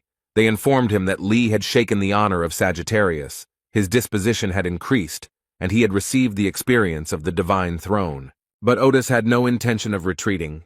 He was going to use such a sovereign skill as the Ring of the Sun God. The guy, when he realized this, cursed and noted that this was, at the very least, too much. Hugo drew his bow, and system messages appeared in front of him, telling him that a sacred entity was speaking to him and reminding him that he was at home and had to pay off a loan. Lee realized who Otis reminded him of. Because that idiot didn't care about the destruction of his apartment, he remembered Song-ju, who was also furious. But the men forgot that they were now broke. Gan knew that Hugo needed to be stopped immediately, and the children also told their dad that he needed to calm down. Jung Yuha said that he shouldn't attack because he won't be able to defeat Uncle Lee. Ghana. Otis held onto the bowstring and took off, while his daughter screamed that he had no chance against Gan. Lee jumped out from above onto the bow. Thus, he wanted to stop his comrade. Hugo opened his eyes and there was a huge bump on his head, which had already been covered with a bandage. The man began to rise and saw Gan next to him, who folded his hands on his chest and asked him whether he had come to or not. The guy asked why he was so angry about a stupid, childish phrase. Did he look like a person who could seduce the children of a close friend? And added that he almost burned down the house. And then he added that Otis's children are embarrassed to express their thoughts in front of him, but they have very deep feelings for him, and even now they brought snacks to cheer him up. The brother and sister smiled. Yuha noted that Dad was awake, and Son noticed that they brought strawberry cake and his favorite coffee. The children handed the food to their father, and he looked at it, and tears appeared in his eyes. He became emotional, and a few seconds later, he rushed to the children to hug them, the fair-haired man sobbing loudly. Song approached Lee and said that he had sent the video of the battle to reporters as he had requested, and his uncle praised him for the work he had done. The boy said that his uncle stroked his head and now he will not wash his hair. Hugo heard these words, turned and looked intently at the guys. Z also brought the cake to his uncle and told him to try it. The man asked why there were so many strawberries on it, and Otis looked at the piece of cake that was intended for him, and one detail surprised him greatly. He pointed at the cake and asked Yuha where the strawberries on his piece of cake had gone. The girl smiled cheerfully, winked, apologized to her father, and said that she gave it to her uncle. Otis seemed to break loose and started running towards Lee, who had a cake with lots of berries. Gan began to eat and did not suspect anything, when the man grabbed him and began to shake him. The roar was heard throughout the entire yard. Smoke was coming from the roof of Otis's house. He almost burned down his house again. Lily Quinn was sewing up a stuffed bunny, and it was talking about how Hugo didn't know anything about raising children. Yuha watched as her father demanded that Lee give him back the strawberry, but he replied that he ate it. Z asked her father not to take food from his uncle. The girl watched all this disgrace with a smile on her face. When her mobile phone made a sound, she received a message, which she was very surprised to see. Her pupils narrowed very much. Chan was scared because the message said that the Red Class Thousand Paw, which was bringing disaster, had appeared, and all Templars were to immediately respond to mobilization. Templars began to slowly gather along the coastline of Manila, Philippines. They armed themselves and began to talk about how they would have to fight the Red Class's attraction if they had a chance to defeat it. One of the men started shouting for people not to give in to fear, because hard times are another opportunity to prove themselves. He added that their boss had not yet shown up, so they had to defeat the Red Class Thousand-Pawed one themselves. The guy suggested showing how much the Leo branched out, and humanity would have another opportunity to make a leap towards a bright future. The men supported the speaker and began to shout. Yuka covered one ear and thought that she wants to go home because she misses her uncle. Everyone who gathered near the tent donned gas masks and helmets and were in a determined mood. There was an old man in the tent. He said that these uncouth barbarians made a noise for no reason, so they were most likely trying to suppress fear. He said that he didn't care about any of this. What was much more important was that the package had to be received. Near Otis's destroyed house stood a girl with a large suitcase. She rang the bell. The door opened and Hugo came out with a construction helmet on his head. He was glad to see the guest. It was his assistant, Yoon Yerin, who said that they hadn't seen the chief for a long time. The girl asked what happened to his house, because even the roof was gone. The man hid his face and told her that it was better not to ask, just to accept it as a fact. They entered the house, the TV was on, and the news was broadcast. Yoon asked if the eyes were watching the news about the Thousand Paw. Hugo said that he was watching and noted that Yuha also headed there. The man saw a box in the assistant's hands and asked what it was. The girl replied that it was lying by the door and asked if they were expecting a parcel. Yoon threw the box, and Hugo called out to Lee Gang so loudly that his construction helmet flew off his head. The tool broke, and the guy got a system message saying that due to the poor quality of the tool, the materials were destroyed. Lee stood over the table with a hammer in his hands and said that there had been another failure, and not the first time. The weapon was destroyed, and a system message informed him that he needed a higher class tool, and the man thought that this was the limit of the craft hammer. Lee thought that it was very annoying that he had lost his hammer of attainments, and now it would be difficult to find out where it could have disappeared to since 20 years had passed. The guy looked at the slime and thought that it was hard to make relics larger than average size with it, but before the battle with the maiden, one way or another, he needed to prepare better. A system message informed Gan that a follower of another constellation had infiltrated the domain of the great Ophiuchus and the pitiful Sagittarius. The box that Yoon brought into the house was opened, and a voice was heard from inside asking if it was Sagittarius Hugo Otis. The strange creature told the fair-haired man that they had not seen each other for a long time and said that his name was Sergeyevich. Otis frowned. He realized that it was Capricorn and told him that it was a ridiculous joke, and noted that such nastiness was more in the spirit of Yang Wei. Lee came out of the workshop with a huge hammer and said that he was curious about who had gotten in and recognized the old man. Sergeyevich said that he was glad to see Gan in good health, but Otis and his assistant were very scared. The monster that was in the box introduced itself, said that its name was Vladimirov Ivan Sergeyevich, and asked if the guy remembered it. Lee asked again if his name was Sebastian, and he replied that Ivan Sergeyevich, Hugo, and Aaron were standing behind, covered in sweat. Vladimirov Ivan Sergeyevich is a holy sign of Capricorn and specializes in crafting relics. After the disappearance of the strongest awakened, he had a hand in all combat relics. Capricorn was about to tell Lee Gan the reasons why he was actually looking for him. The guy started to take it out of the box, and he said that he would like to apologize for what happened earlier. Gan pulled Capricorn out of the box, threw him aside, and he continued to talk about how he wanted to build a new, mutually beneficial relationship. Hugo approached Gon and asked him if perhaps he should have listened to Sergeyevich first, and he replied that his friend should stop talking nonsense. Capricorn lay beaten in the middle of the room. Lee said that he would not want to share even a tiny detail with him, and he would never believe that he was looking for cooperation and suggested watching the news. Vladimirov Ivan Sergeyevich said that Gon still has the same bad temper, so there will definitely be a headache. A warrior entered his tent and said that it was time for them to move out, and he was surprised. The holy sign of Capricorn looked out from the tent and told those present that it was worth taking a look at what this thousand-pawed one looked like. The reporter said that they were in Manila, the capital of the Philippines, and they would be broadcasting a raid on the red-class monster, Thousand Paw. Thousand-fingered is a huge monster that was subjected to Ligang 20 years ago. It seems that it is a descendant of that terrifying attraction that appeared here, near Manila. Since this monster belongs to the red class, the forces of several branches have gathered here at once, the troops of the Lion branch, led by Vice Chief Chong Yuha and Bishop Oliver. The Pisces branch is the master of naval combat, specializing in transformation magic. The Taurus branch is the frontline troops with invincible defense. The Aquarius branch are the priests of the battlefield, who are capable of neutralizing even the nuclear threat with their magic. Capricorn branching are great experts in creating and improving all kinds of weapons. Many branches gathered in this location to eliminate the emerging threat, and the holy sign of Capricorn appeared here in person. Lee and Hugo exchanged glances, wondering what the old man was doing there. Most likely, the saint did not come there empty-handed. He wanted to show what he was capable of. Vladimirov Ivan Sergeyevich put his hand forward and began to be attracted to it, like a hammer to a magnet. The old man smiled triumphantly. He called upon the sovereign relic of Capricorn. It was the hammer of understanding. The boys' mouths dropped open in surprise, and Hugo asked Gan if it was his thing. And the warriors began to say that the holy sign of Capricorn is a great inventor. He improves relics right before the start of the battle, and the whole world knows about his incredible skill. Lee started screaming like crazy that it was his relic. The guy couldn't understand what was happening. Gan pointed his finger at the TV screen and said that Sergeyevich was an old goat, and added that he was fed up with the fact that his instrument had been stolen and that this cretin was still acting up.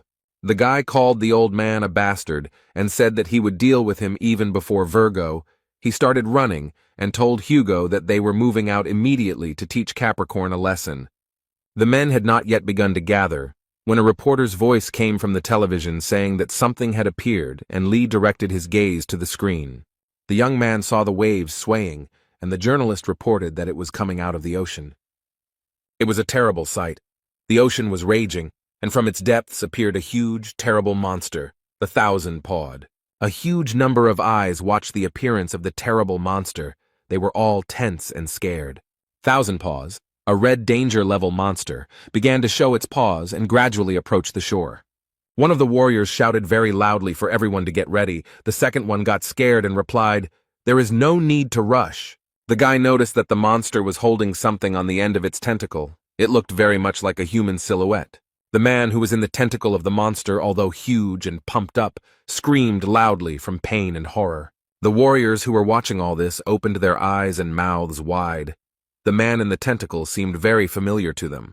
It was Stephen Marker, who screamed at the monster like a madman to give him his bone. It was this bone, not the man, that Thousand Paw was holding. The warriors began to talk about the fact that Marker was fighting the monster for his artifact, because huge amounts of money had been invested in it. So the guys understood Stephen's zeal. Bishop Lavovo was very angry. He thought that Marker was still possessed by this useless bone, and shouted for the head to return to them and pull himself together. The head of the Capricorn branch approached Oliver and asked what the young man was doing, and the guy got very angry. The old man said that the Holy Lion and the Thousand-Pawed had just appeared, and asked why his people were still standing rooted to the spot, and noted that even though he was a saint, the Lion's branch should take command. Sergeyevich said that if Oliver was afraid, he would gladly take on this role. The bishop thought that the old man was a slippery type, but he himself said that he was just about to give orders. The young man walked closer to his warriors and told them to take the potion that the Capricorn branch provided. Oliver then commanded the fish branch to cast a spell to move through water, and Bishop Elvov ordered Aquarius to be given buffs to their combat skills and survivability. The Taurus had to create a line of defense along the coast to keep the monster out. Then the bishop asked if everyone was ready and noted that it was time to finish off this vile monster and ordered the lions to attack him. And all the warriors of the lion branch immediately rushed to attack the monster. They ran and screamed very loudly. Oliver then ordered his charges to use a skill called brutality. The brutality skill was activated and the warriors gained insane beast power. Vice Prime Minister of the LV branch, Chong Yu-ha, reported that the LV advance force had entered the battle. The girl then ordered all the Templars to release their magical energy. They began to carry out the command, and Yu-ha began to use the single branching skill Midnight Beast Charge. Chon shouted that the Midnight Beast had worked and ordered all the warriors to move forward. And the Templars, all as one, began to advance on the terrible monster Thousand-Pawed. The monster was so huge that the warriors on it were like fleas on a dog. He could feel their movements. And Stephen Marker, screaming like a madman that the warriors were idiots and they should stand there until he took his bone back. They told him to stop talking nonsense and wait quietly, and the jock was yelling that he had almost taken her.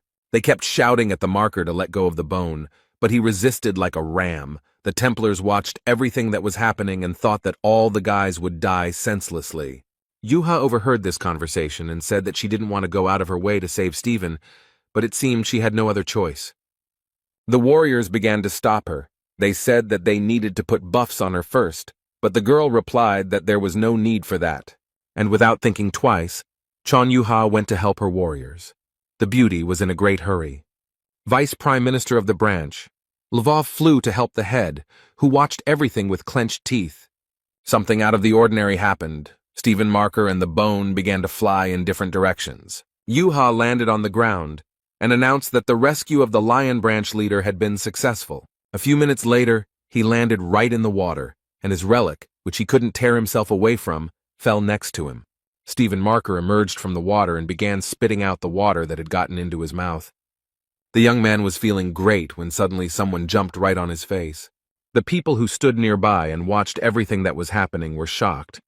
Chan quickly closed the distance and cut off the monster's tentacles with one swing, while Marker screamed at her to get off him. The warriors joyfully shouted that the leader of the lions was finally saved, and it was time for them to rush into battle. They ran so fast that dust flew, because they didn't want the lions to take all the glory for themselves. Someone shouted to cut off the tentacles, because they were in the way. Others commanded to aim for weak spots. Some warriors shouted that the one who was pulling had already moderated his ardor, while others insisted that they had to continue pressing. Then, something out of the ordinary and unplanned happened. The warriors began to run away. It was a tsunami that disrupted all the warriors' plans. Screams were heard from different sides. For everyone present, this was all very unexpected, but they quickly gathered and began to block the wave. The Taurus branch Templars quickly used the impenetrable wall skill. The warriors of the Taurus branch asked each other if this was really a volcanic eruption. But the answer to the question never came. Someone shouted for everyone to look forward. A monster appeared in front of them. The warriors couldn't understand what the hell was going on, because they had only dealt with one monster. In front of them appeared the titanic, misfortune-bringing 10,000 paws. It also belonged to the Red Hazard class. The Templars began to discuss where this monster came from. The head of the Capricorn branch stood near the tent. He looked at the monster and could not say anything clear. He recovered from the shock a little and said that since such a creature had appeared, there was no other choice. Someone asked Sergeyevich what he was holding, and he noted that it was a detonator. He had prepared Mormont missiles in advance to strike the coastline. The old man turned around to see who he was talking to, but there was no one nearby. He was very surprised. The head of the Capricorn branch began to look around. He was very scared. Just then, the detonator that was in his hand suddenly exploded and shattered into pieces. The old man looked at his hand and could not understand what was happening, as a slime began to approach him very imperceptibly. Literally a few seconds later, it swallowed up Ivan Sergeyevich Vasiliev and stopped on the shore. Someone nearby said that Sebastian, aka Sergeyevich, is a real headache. He knows about it. The guy said he understood that those kids were just splashing around in the water, unable to kill the octopus, but he didn't think that destroying them along with the monsters was too much. Li Gang advised Sergeyevich to sit still on his ass and added that this was the first lesson in the last 20 years, and he would show him how to properly cut meat into sashimi. Chon Yu-ha ran to fight the monsters. She thought that the main forces were already exhausted after the first skirmish with the 1000 paw. The girl looked at the monsters and understood that the smaller monsters could be dealt with later, but first, the strongest one should be eliminated. And she used the Lotus Walk skill, Swift. Yuha thought that she had watched the recording of Uncle Gan's battle with Thousand Paw enough times to remember everything. Chan thought that Lee had defeated a huge number of monsters in the past, and among the many recordings, one stood out, which everyone admired, including envious people and haters, and it was the raid on the Thousand Pawed. The girl remembered a scene from the video where Gan was breaking through the smaller tentacles as quickly as possible. Yuha did everything the same way as Lee did. The girl was calm and focused. Gan's next step in that fight was to cut through those tentacles that could not be dodged with one blow. And the beauty got down to business. She was so diligent that the tentacles flew in different directions. Literally a few minutes later, Deputy Prime Minister Lovov found herself on the body of the monster. The girl thought that immediately after successfully reducing the distance, she should plunge the weapon straight between the monster's eyes. Chon Yuha saw the monster's eyes. They were very close and began to swing her spear. But the monster saw the girl and pushed her so hard that the girl flew several meters up. Yuha got scared, screamed, then pulled herself together and used her Lotus Flash skill. This skill was effective, and the monster seemed to have been struck by several lightning bolts. What the girl saw shocked her. She certainly didn't expect such a turn of events. The monster's tentacle held her spear, and Yuha thought about how he had blocked it so easily. Chan tried to free her weapon from the tentacle of the monster, but she couldn't do anything. The girl only became exhausted. Yuka began to gradually sink under the water. Her strength left her. She was not ready to fight such a strong monster. But on the shore, they were watching the girl, and so one of the guys rushed to her aid. It was the head of the Lvov branch. He pulled the girl out of the water, and she began to gasp for air. The monster was very angry and began to beat on the surface of the water to destroy its enemies. The young men held on with all their might, gritting their teeth as the monster dealt powerful blows. The warriors who were also fighting the monsters saw everything that was happening to the chief and vice chief. They were very scared. Some were cursing, while others were shouting for the Templars to continue fighting and not to retreat under any circumstances. The fight was very difficult, so people called for help here and there, and at that time, Yuka thought about what her uncle would do in her place. Chan realized that Li Gang would have flown upward with a two-handed sword, and this guess made the girl very happy. The girl raised her head, and what she saw shocked the beauty. She opened her eyes and mouth wide in surprise. There in the distance, she saw Uncle Li Gan, who was not going to leave her in trouble. The guy was rushing towards adventure. He was armed and dangerous, but at the same time there was a sly smile on his face. The young man didn't think for long. He immediately used a skill called Mountain Crusher. Li Gang understood very well that he couldn't hesitate under any circumstances because the monster was very angry. The guy immediately attacked the monster and it flew away several meters. After a couple of minutes, there was no trace of it. They watched what was happening and were shocked by what they saw. They could not understand how Gan was able to destroy the thousand-pawed one in an instant. What was left of the monster was washed away from the shore by the waves, and the monster no longer posed any danger. The warriors looked at its carcass and thought that this was truly incredible. The Templars discussed among themselves how Li managed to jump to the monster from the very shore. Those who did not see it said that the other warriors were joking. Gan appeared behind the warriors and said that he thought he had overdone it a bit. The Templars did not expect him to appear, so they screamed in fear. The man asked the warriors why they were staring at him, and then noted that the Templars themselves could not do anything, so he was forced to teach them a lesson. One of the warriors told Li to shut up, so how he appeared out of nowhere and simply finished off the monster. The second supported his friend and said that they themselves dealt with that temptation. The monster captured Gan with its tentacles. He could not understand what was happening, and the warriors who had just argued with him were shocked. Li looked at them and understood perfectly well that they would not come to his aid under any circumstances. And the monster held Yuhi's weapon in one tentacle, and the guy in the other. It was a terrifying sight. Chan began to look into the distance and realized that her uncle had been captured. She screamed very loudly. Beads of sweat appeared on her face from worry. The warriors were also able to see this picture. They began to stutter and ask each other what they should do. The Templars couldn't imagine how they would even fight something like this. The monster had no intention of retreating. His eyes were burning with red fire, and he was clicking his huge teeth. How everything suddenly brightened up. One of the warriors used the Lotus of Disaster skill. The warriors opened their mouths and began to talk among themselves about how this was the vice chief's ultimate technique. The Templars' voices trembled with fear.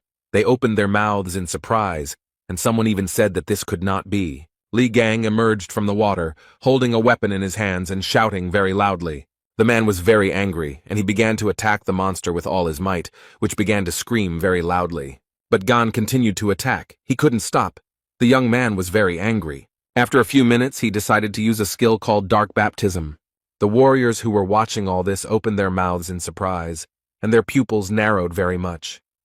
And Gan stood on the monster and said that he loved huge enemies because they could be chopped into small pieces. The guy smiled through his teeth and said, "Even if these monsters had 1,000 or 10,000 legs, they are still the same pathetic octopuses."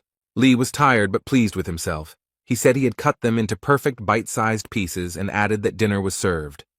The beaten monster was floating in the water and no longer posed any danger to anyone. The Templars were talking among themselves about how Li had actually been able to kill that monster, and that the stories about his exploits were not fiction. A systemic message appeared before Gan that people were looking at him with awe and respect. They were beginning to revere him. The reporter fell to the ground and stuttered as she said that the audience had seen everything for themselves, and added that an event had taken place that would soon become the main topic of discussion throughout the world. People were standing under a huge building, on the screen of which the news was broadcast, which reported that the returning hero Li Gang had destroyed the one who was attracting 10,000 paws. This news made everyone happy without exception. They began to laugh, jump, and dance. Messages appeared before Gan informing him that people began to respect and honor him after his exciting stories and memorable feats. The Ophiuchus Bible was created, and the exploits will be recorded in it. The man said that the book wants him to increase his influence by making his Templars read it. The guy was distracted from his thoughts by some shout. He looked ahead, and on the other bank they were waving their hands and calling to him. It was Yuka. She was very happy to see her uncle and smiled at him. The man also greeted the girl. Literally a few minutes later, Li was next to Chan and immediately asked her if the beauty was hurt. She replied that everything was fine. The man looked at his niece in surprise and asked in surprise what she was hiding behind her back. Li began to ask Yuha if she had decided to take the domino for herself, and she replied that she did not understand what her uncle was talking about. Gan asked if the girl also had a bone fetish, and all Leos were obsessed with them. She replied that it was just a trophy. The guy handed her a piece of something.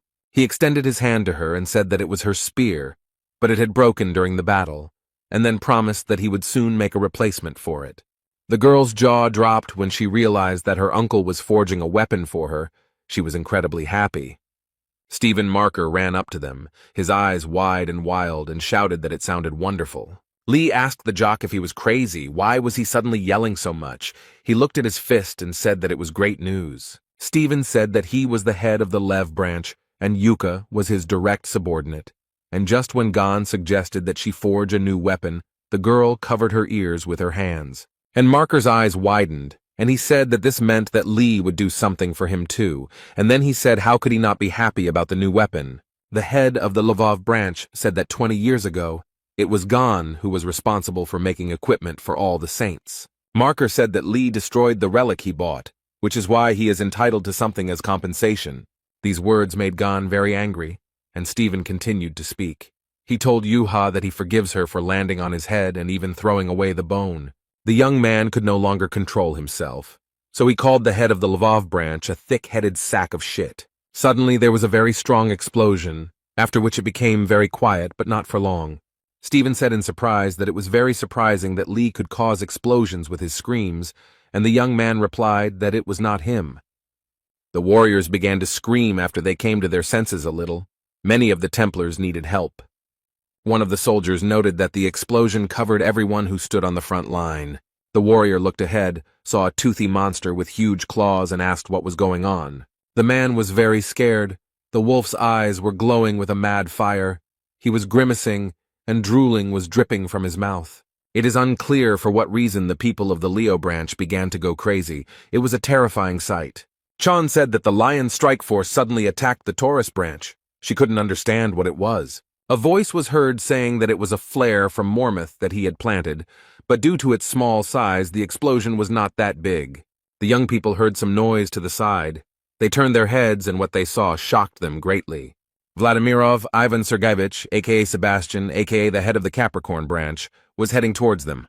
In his robotic hand was a slime called Ghana, whose appearance left much to be desired. Lee got very angry.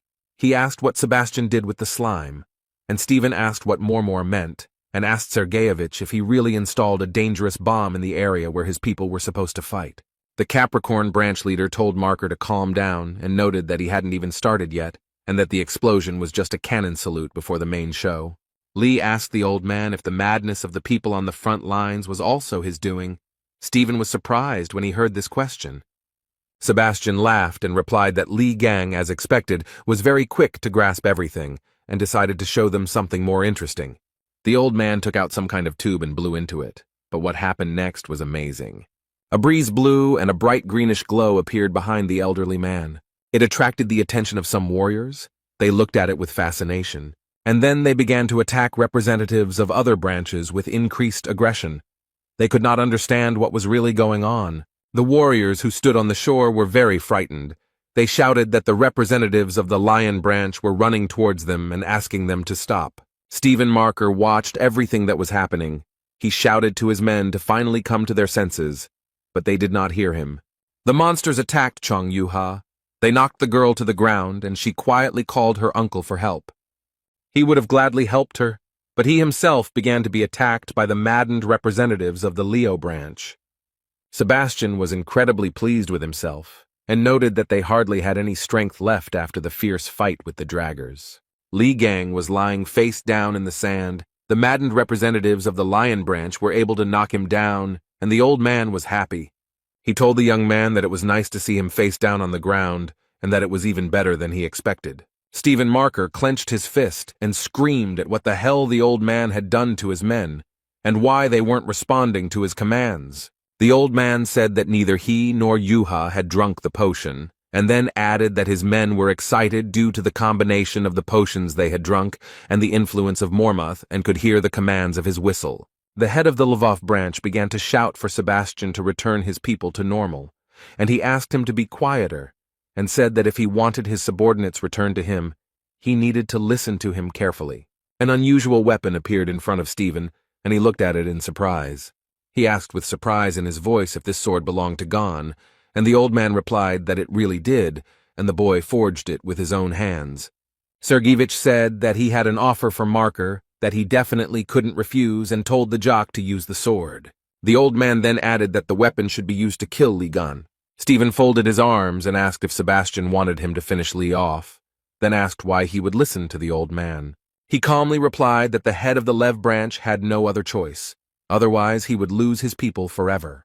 The old man said that everything was fine and they should understand each other perfectly. He then noted that they had something in common, and that was a huge envy of Lee Gang. Stephen Marker said that this was complete nonsense, and Sebastian asked how the guy would then explain his obsession with the artifacts created by Lee Gang. The old man added that the muscle man was trying his best to get rid of his inferiority complex, and seeing Lee Gang's strength was like running into an insurmountable wall. Sebastian noted that this also applied to his skills in creating various artifacts. The old man noted that the harder they try to overcome that very wall, the bigger and stronger it becomes. It is impossible to destroy or jump over it. Sergeyevich, foaming at the mouth, shouted that such a chance only comes once in a lifetime and it should not be missed. And then he added that he was not as petty as Lee Gang and this was not a one-sided proposal. The old man smiled slyly and said that he would create for Marker the most powerful weapon in the history of mankind. He also noted that if they joined forces, they would be able to get rid of Gon, and then they would very quickly become the most influential saints. He handed the sword to Marker and told him to take it and kill Lee Gon as quickly as possible. Stephen didn't think for very long. He took the weapon from the hands of the head of the Capricorn branch. Yuka screamed with all her might that the chief shouldn't, because it was an obvious trap, and this old man was too slippery to be trusted. Stevenson looked towards Lee Gang, and Chung continued to scream, the girl asking if Marker could hear her or not. Yuka screamed at the top of her lungs that she would never forgive him if he harmed Uncle Gon. Marker came very close to Lee, who was being held by his enraged charges. holding a sword a few centimeters from his face. The jock frowned, raised his sword, and said that he had the most powerful weapon in his hands. The head of the Capricorn branch frowned, and in an unctuous voice began to tell Stephen to finish off Gan. And the young man pointed the weapon, but not at Lee, but straight at Sebastian. Yuka, who was lying on the ground, crushed by the members of her branch, opened her mouth in surprise. The old man began to call Marker a cretin because he decided to give up his only opportunity. But Stephen shouted at Sergeyevich to shut up and tell him why he should be trusted, considering what he had done to his people. The guy added that he put all his efforts into surpassing Ligan, so he has no time for any complexes. Marker screamed that he would not kill Gan in such a cowardly way. He was very angry. The guy continued to lie on the sand. He was held very tightly so that he could not break free. He listened as Stephen talked about how he had already surpassed him, and all he needed was a worthy weapon. The head of the Lvov branch began to beat his chest with his fist. He told the old man not to compare him to him. He shouted at Sebastian at the top of his lungs that he was promising to create the strongest weapon, but at the same time, he admitted that he was not capable of surpassing Ligan. The marker noted that with such an attitude he would never create anything worthwhile. The elderly man only responded to his opponent that he was behaving very impudently. The head of the Capricorn branch came to his senses a little and told Stephen that he would regret it very much. It would seem that the guy did not hear him or did not want to hear him. He began to attack the old man, but he defended himself in advance. The marker hit the metal armor the old man was wearing with all his might, and he screamed furiously for the guy not to overestimate himself. Literally a few minutes later, Sebastian used the rocket launch skill, firing from all guns. Explosions were heard. Columns of dust rose up, and nothing could be seen because of it. The old man began to laugh.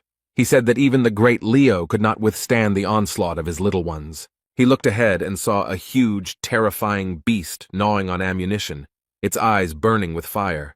It was Marker. He was gnawing and thinking about how 20 years ago, as the old man had said, he had been drowning in his own inferiority complex, but had gotten up from his horse again and again. And he was able to overcome his own limits to simply surpass Li Gang, who was his role model. The head of the Lvov branch used his unique skill, Thousand Claws, against the old man. He tirelessly scratched even the metal armor of his opponent. The marker called the old man names and noted that, admittedly, he really did have a nice suit.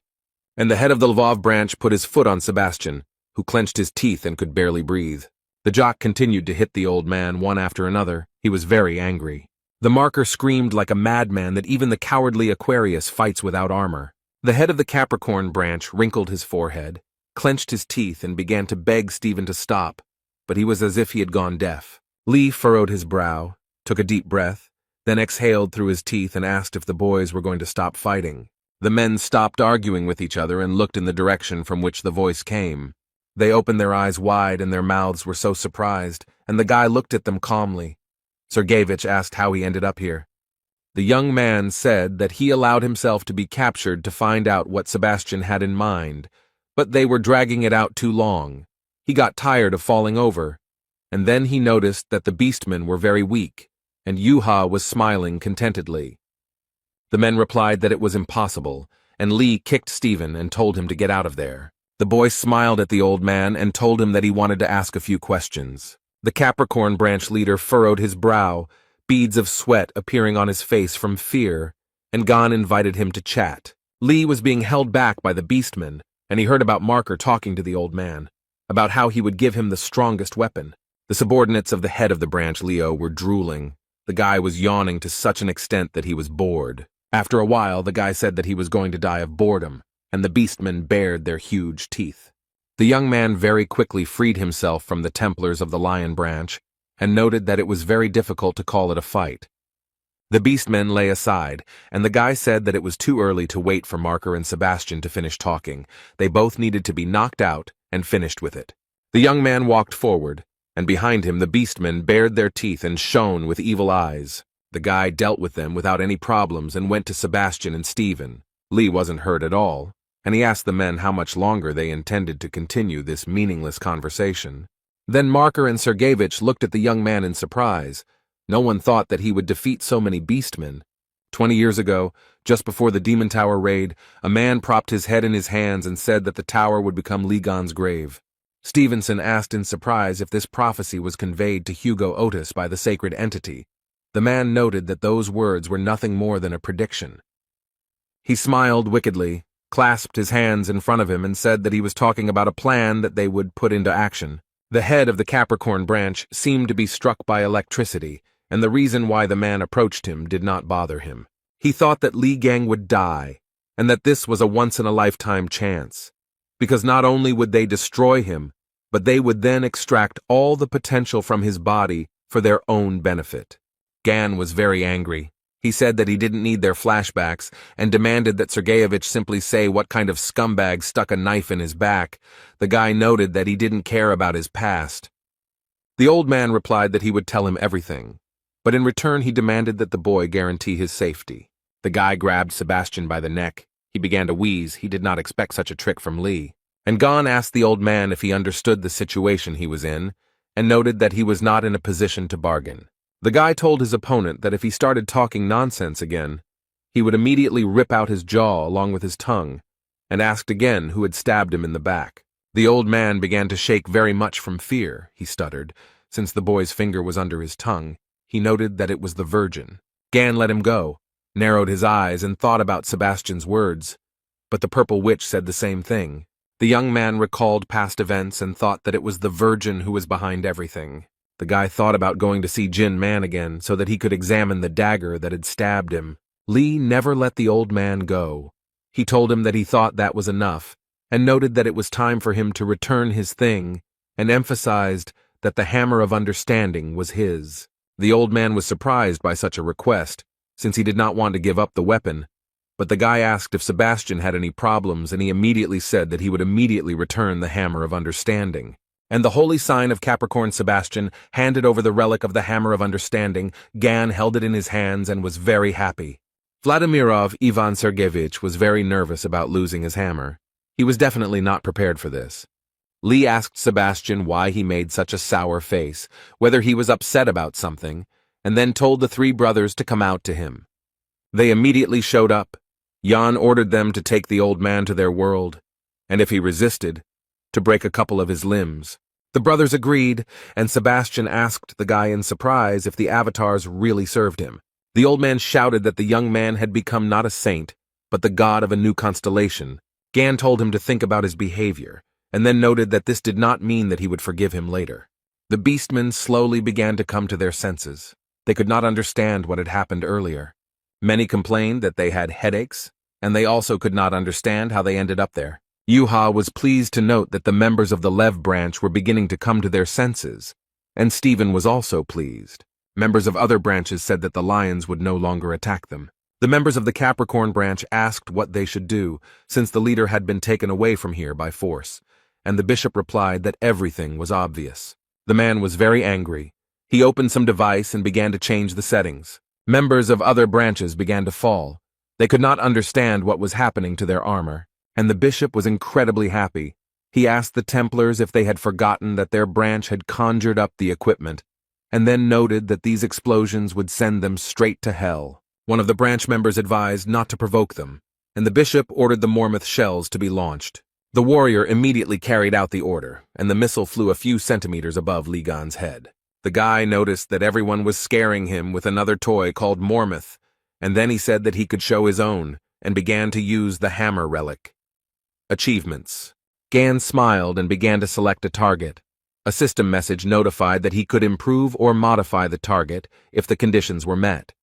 The young man decided that the hammer's target attainments will Mormouth. He successfully modified his target, and the Mormouth projectile was modified into the Mormouth firework. The Bishop of Capricorn widened his eyes and said that Lee had turned the projectile into a firework and called him a crazy bastard. But their ardor was quickly curbed. The beastmen told them that they were the only madmen here. The Leo branch members came closer and asked how they dared to take advantage of their trust. The Capricorn Templars were surprised that they were all safe. Stephen Marker gritted his teeth, widened his eyes, and replied that they, the animals, were not so easy to take. They did not have a scratch from such a small explosion. The members of the Capricorn branch began to run away somewhere, and Stephen Marker shouted at them to wait until he finished. He told Gan that they couldn't just let them escape and asked if he had anything fancy, big, and strong, and he asked why Stephen was asking him again. The head of the Lvov branch was very angry, and Lee thought that it was big, strong, impressive, and easy to swing. He smiled slyly and remarked that he had something, and Marker stuttered and asked why he was looking at him like that. Stephen calmed down a little and said that if the guy had such an item, then let him give it to him. But before he could even finish his sentence, something happened, and the huge man began to scream in a voice that wasn't his own. Gan grabbed Marker by the leg and dragged him somewhere. There was a crazy smile on the young man's face. Without thinking twice, Lee swung with all his might and threw the Marker after the dying members of the Capricorn branch. He watched as the warriors began to scatter in different directions and said that it would be nice to go bowling later. The young man took Stephen by the leg and asked him what he had to say about it. The Marker was so shocked that he couldn't even say a word. The guy dragged him a few more meters, and then he let go of the leg and said that it was uncomfortable for him to hold it, and he would not do it anymore. The action takes place under the protective dome of a European nation. This is the Red Zone. Jane, captain of the Virgo branch search party, thought that the stench was unbearable and that the lures could attack at any moment, so she needed to be prepared. The warriors asked each other if they had heard the news that Lee Gang had killed a huge monster in the Philippines. The girl said she watched the video and noticed that the monster didn't have a chance, while the second noted that the official raiding parties were unnecessary baggage. Someone said that the big losses were also caused by the fact that the Leo branching intertwined with the Capricorn branching. The guy replied that it was to their advantage, because the weaker the opponent, the better. Captain, she ordered everyone to be quiet and asked since when protocol allowed whispering during a mission, and the girls asked her for forgiveness. Jane said that they were not here for fun and advised them not to forget that they were tasked with finding their man, who had disappeared into the outskirts of the dome. The captain noted that the search was already problematic due to the fog, so there was no need to complicate the task. Jane wanted to say something else, but she heard a scream from the side. Someone was calling for help. The girls stopped, but the cry for help did not stop. The captain of the search party noticed that the man was ahead. Jane said she would lead and ordered her branch members to keep up. And there in the distance, someone was begging for help. A man was shouting if there was anyone there, and a search party went forward. Jane wondered if the screams sounded like they were echoing throughout the city, and if her ears were deceiving her. The captain ran forward and thought about how it felt like these were artificial repetitions, like some kind of recording. Jane slammed on her brakes, turned around and shouted for everyone to stop. The captain of the search party looked ahead and thought that something was wrong here. She began to ask where everyone had disappeared to, asking for an answer, but no one answered her. The girl found herself in a place unknown to her, and now she asked to be saved.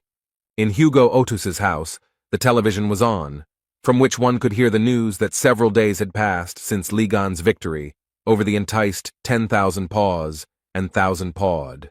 The young man read a book about his achievements while sipping a cold drink, and the reporter continued to talk about how they were in the Philippines, and how they were trying to move the bodies of those bringing misfortune with the help of a huge crane. Gan looked up from his book at the TV screen, where they were talking about how amazing he was for single-handedly dealing with the threat, making the combined mission seem pointless. The guy said that wherever you look, you see the same news, and he didn't understand why everyone was so surprised by the cutting up of a couple of octopuses. He then noted that at least the news was being told in a positive light. Interestingly, the news was also broadcast on the streets of the city, and people were interested to see that the returning hero Lee Gang had destroyed the one who was luring 10,000 paws. The guy looked at the screen and read in the Bible that the main point of it is to perform actions that can attract attention. After a few minutes, he closed it, thinking that was enough and would deal with the to-do list later. Lee Gang received a new notification. He was asked to check the trials or upgraded skills. He noticed that it was stressing him out. The guy chose the tests. He was interested in looking there first. Several messages appeared in front of him.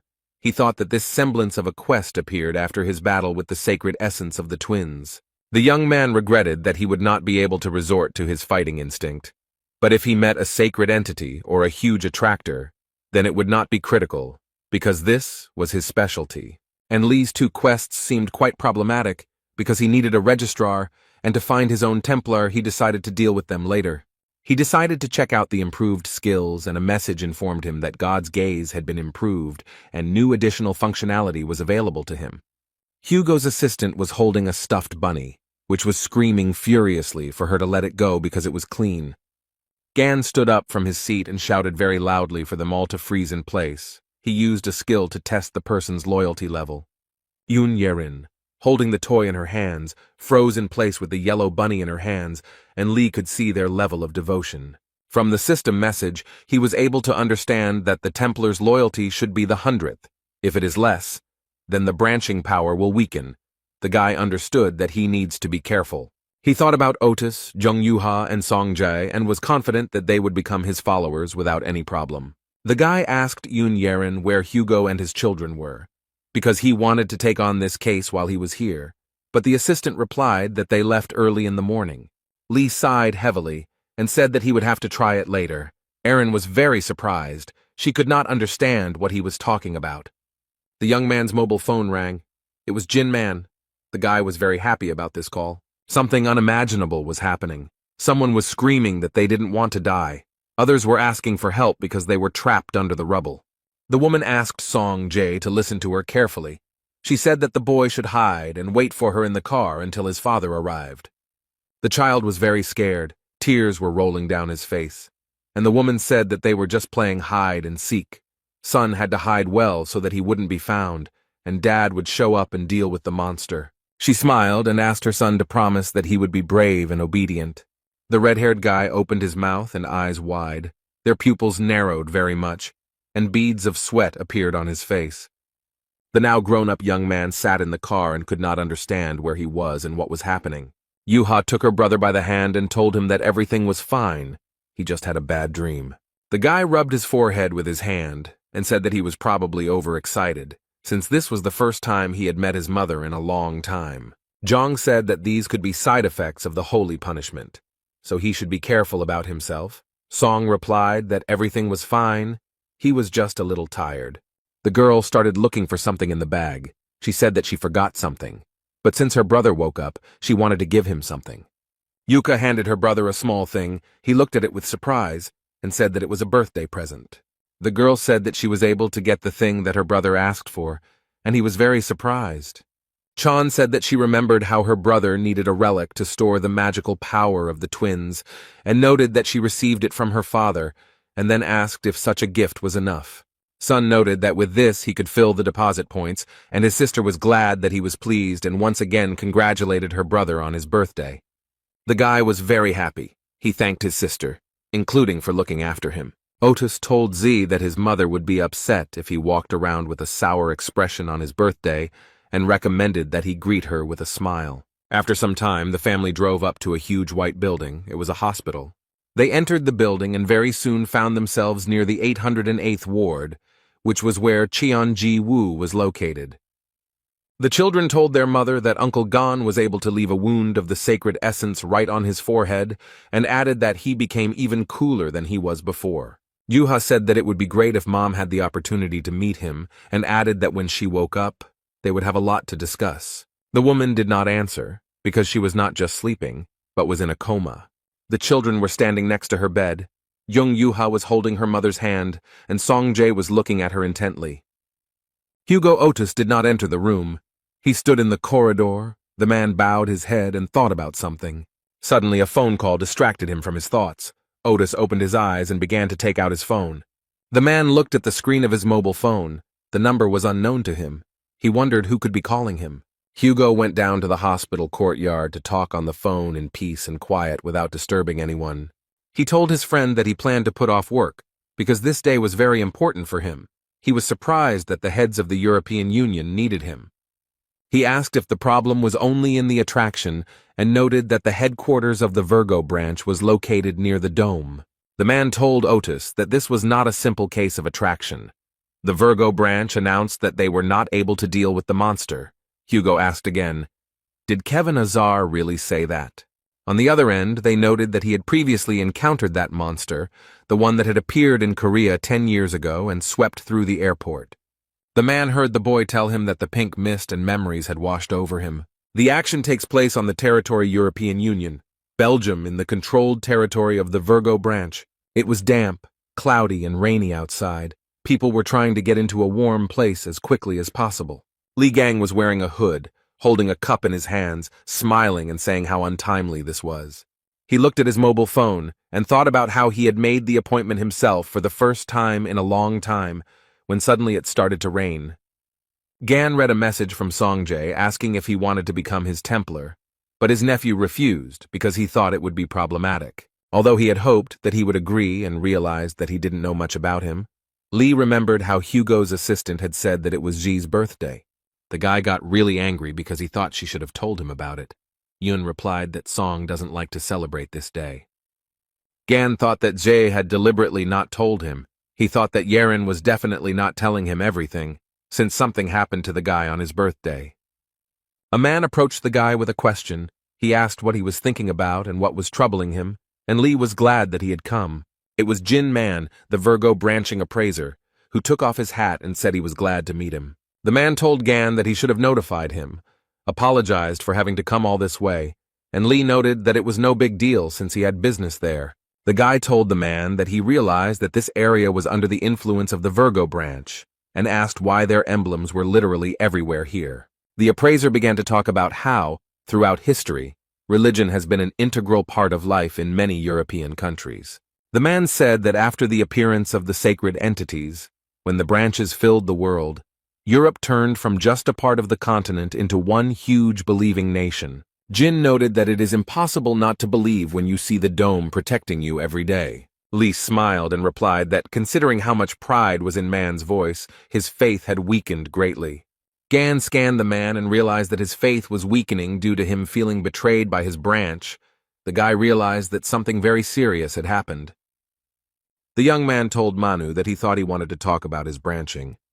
The appraiser lowered his head and replied that he knew perfectly well that he should not be surprised that it was impossible to hide anything from Lee. Gan began to use the soundproof barrier skill he rented from the Aquarius branch, which prevented any sounds from leaving the selected area using water magic. Jin started taking something out of his briefcase and told the guy that it was time to get to the main thing, to talk about the blade.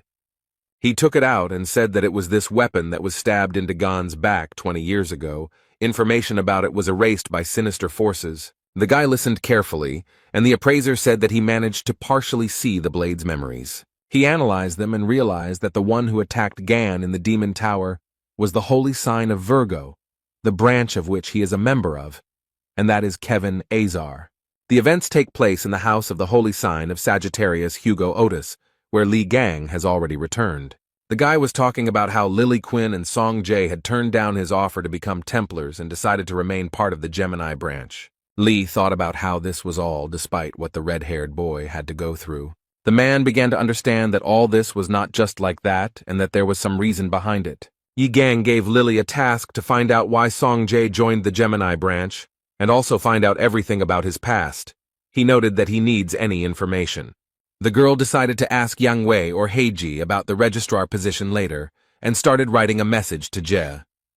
Suddenly, the guy came to Lily and said that he had a request for her. She was very surprised. Quinn smiled and thought that she was lucky. The guy showed up just in time and asked what happened. Sun asked Lily to get into the secret archive of the magical library of the Gemini branch. The girl was very surprised. The Gemini branch magic library contained books on magic, collected from all over the world, including the Gemini branch territories. Deep within the building, there is a secret archive containing forbidden books, which only high-ranking Templars have access to. Sun said that he had thrown away his badge, so he couldn't even enter the library, not to mention that with his rank, he couldn't get into the secret archive. He bowed to Quinn and said that he needed to get there. The girl looked at him in surprise. Lily used her skills and told the boy that sending him to the magic library wasn't that difficult. The young man frowned and watched everything that was happening. He didn't think that everything was so easy for Quinn. The girl told him that the secret archive was full of secret, dangerous, and forbidden magic, and asked what the guy needed there. Sun was silent for a moment, and then said that he wanted to find a skill with which he could summon a creature from another world. Soul call. Gan sat on the bench, his head down, thinking about the words the appraiser had told him. After all, he had looked through the records of the last few years. The man realized that several blades similar to that one had been sold at auctions. They were personally assessed by his predecessor, and it seems that he also sensed the ominous energy that emanated from the weapons. He tried to track down the original, and it turned out to be the Virgo's forking blade. Jin showed Lee the screen of his mobile phone and said that the blade was from the Virgo branch weapon storage, and it also contained a large number of weapons with similar energy. The appraiser said the guns were not put up for auction because they were gradually being scrapped. Gan asked the man if his predecessor had told him anything. Man replied that no, he never heard anything from him, since he was killed while he was investigating. Ironically, it was done by the very blade he was looking for.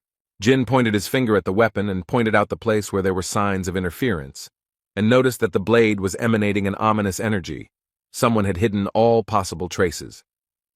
The appraiser added that the blade was cursed with a powerful curse that he had not encountered before, and Lee noted that he thought that this curse was manas. Tried to neutralize. The guy noticed that a strong, sinister creature had intervened here. Everything was not so simple. Gan thought that that creature could harm not only the holy sign, but also the sacred essence. The young man understood that curses were Moran's specialty, but his curses did not work on sacred entities. This sinister energy definitely doesn't belong to any of the gods. Even the energy of cancer is nothing compared to this blade's energy, Lee thought. He came to the conclusion that whoever attacked him must be closely connected with the mysterious civilization. The guy grabbed his head and realized that he needed to first deal with the test, because it had a time limit. Li Gang understood that only after this would it be possible to return to the questions concerning the Virgin.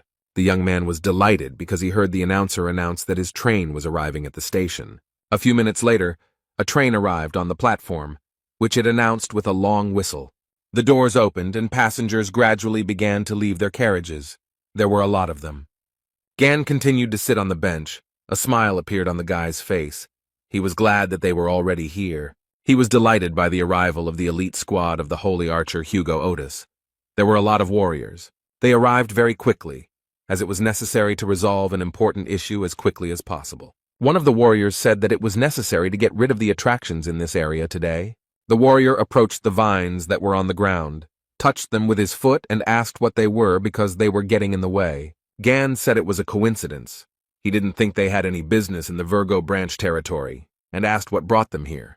The young man frowned and reported that the Sagittarius branch had received an order. He noticed that their branch had a special squad that was engaged in the extermination of the attractors.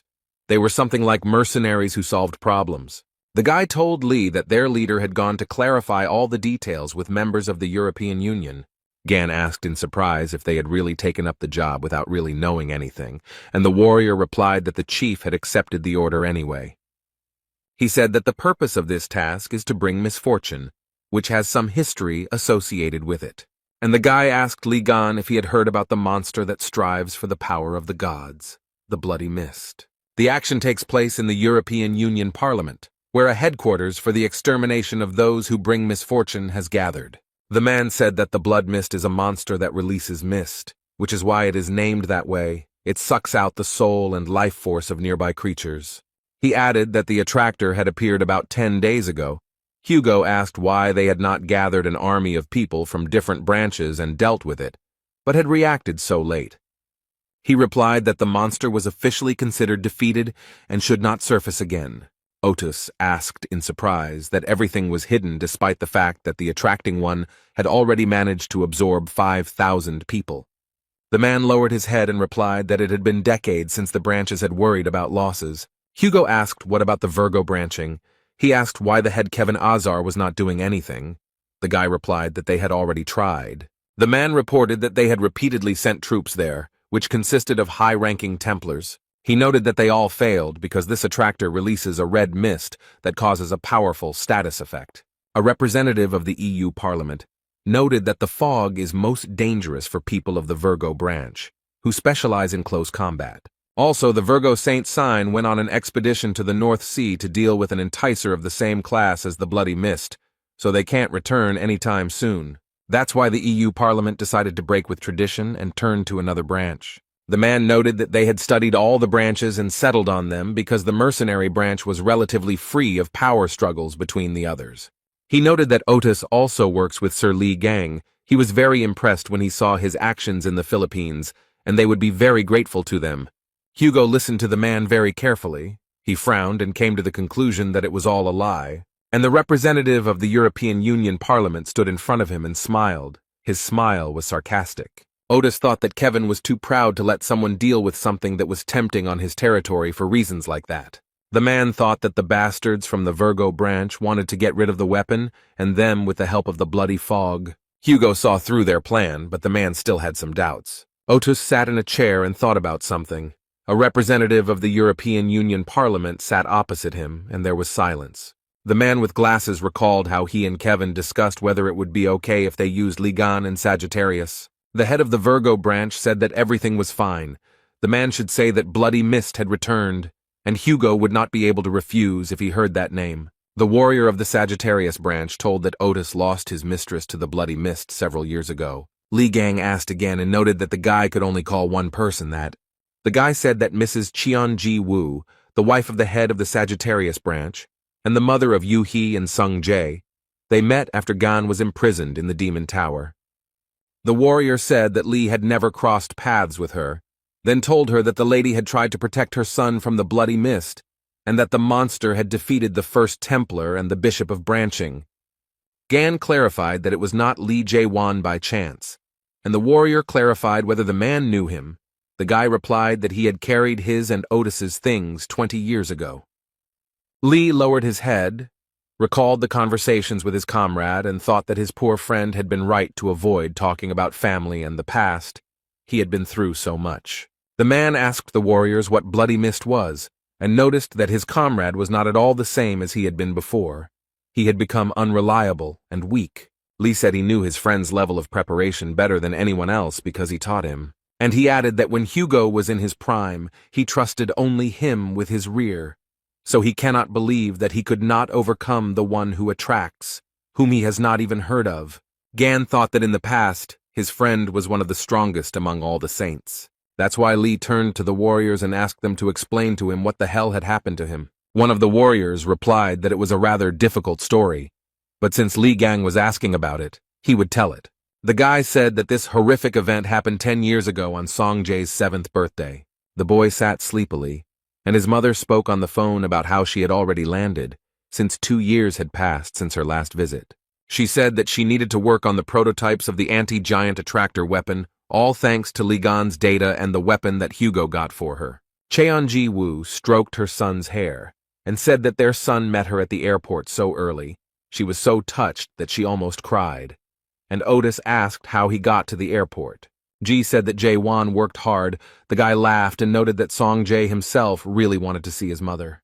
The boy began to yawn, and then said that he was hungry, and Bishop Sagittarius looked at him with fear. Ji asked if Song was hungry, asked him about hamburgers, and Jae-won asked the woman to stay with the young master. He would buy everything himself. Cheon thanked him for his help. The guy sat in the chair and heard the men in front arguing. One told the other why he let him out, since he told him to keep him with him, and the second made excuses that he didn't know that something like this could happen. One of the men noted that they needed to think about how to get out of here, otherwise they would die. Song looked at the men running away in confusion. His mother came up and said that Uncle Jae-won would buy them burgers and suggested that they wait. Suddenly the lights went out at the airport, and it became very dark in the waiting room. The boy was very scared. People who were at the airport could not understand what was happening, and how they could turn off the lights if it was so dark outside. Son asked his mother why the lights went out, but the woman herself did not have an answer to this question. Jae-won bought burgers and was walking back. He thought about why the lights went out so suddenly. The guy saw something. He frowned. His mouth opened in fear and beads of sweat appeared on his face. Cheon-ji Woo covered her son's eyes with her hand, and Wan-woo told him that they had problems. Woo-ji's bag of food fell from his hands and fell to the floor, scattering all over the airport floor. The monster attacked the woman and child, and the bishop of the Scorpion branch immediately rushed to their aid. Cheon-ji Woo was very scared, her son too, because he broke free and saw the monster, and Jae-won began to push them away from the epicenter of the incident.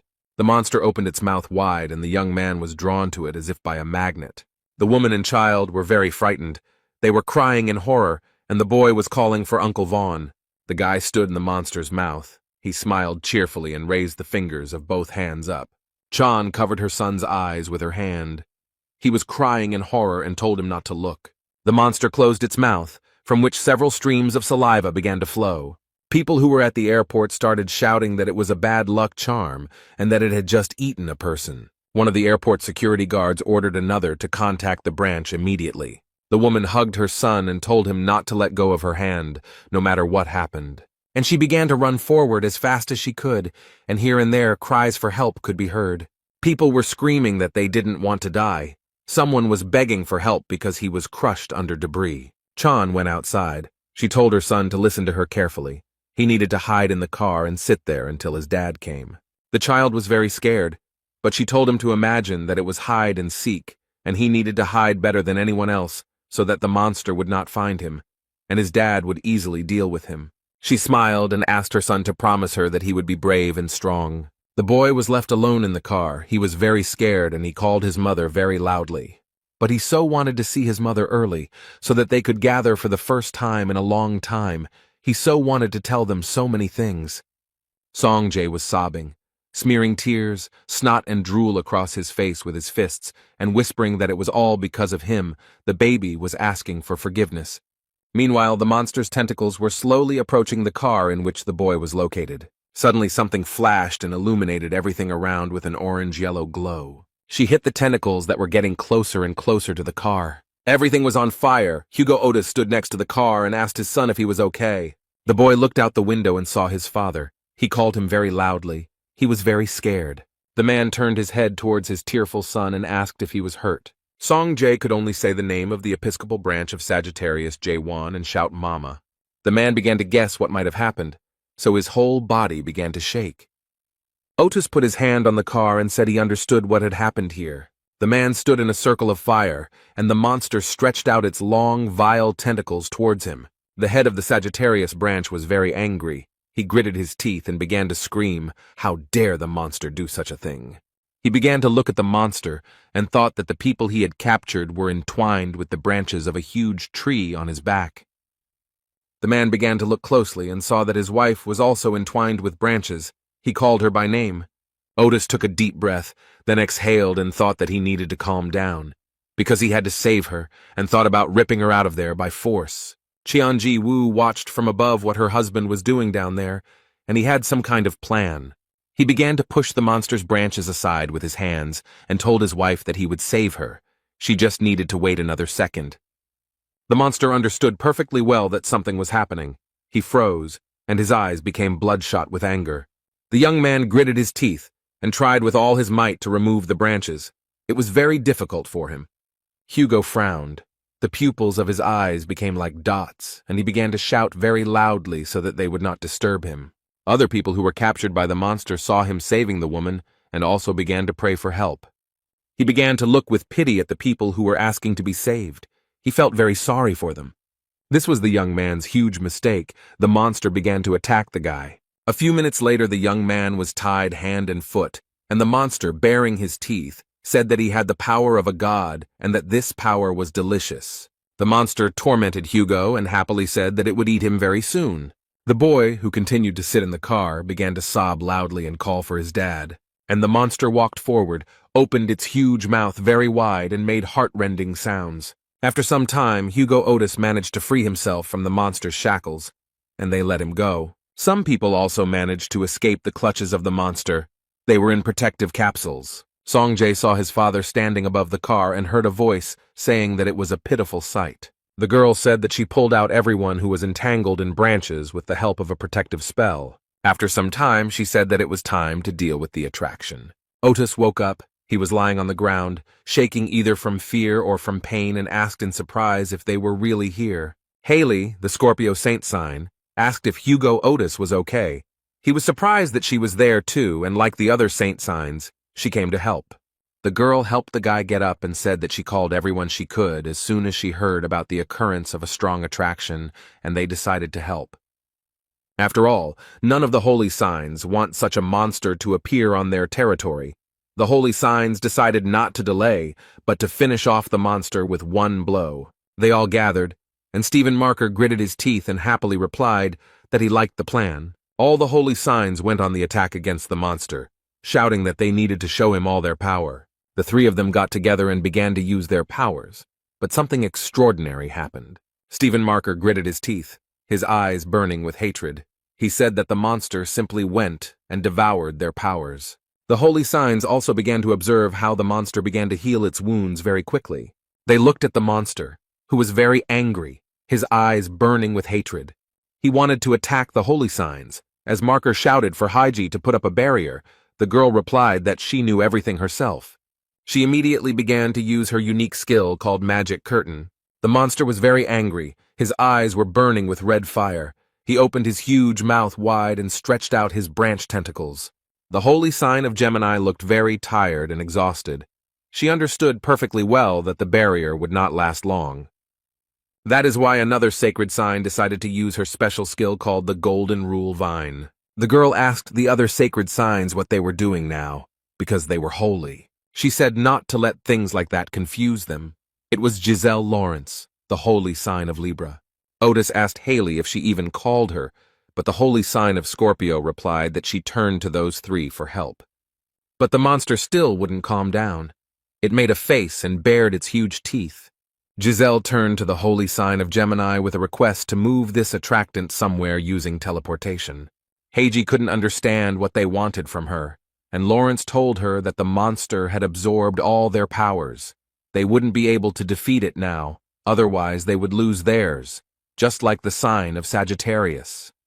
The girl said that she could send him wherever she wanted, even into the depths of the ocean, even into the seething magma, and noted that this was a wonderful way out. The holy sign of Gemini said angrily that the monster would then appear again after some time. Giselle asked what was wrong with that, because it didn't matter. They needed to get rid of the monster here and now. Otis said that this cannot be done, because the attractor has absorbed the souls of people, and those whom they saved are empty shells. They must finish him off and get their souls. The man also noted that there might be more people whose bodies they had not pulled out, and said that he would help, and offered to kill the one who was pulling them together. The guy didn't look very presentable, but he said that he could still fight. The Gemini saint began to scream about the monster sprouting vines, and Giselle noted that her strength was running out. Lawrence screamed that they didn't have any more time and asked Haiji to quickly teleport the monster away. And the monster continued to look at everyone gathered with hatred and open its mouth wide.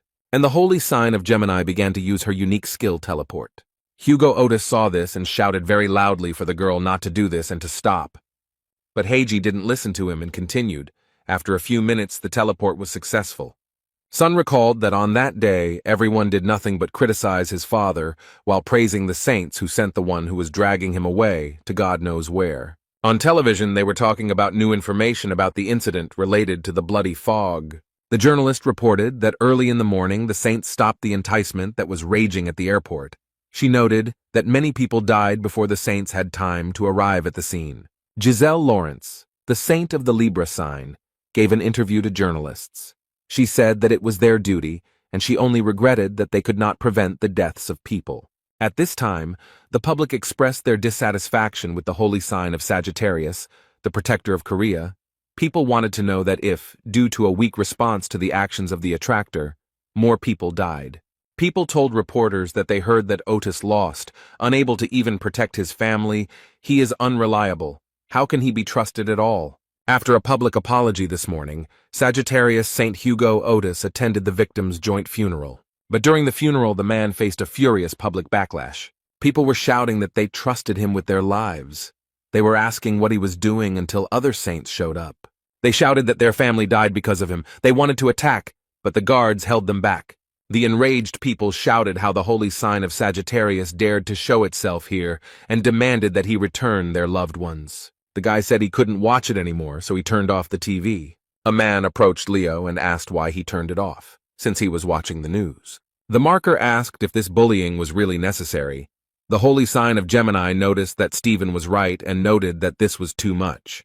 Yang Wei said that it was unfortunate, but someone had to take responsibility for the dead and suggested thinking about it from another angle. Otis would lose influence, and they would be able to get to Korea.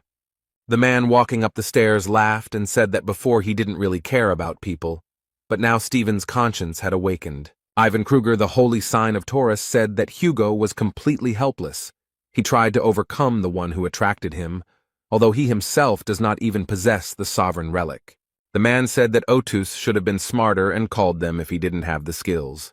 The man in the sweater folded his arms across his chest, smiled, and said that the holy sign of Taurus was wrong. He noticed that Hugo was now doubly helpless, since Bloodmist had stolen half of the powers he already had. Ivan Kruger laughed heartily and said that the man was right, but he was wrong. Stephen Market grabbed Haiji, pulled her aside, and told her he felt disgusting. She asked the holy sign of Leo if he thought Hugo would be okay, and he replied that they would live and see.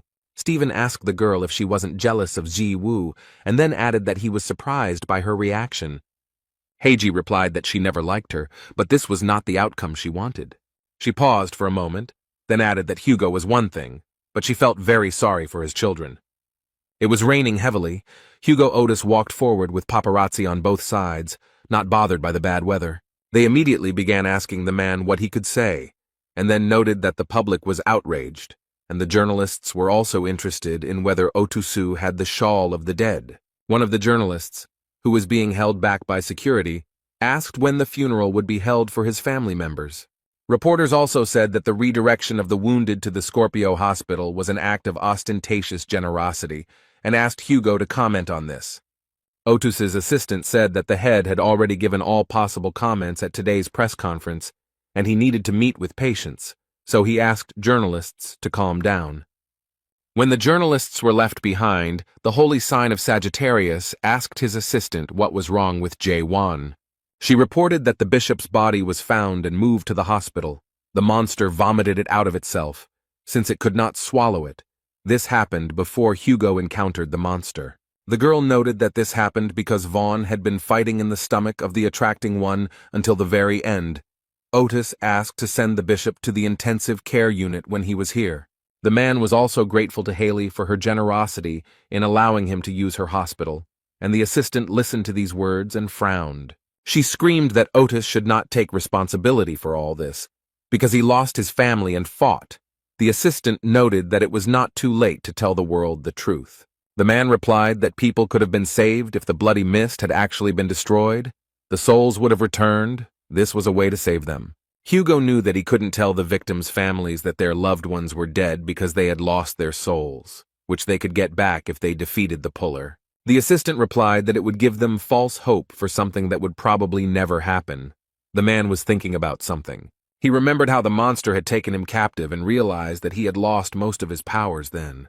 Because the other saints were unable to deal with the monster, they had to move it to an unknown location. Otis asked which of the saints in such a situation would want to risk their lives and strength to return the souls of people, and even if they managed to find him, would they be able to win?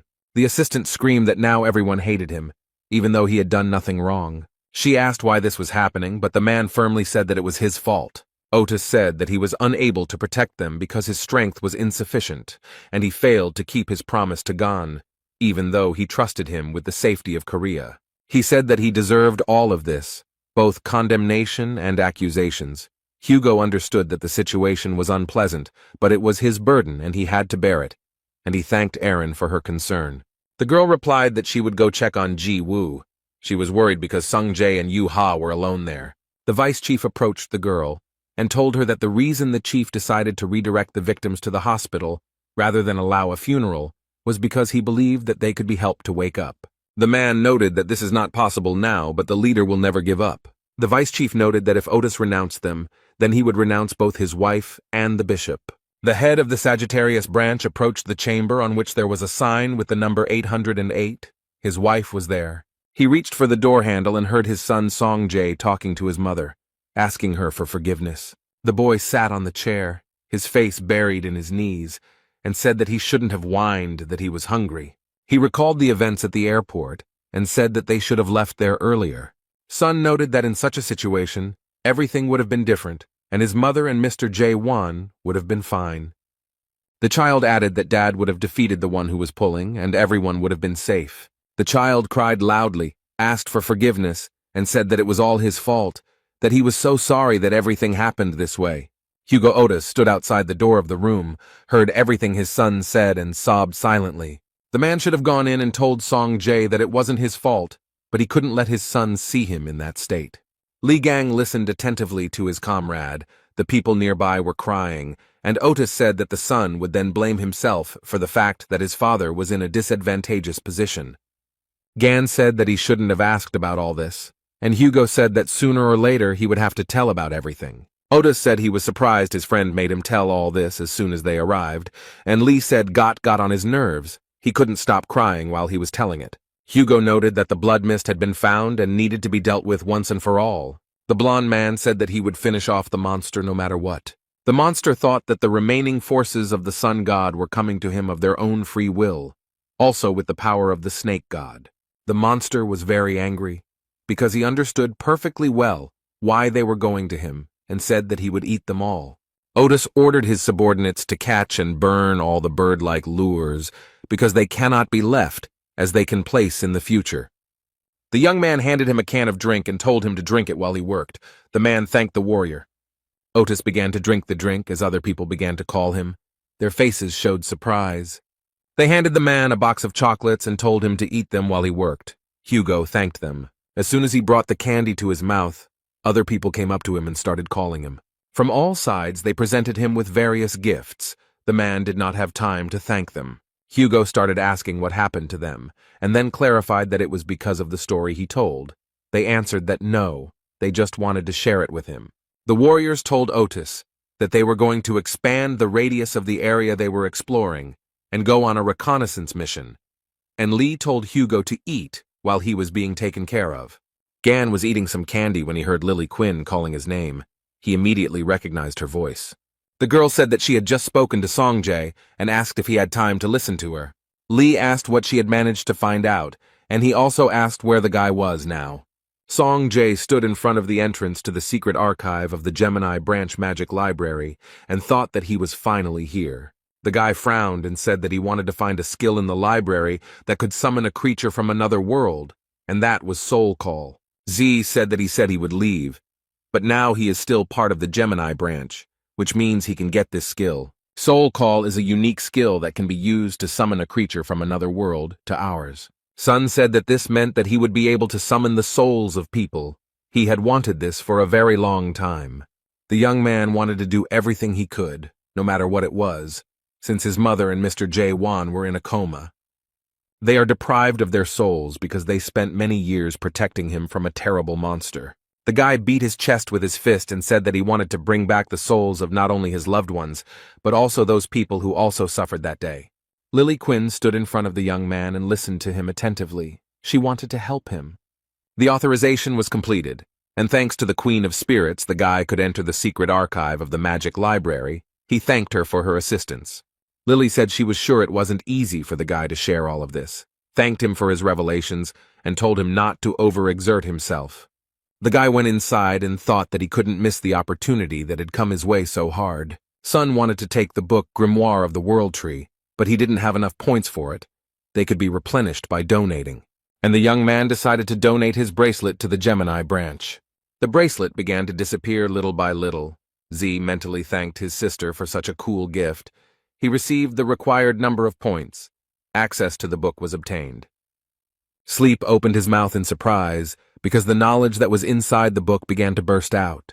And the guy thought that he needed to look for page 1467, Call of the Soul Contact with the Dead. While the young man was looking for the necessary page, some guy was watching him from behind the door. The book began to behave strangely, and Song Jae looked at it in surprise.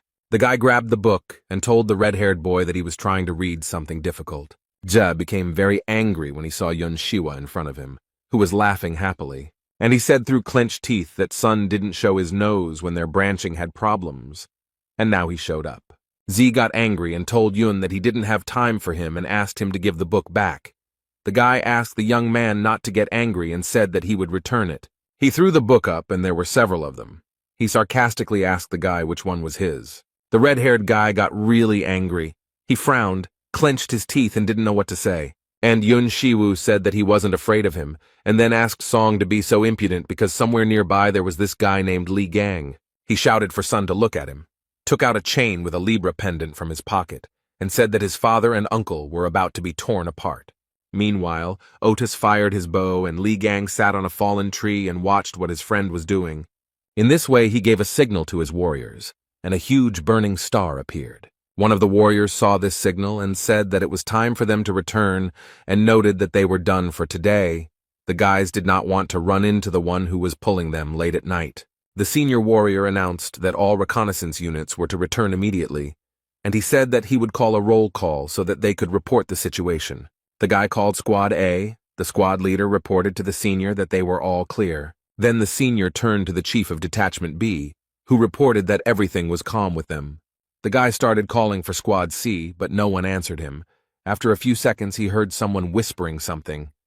The elder was very scared. His pupils became like dots, and he heard a cry for help. All the guys, without further ado, understood what had happened. They were silent, and each thought about something of their own.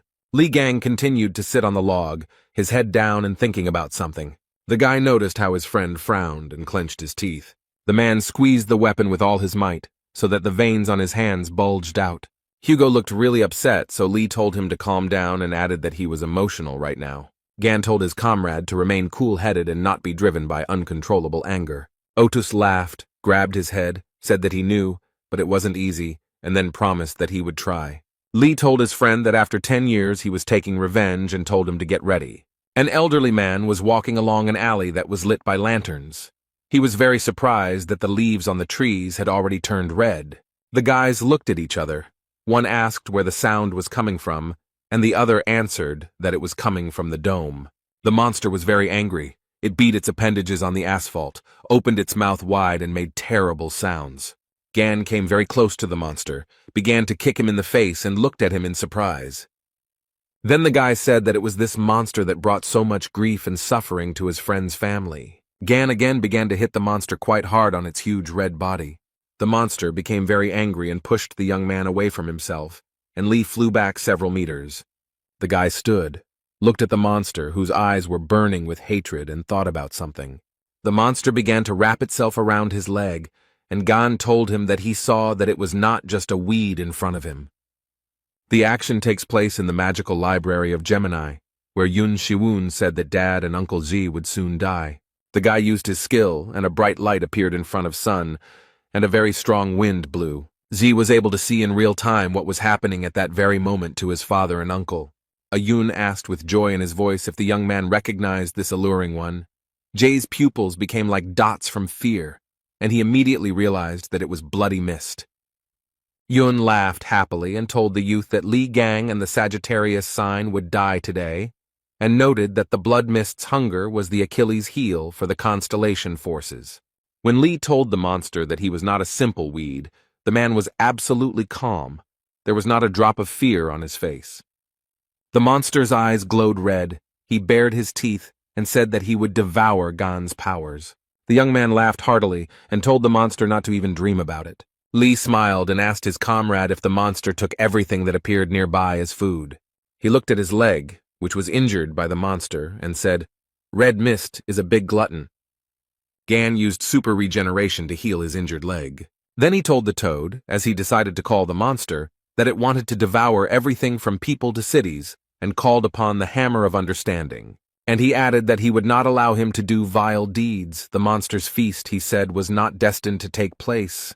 The members of the Sagittarius branch were watching everything closely. And Gan told the monster that he was sure that he had eaten a lot of crap that wasn't worth eating, and promised that he would cut his belly open. And together with the Hammer of Understanding, the young man set off to attack the red mist. With the help of his skills, the boy increased the Hammer of Understanding several times. And with all his might he struck the nasty monster on the head. The monster's eyes filled with blood.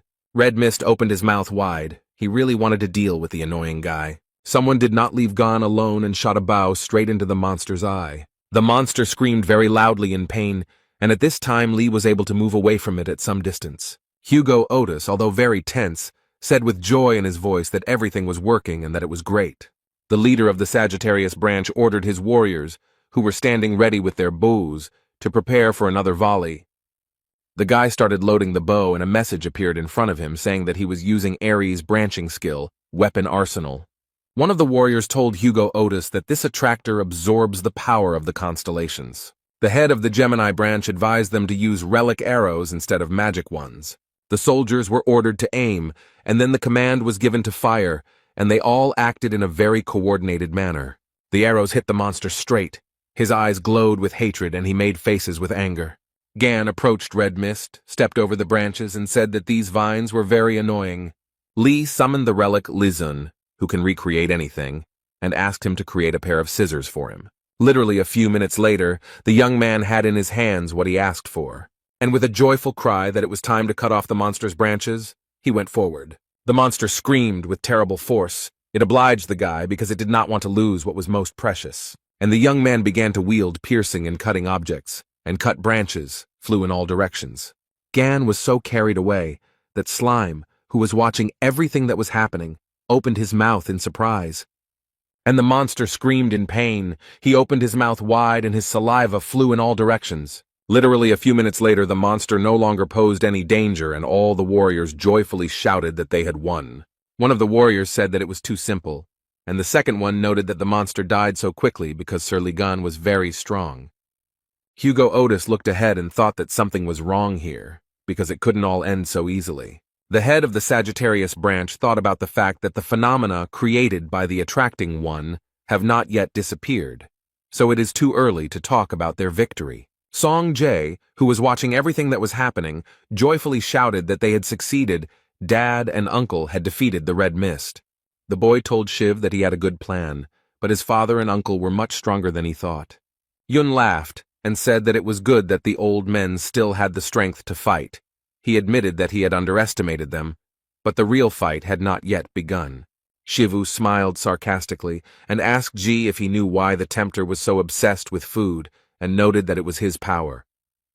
The red-haired guy replied that Yun, like no one else, knew what kind of creature the bloody mist was. Shivu didn't understand anything, but with a sarcastic smile he suggested that Zay have some fun. The Sagittarius branch warriors looked ahead in surprise as they watched the monster regenerate.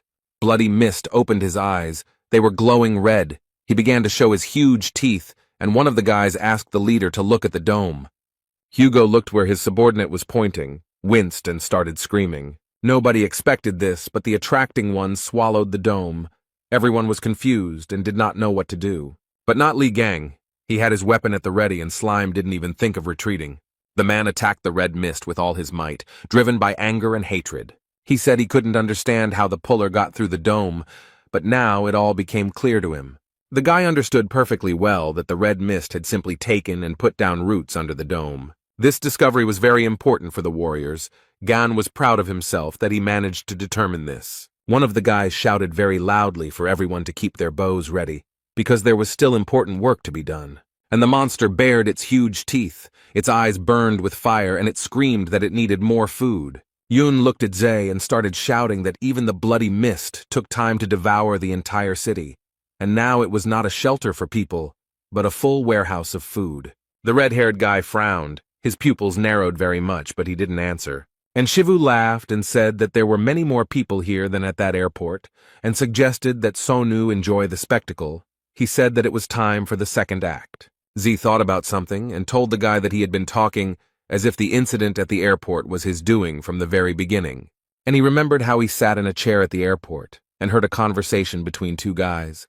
One of them did something supernatural. He saw from behind and understood that one of them had not held on to something, but it should have been held tightly. The young man began to remember what one of the guys at the airport looked like. He seemed very familiar. Sun opened his mouth in surprise and said that he had seen him at the airport. Yun grabbed his head, started laughing, and said that he didn't even know whether he was calling him smart, since he understood everything, or stupid, since he only just realized it. The guy noted that he thought he would die because he had been keeping this secret for 10 years, and then said that he congratulated Z because he understood everything absolutely accurately. Yun continued to laugh, and then asked what he would do knowing that he was involved in this incident. He asked sarcastically, will he call the police and announce it to the public? And then said that Sun could do whatever he wanted, but he didn't know what to answer. Shivu happily said that Father Ji had long known who the criminal was, and since he understood that it was the son of the holy sign of Libra, he was afraid. since this is the strongest branch in the world. Yun happily asked what a useless boy could do against the son of a saint. The dream clarified whether Shiva really didn't feel guilty, since a huge number of people died. Yun laughed and told his opponent that he was speaking as if their lives meant something. There was no reason to punish him. He noted that let them blame their failure. The red-haired guy had a weapon in his hands. He pointed it at Shiva and called him a bastard. He gritted his teeth, looked at the guy in surprise, and asked what he had in his hands. Song looked calmly at Yun. He frowned, smiled sarcastically, and asked why he chickened out. He covered his face with his hands and stuttered as he asked if the guy was really going to call Li Gan here, and then asked what about Bloody Mist. Zay waved his weapon. The room became very bright from the bright light. It blinded Shiva. The guy was very scared, ran closer to Z and started screaming in fear, his face covered in beads of sweat. Song headbutted his opponent, who was surprised to realize that it was not Li Ganyu. The guy felt dizzy from Zay's strong blow, and he fell backwards onto the floor. And Sun said with a smile that this was an ordinary light spell and called Shiva a coward. He was lying on the floor unconscious, so he couldn't hear anything, and foam was coming out of his mouth. Zay thought that he needed to urgently take the grimoires and run away before Yun woke up. The guy's attention was drawn to a chain with a pendant in the form of a Libra sign that Shivu had on his hand. Without thinking twice, Sun snatched it from his opponent's hand, who didn't react to it in any way. The red-haired guy looked at the trophy and thought that Shiva was brought back by the Bloody Mist with this thing. He began to think that it could be used to send him back, but for that he needed to get to Europe, to the Bloody Mist. He didn't know what to do. The guy thought for a long time and came to the conclusion that worrying was just a waste of time. He took the book, began to leaf through it, and realized that he could teleport using the magical power of the grimoire. And the young man began to activate a skill called teleport right above the book. It was very dark and scary in the city. Not a single window was lit, and columns of dust and dirt rose into the air. The chief commanded that the wines could shoot from bows, and they all simultaneously carried out his command. A storm of fiery rain attacked Bloody Mist, who covered himself as best he could with his huge branches. Li Gang, no matter how hard it was for him, didn't even plan to retreat. He used a skill like cutting off. He began to cut off the branches. It was not so easy, because a very strong wind was blowing. It blew away everything in its path. The guy put his hand to his head and happily said that he had made a perfect cut. The young man was distracted, which is why something unexpected happened. A system message appeared in front of Li, telling him that his left arm was damaged. But he wasn't upset, and decided to use the super regeneration skill. Because the Bloody Mist was reducing his physical abilities, the effectiveness of the skill was halved. The guy frowned and didn't understand what he should do in this situation. When a large flash appeared in the sky, Gan couldn't understand what was happening. He stood in his place and did not move anywhere, when he heard someone's voice saying that he needed to move away. It was Hugo Otis, who came to his friend's aid very quickly, as he knew that he needed it. A few minutes later, Li Gang received a message that his left arm had been restored. The boys stood and looked ahead. Hugo said that there was an ominous energy in front of them. Gan noticed that the energy was the same as in the Demon Tower. It was the energy of the Red Eye's army. 20 years ago, the Demon Tower appeared along with the Red Eye invasion. There were many theories. They called her whatever they wanted, but they knew for sure that the attraction inside her was on a completely different level. The red and black classes in comparison looked very meager. They were invincible attractors. Li activates the essence of the 13th skill to begin searching for the enemy's weaknesses. He realized that the monster had 3 cores.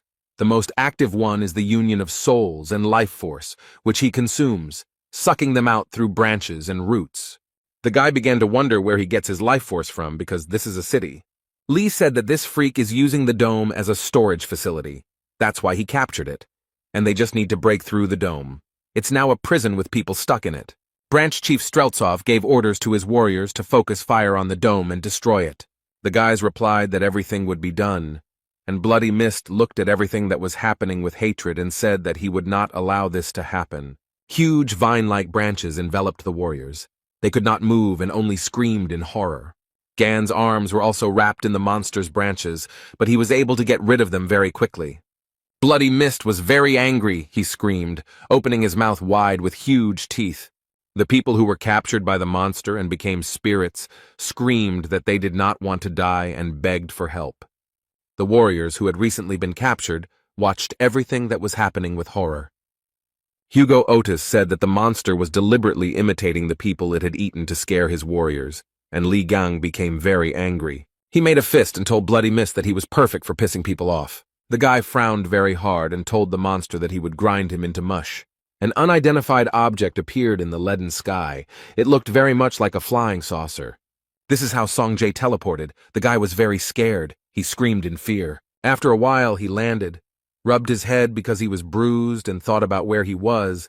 He thought about the fact that the Libra beads changed the teleportation coordinates.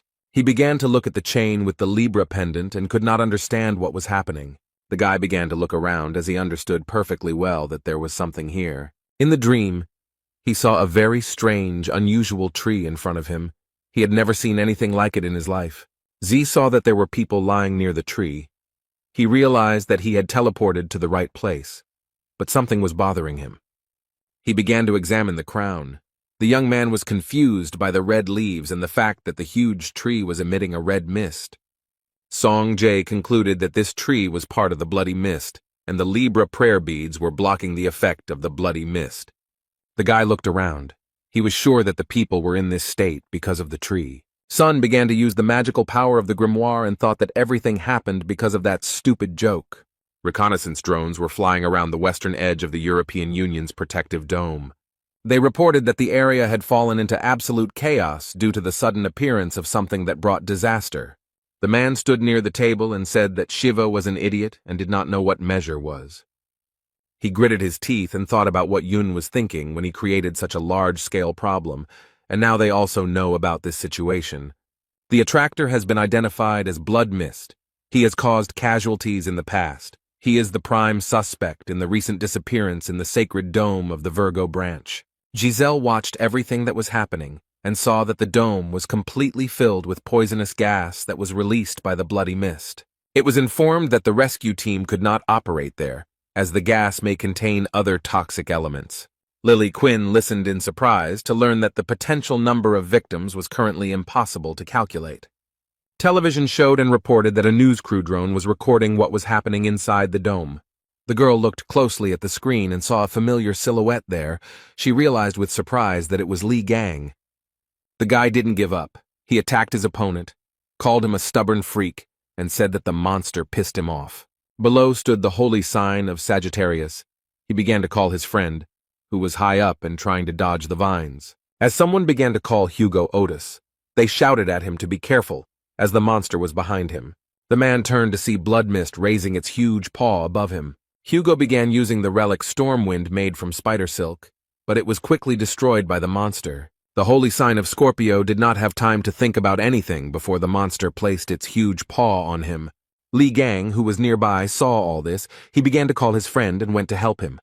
He was in a great hurry and began to cling to branches, which seemed to have no end. Gan cursed mentally and thought that now he understood how disgusting all this was.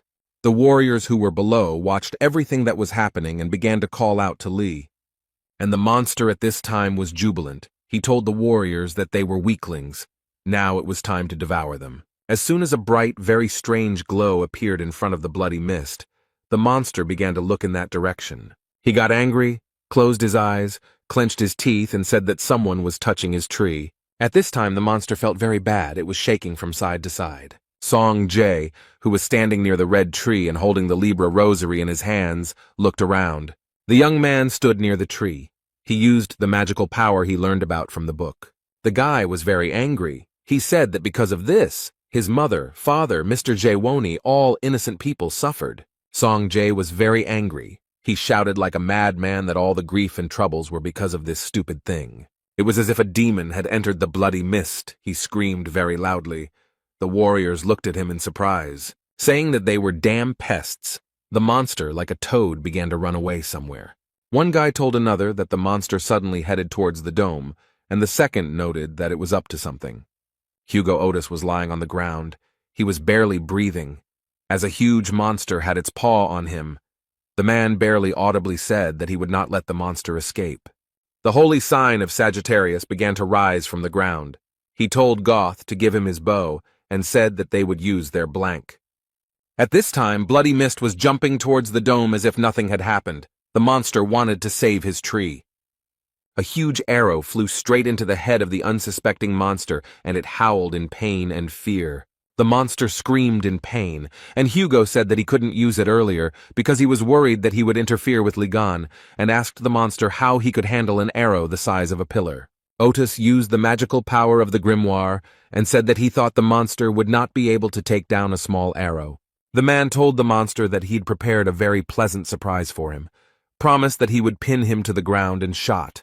The arrow pierced the monster's nasty face, and the warriors joyfully shouted that this was their chance. They secured Bloody Mist so that he could not escape anywhere with strong ropes. The warriors held the ropes and shouted to each other that they had caught the monster and it needed to be held. Someone shouted that there was no need to overdo it, because their main task was to prevent the monster from escaping. Someone cursed, because the monster was very strong and powerful. One of the warriors began to wonder if the idea with the ropes was really good, but the elder answered him that if there was energy to complain, then it meant that you needed to pull harder. The guy frowned. Beads of sweat ran down his face. He angrily said that the monster was constantly regenerating, and if it couldn't be destroyed, then it needed to be detained. Bloody Mist wasn't going to give in. His eyes were bloodshot, and he was screaming that the guys were fucking pests. A huge arrow, several times larger than the monster itself, pierced it. The monster only had time to scream. Songjay stood next to the bloody tree and screamed furiously for the monster to disappear forever. A message appeared in front of the guy that the magical power of Gemini and the magical power of Libra repel each other, and he screamed very loudly. The monster pierced by an arrow spoke of the fact that all the power he had collected was his city. The monster did not calm down. It spoke of the souls it needed for the deal. The ghosts that were near the monster's vines began to slowly disappear, as if they were melting. One warrior saw this and told the others. One of the Templars noted that it was because the dome was destroyed, but she could not understand who could have done this. Songjay was lying right on the ground, his arms and legs spread out to the sides. The guy was very tired. The young man lost consciousness for a while and then came to. Sun suddenly raised his head and began to shout that he needed to deal with the tree. The young man wanted to see what was wrong with it. What he saw made him very happy. All that remained of that former huge tree were twisted branches. The guy looked at the Libra artifact that he had stolen from Yun. Only pitiful fragments remained of it. Sun looked at his hand and thought that it was very badly beaten because he hit the tree very hard, and the Libra relic was destroyed. The guy thought that it was now just trash. The young man was lying on the ground. He was resting. The expression on his face was peaceful. He thought that he finally saw the sky in front of him, and not a dome, and this could not but please him. Sun was very tired, but despite this, he smiled, laughed, and talked about what he could do. But literally a few seconds later, the guy's expression changed. His pupils narrowed very much. He saw some explosions in the distance, or maybe a fire, but the young man couldn't understand what was happening there. A system message appeared in front of Z, indicating that the power of the sun god was breaking out. A new message announced that the will of Janus Relic had activated the snakescale barrier skill, and it was supposed to protect the owner from damage. The guy crossed his arms over his chest and screamed loudly. The system message informed him that he had blocked the dangerous heat beam, and the snakescale barrier was dissipating as it had fulfilled its function. Sun closed his eyes and thought what kind of ray it was. It was very similar to my father's fire, but the feelings were completely different. The young man raised his head, frowned, and shouted very loudly that this could not be. Everything was burning in front of him. The guy began to understand that someone had melted the entire city. The young people were very scared. They didn't understand what had happened. Some guy said that he saw a huge beam of fire approaching them. The warriors turned to the leader. He frowned, was very angry, and said that the bloody mist was not as simple as it seemed.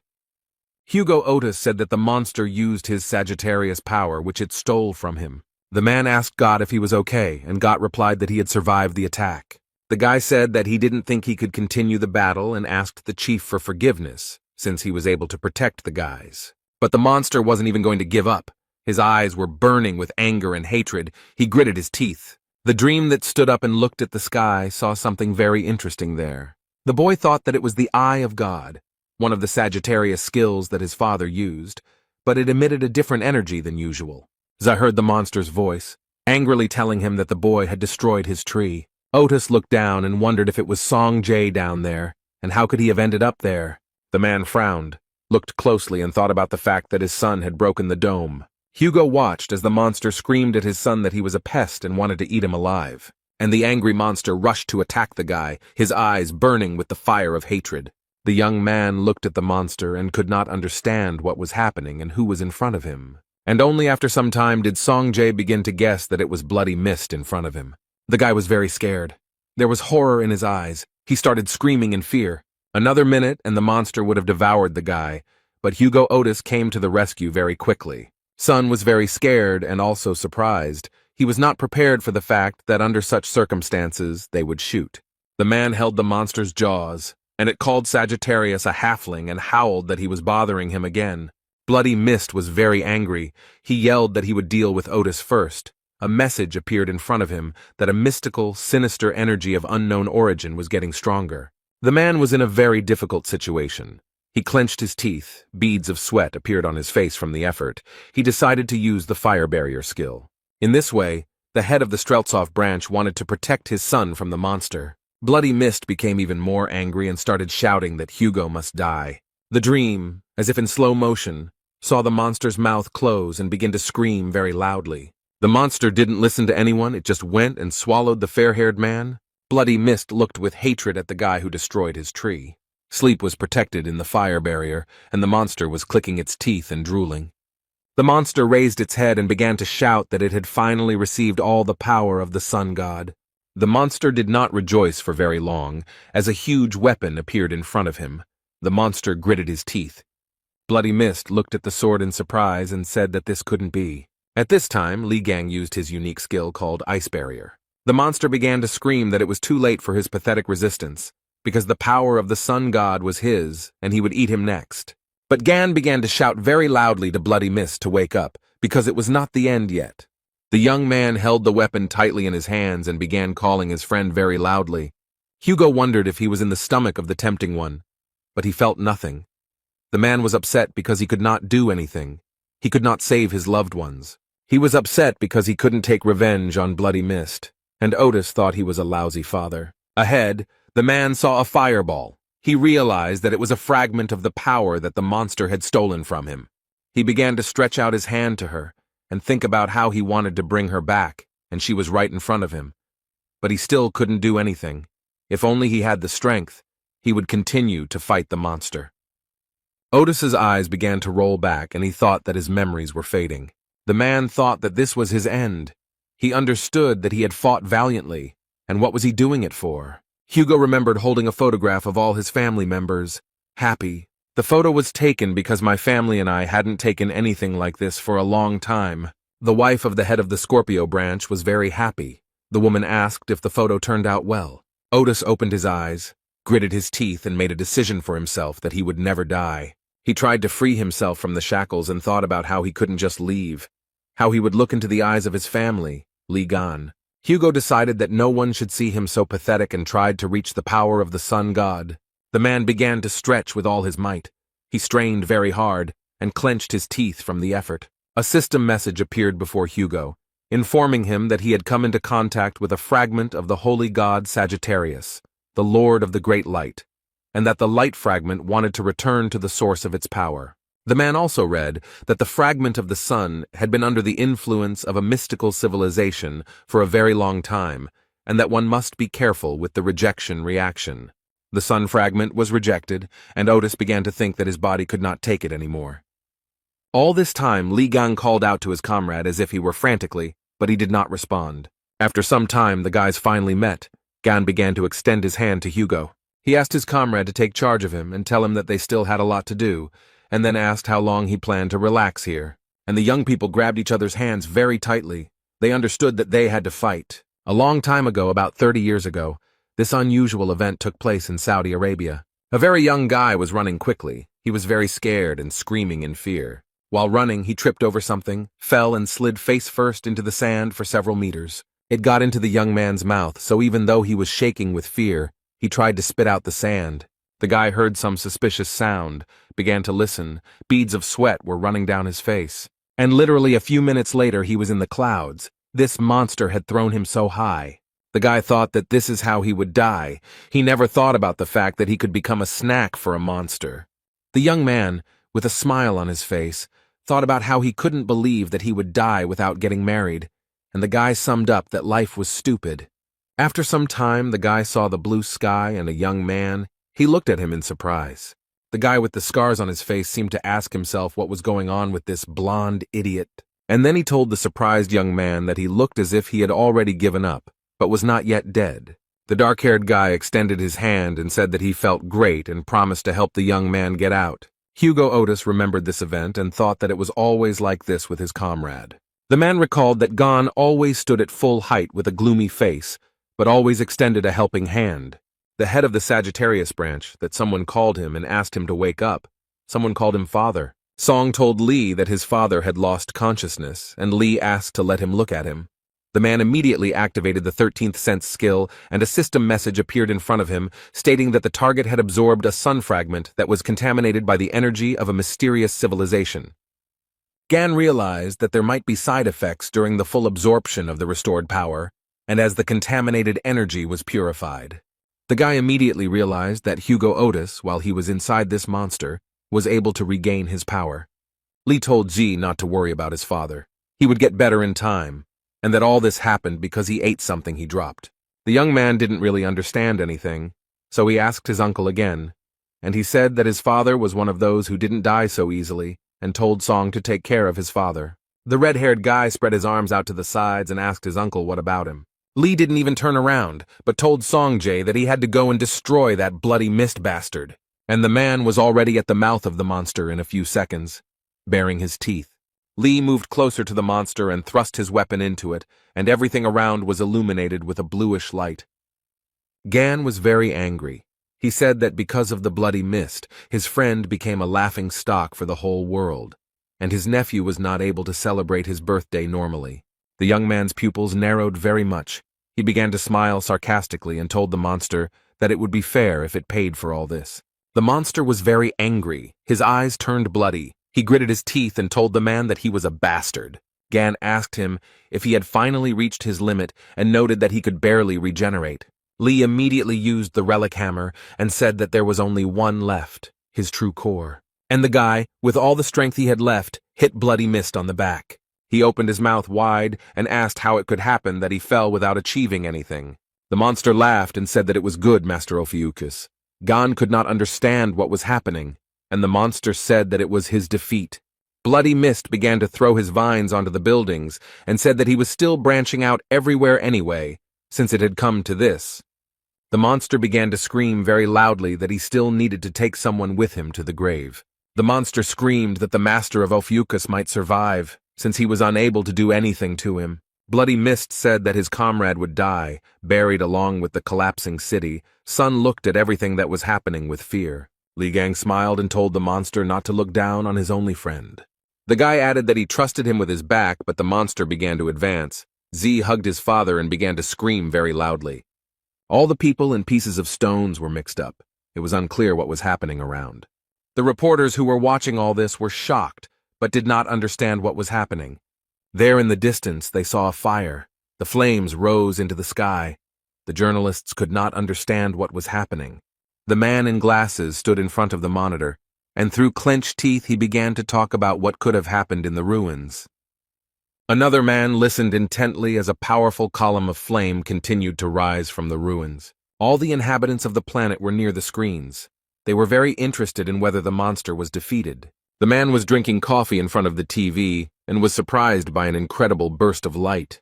Libra St. Giselle Lawrence was also tense, watching the news very carefully.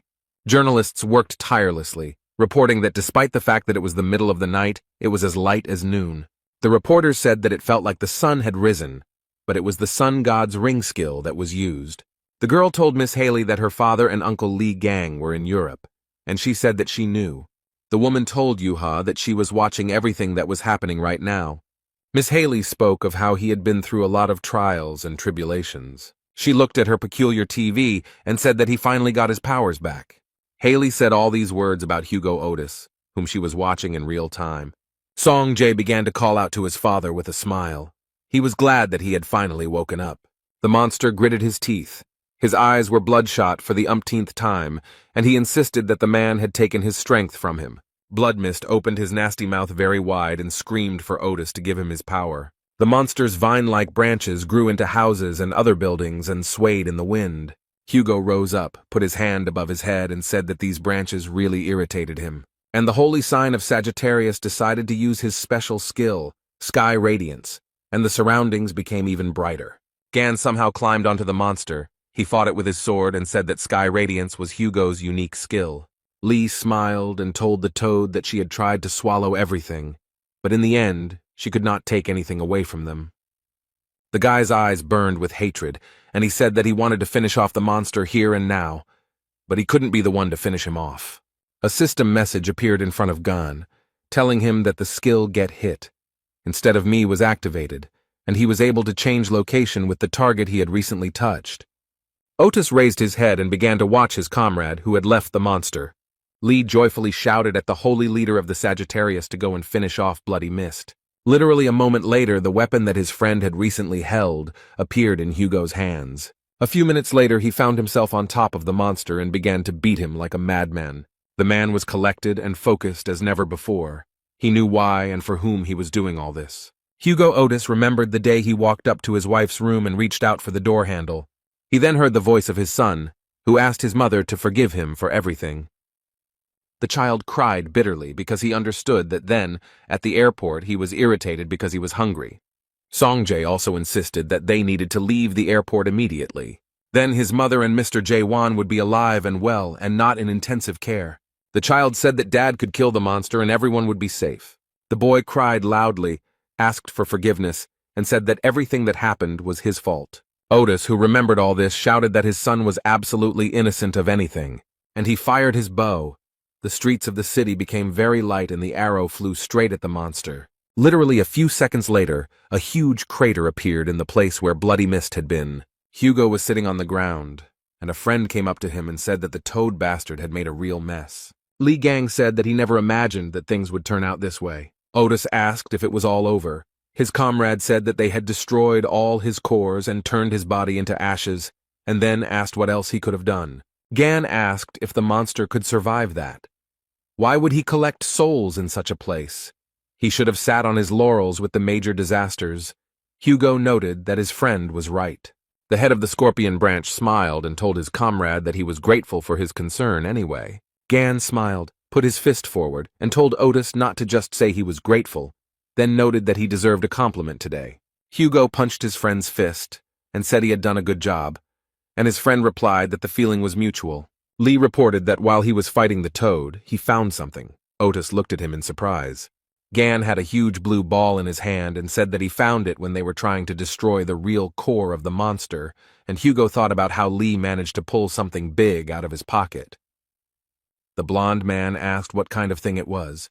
The friend replied that the monster was a rather diligent collector and asked to wait a second. Lee activated the skills Sense of the 13th and God's Fixing Eye at the same time and realized that the soul-sealing sphere was also absorbing people's souls. The system message announced that if Ophiuchus's power was put into the soul-sealing sphere, there was a high probability that it would not be able to withstand it.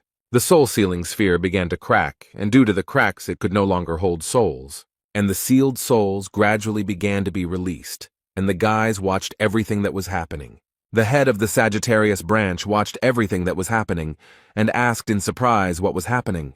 Gan said that he had freed the souls that the toad had swallowed and the victims would soon begin to wake up. The men heard someone asking if it was all true and turned around. It was Song Jae who asked if the absorbed souls could wake up. Lee replied that it was true that they would all wake up. They would return to their rightful places, and this included his mother. The man said that everyone else would definitely come back, and tears appeared in the guy's eyes. Gan told the guy that he heard that Ji had a birthday recently. He was silent for a bit, and then, with a mischievous smile on his face, he said that he congratulated his nephew on the holiday. The man raised his axe and said that he, Stephen Marker, would not stand aside and would not allow them to threaten humanity and the Big Bone. The head of the Lion branch began to use a skill called Thunder Rain. The warriors who were watching all this were shocked, their mouths wide open in surprise. Stephen raised his hand, which contained a huge bone, and said that he finally got it back, his big bone. The marker dressed the bone in newborn clothes, fed it with a spoon and called it his darling. He also put on a collar and leash and took him out for a walk, saying that it was great to go on walks. Steven heard that other guys were approaching him with a proposal to decide who was cooler. He immediately got rid of the annoying little men. It seemed to him that they were talking about their defeat and marker number 1. The marker with the big bone, plus they ran races, and she even tried to argue with him. The head of the Leo branch felt great in the company of the bone. They had a great time. Steven fell asleep with the bone and told her that she was his best partner. Marker woke up and didn't find a large bone next to him. He was very upset. He began to remember that Yuka had teased him and taken away his most precious possession. Marker screamed at the top of his lungs for the girl to immediately return his big bone to him. But Li Gang, with a wicked smile on his face, grabbed Steven and dragged him somewhere with all his might. Steven Marker woke up with his head bandaged, beads of sweat appearing on his face, and he began to frantically call for a large bone. People stood near the hospital bed and looked in horror at the man who had just woken up. He asked a huge number of different questions. Steven was told that he failed after hunting the 1,000 legs and asked if he remembered about it. People began to look at each other and wondered what to say to him, since he looked like he was out of his mind. Steven frowned and started to talk about how this needed to be passed on to everyone, but he didn't finish his sentence. 3 pairs of eyes stared at him. People were wondering what he wanted to say with such a serious face. Was he really going to attack Li Gan? But Marker folded his arms across his chest and told them to immediately bring him a large bone from Chung Yuha's room. The men and the woman looked at Steven in surprise, barely holding back their laughter. Someone suggested knocking Marker back out before he did something again. The second guy noted that he was a sick man, but was still looking for a big bone. The boys were thinking about whether they should contact Yuha. One asked the other if he saw the girl running out the door, how they received a task that was related to Li Gan's relics. The man noticed that she didn't hesitate despite the task being in the dangerous area of Scorpio. The man noted that Chan never changes. A young man ran up to the boys and started talking about the miracle that had happened, and they started talking about the Castellan. But the man told them that people who had been in a coma for 10 years because of the bloody mist began to wake up. The guys were very surprised, and he happily said that people were regaining consciousness. Their relatives are also very happy about this miracle because they had been in a coma for so long. The guy also drew attention to the fact that such a miracle happens not only in their hospital, but all over the world. On the news, a journalist was talking about whether viewers remembered the incident in Bloody Mists 10 years ago and the huge number of victims, and then happily said that they were waking up. The journalist said that she was on the outskirts of Europe's Western Protective Dome, and she noted that after a long, drawn-out battle, Li Gang and the Sagittarius sect had defeated Bloody Mist. The man said that it was unprecedented that the victims of the disaster were recovering, and the second noted that it was truly a miracle. The journalist also said that there is hope that those people who have not yet woken up will soon recover. The man sat in front of the TV screen and said that it was incredible, because the guy had lost not only the bloody mist that he had given him to get Li Gan and Hugo. Yun lowered his head, and the man noted that Shivu had lost the Libra Rosario that his mother had given him, had made a huge mess, and had allowed the monster to run wild. Yun Taiwu, who was involved with Libra, said that the guy, to top it all off, after receiving the Gemini Grimoire, the most important thing, he allowed it to be stolen from him. Taiwu continued to talk about how he would understand if Yun was robbed by someone like Choi Sung-hyuk, but he let Sung-jae, the kid he bullied, get away with it. He said that he already got his ass kicked. Then the guy asked if it was Sung-jae who beat him up too. Shivu said that was the case. The man took a bottle of booze and threw it at the guy's head with all his might, saying that he was a very proud asshole. And Taiwu also said that Shivu was always like this. He never knew how to do anything right, and he should have figured it out after that incident at the airport. The guy noted that his brother always disappoints his mother, and asked how he was going to clean it all up, since they would be thrown out if people who woke up said anything about them. Shivu said that this is exactly why he came, because he is also involved in this and must help, so that they are not exposed. Taiwu grabbed his head and told him to follow Li Gang and destroy their traces. The young man held his face, which was hurting from the blow, and asked what his brother would do. Yun Tae-woo replied that he would go to Scorpio Hospital to find out about the situation there. The guy looked out the window and said that they could at least cover up the incident at the airport if they took care of the people who were in a coma in Korea. There were a huge number of ruins in the territory of the European Union, the Western Protective Dome of the outskirts. There were Lee Gang with Songjae and Hugo Otis, who was talking to someone on his cell phone. After the conversation, Gang asked his friend what they said at the hospital. He said that people were waking up one by one, but not everyone had woken up yet. Jae-won and Ji-woo were still unconscious. Lee said that it would take some time before all the souls returned to their places. Since he had given them some of his power, they would return safe and sound. He told Songjae that the boy had to go back to see Mom and Jae-won. The boy blushed and asked his uncle what about him and his father, but the young man did not finish. Hugo heard this conversation, came closer and asked if his son was worried about him. Lee Gang asked his friend if he was crying. Otis cleared his throat. The man thought that he should behave with dignity, because he was not only a father, he was happy that his son thought of him, but he said reservedly that he and Gon still had things to do. The guy picked up a magic book and began to read a spell to return home. Lee laughed and asked if that was not progress, considering how he and Z had distanced themselves because of the feeling, and added that his son was still shy, and Hugo had cried. A few minutes later, Sun, not without the help of teleportation, found himself on the hospital grounds. He closed the magic book, took it in his left hand and began to look around. The young man thought that he wanted to see his mother as soon as possible, as well as Mr. Jae-won. The guy took a few steps, stopped, and thought that he shouldn't come empty-handed. And Sun ran headlong somewhere, saying that it was necessary to give flowers. A few minutes later, Tex started walking down this street. He was talking about how this hospital wasn't so bad for Scorpio. He paused and added that compared to their Libra hospital, this one was absolute trash, but still not bad. Yun put his hand to his head and said that they should have been more selective with the patients. They shouldn't have let mere mortals lie there for more than 10 years. Texu began to think about where Zay was, then calmed down a little, since he was sure that the guy would show up as soon as he dealt with his family.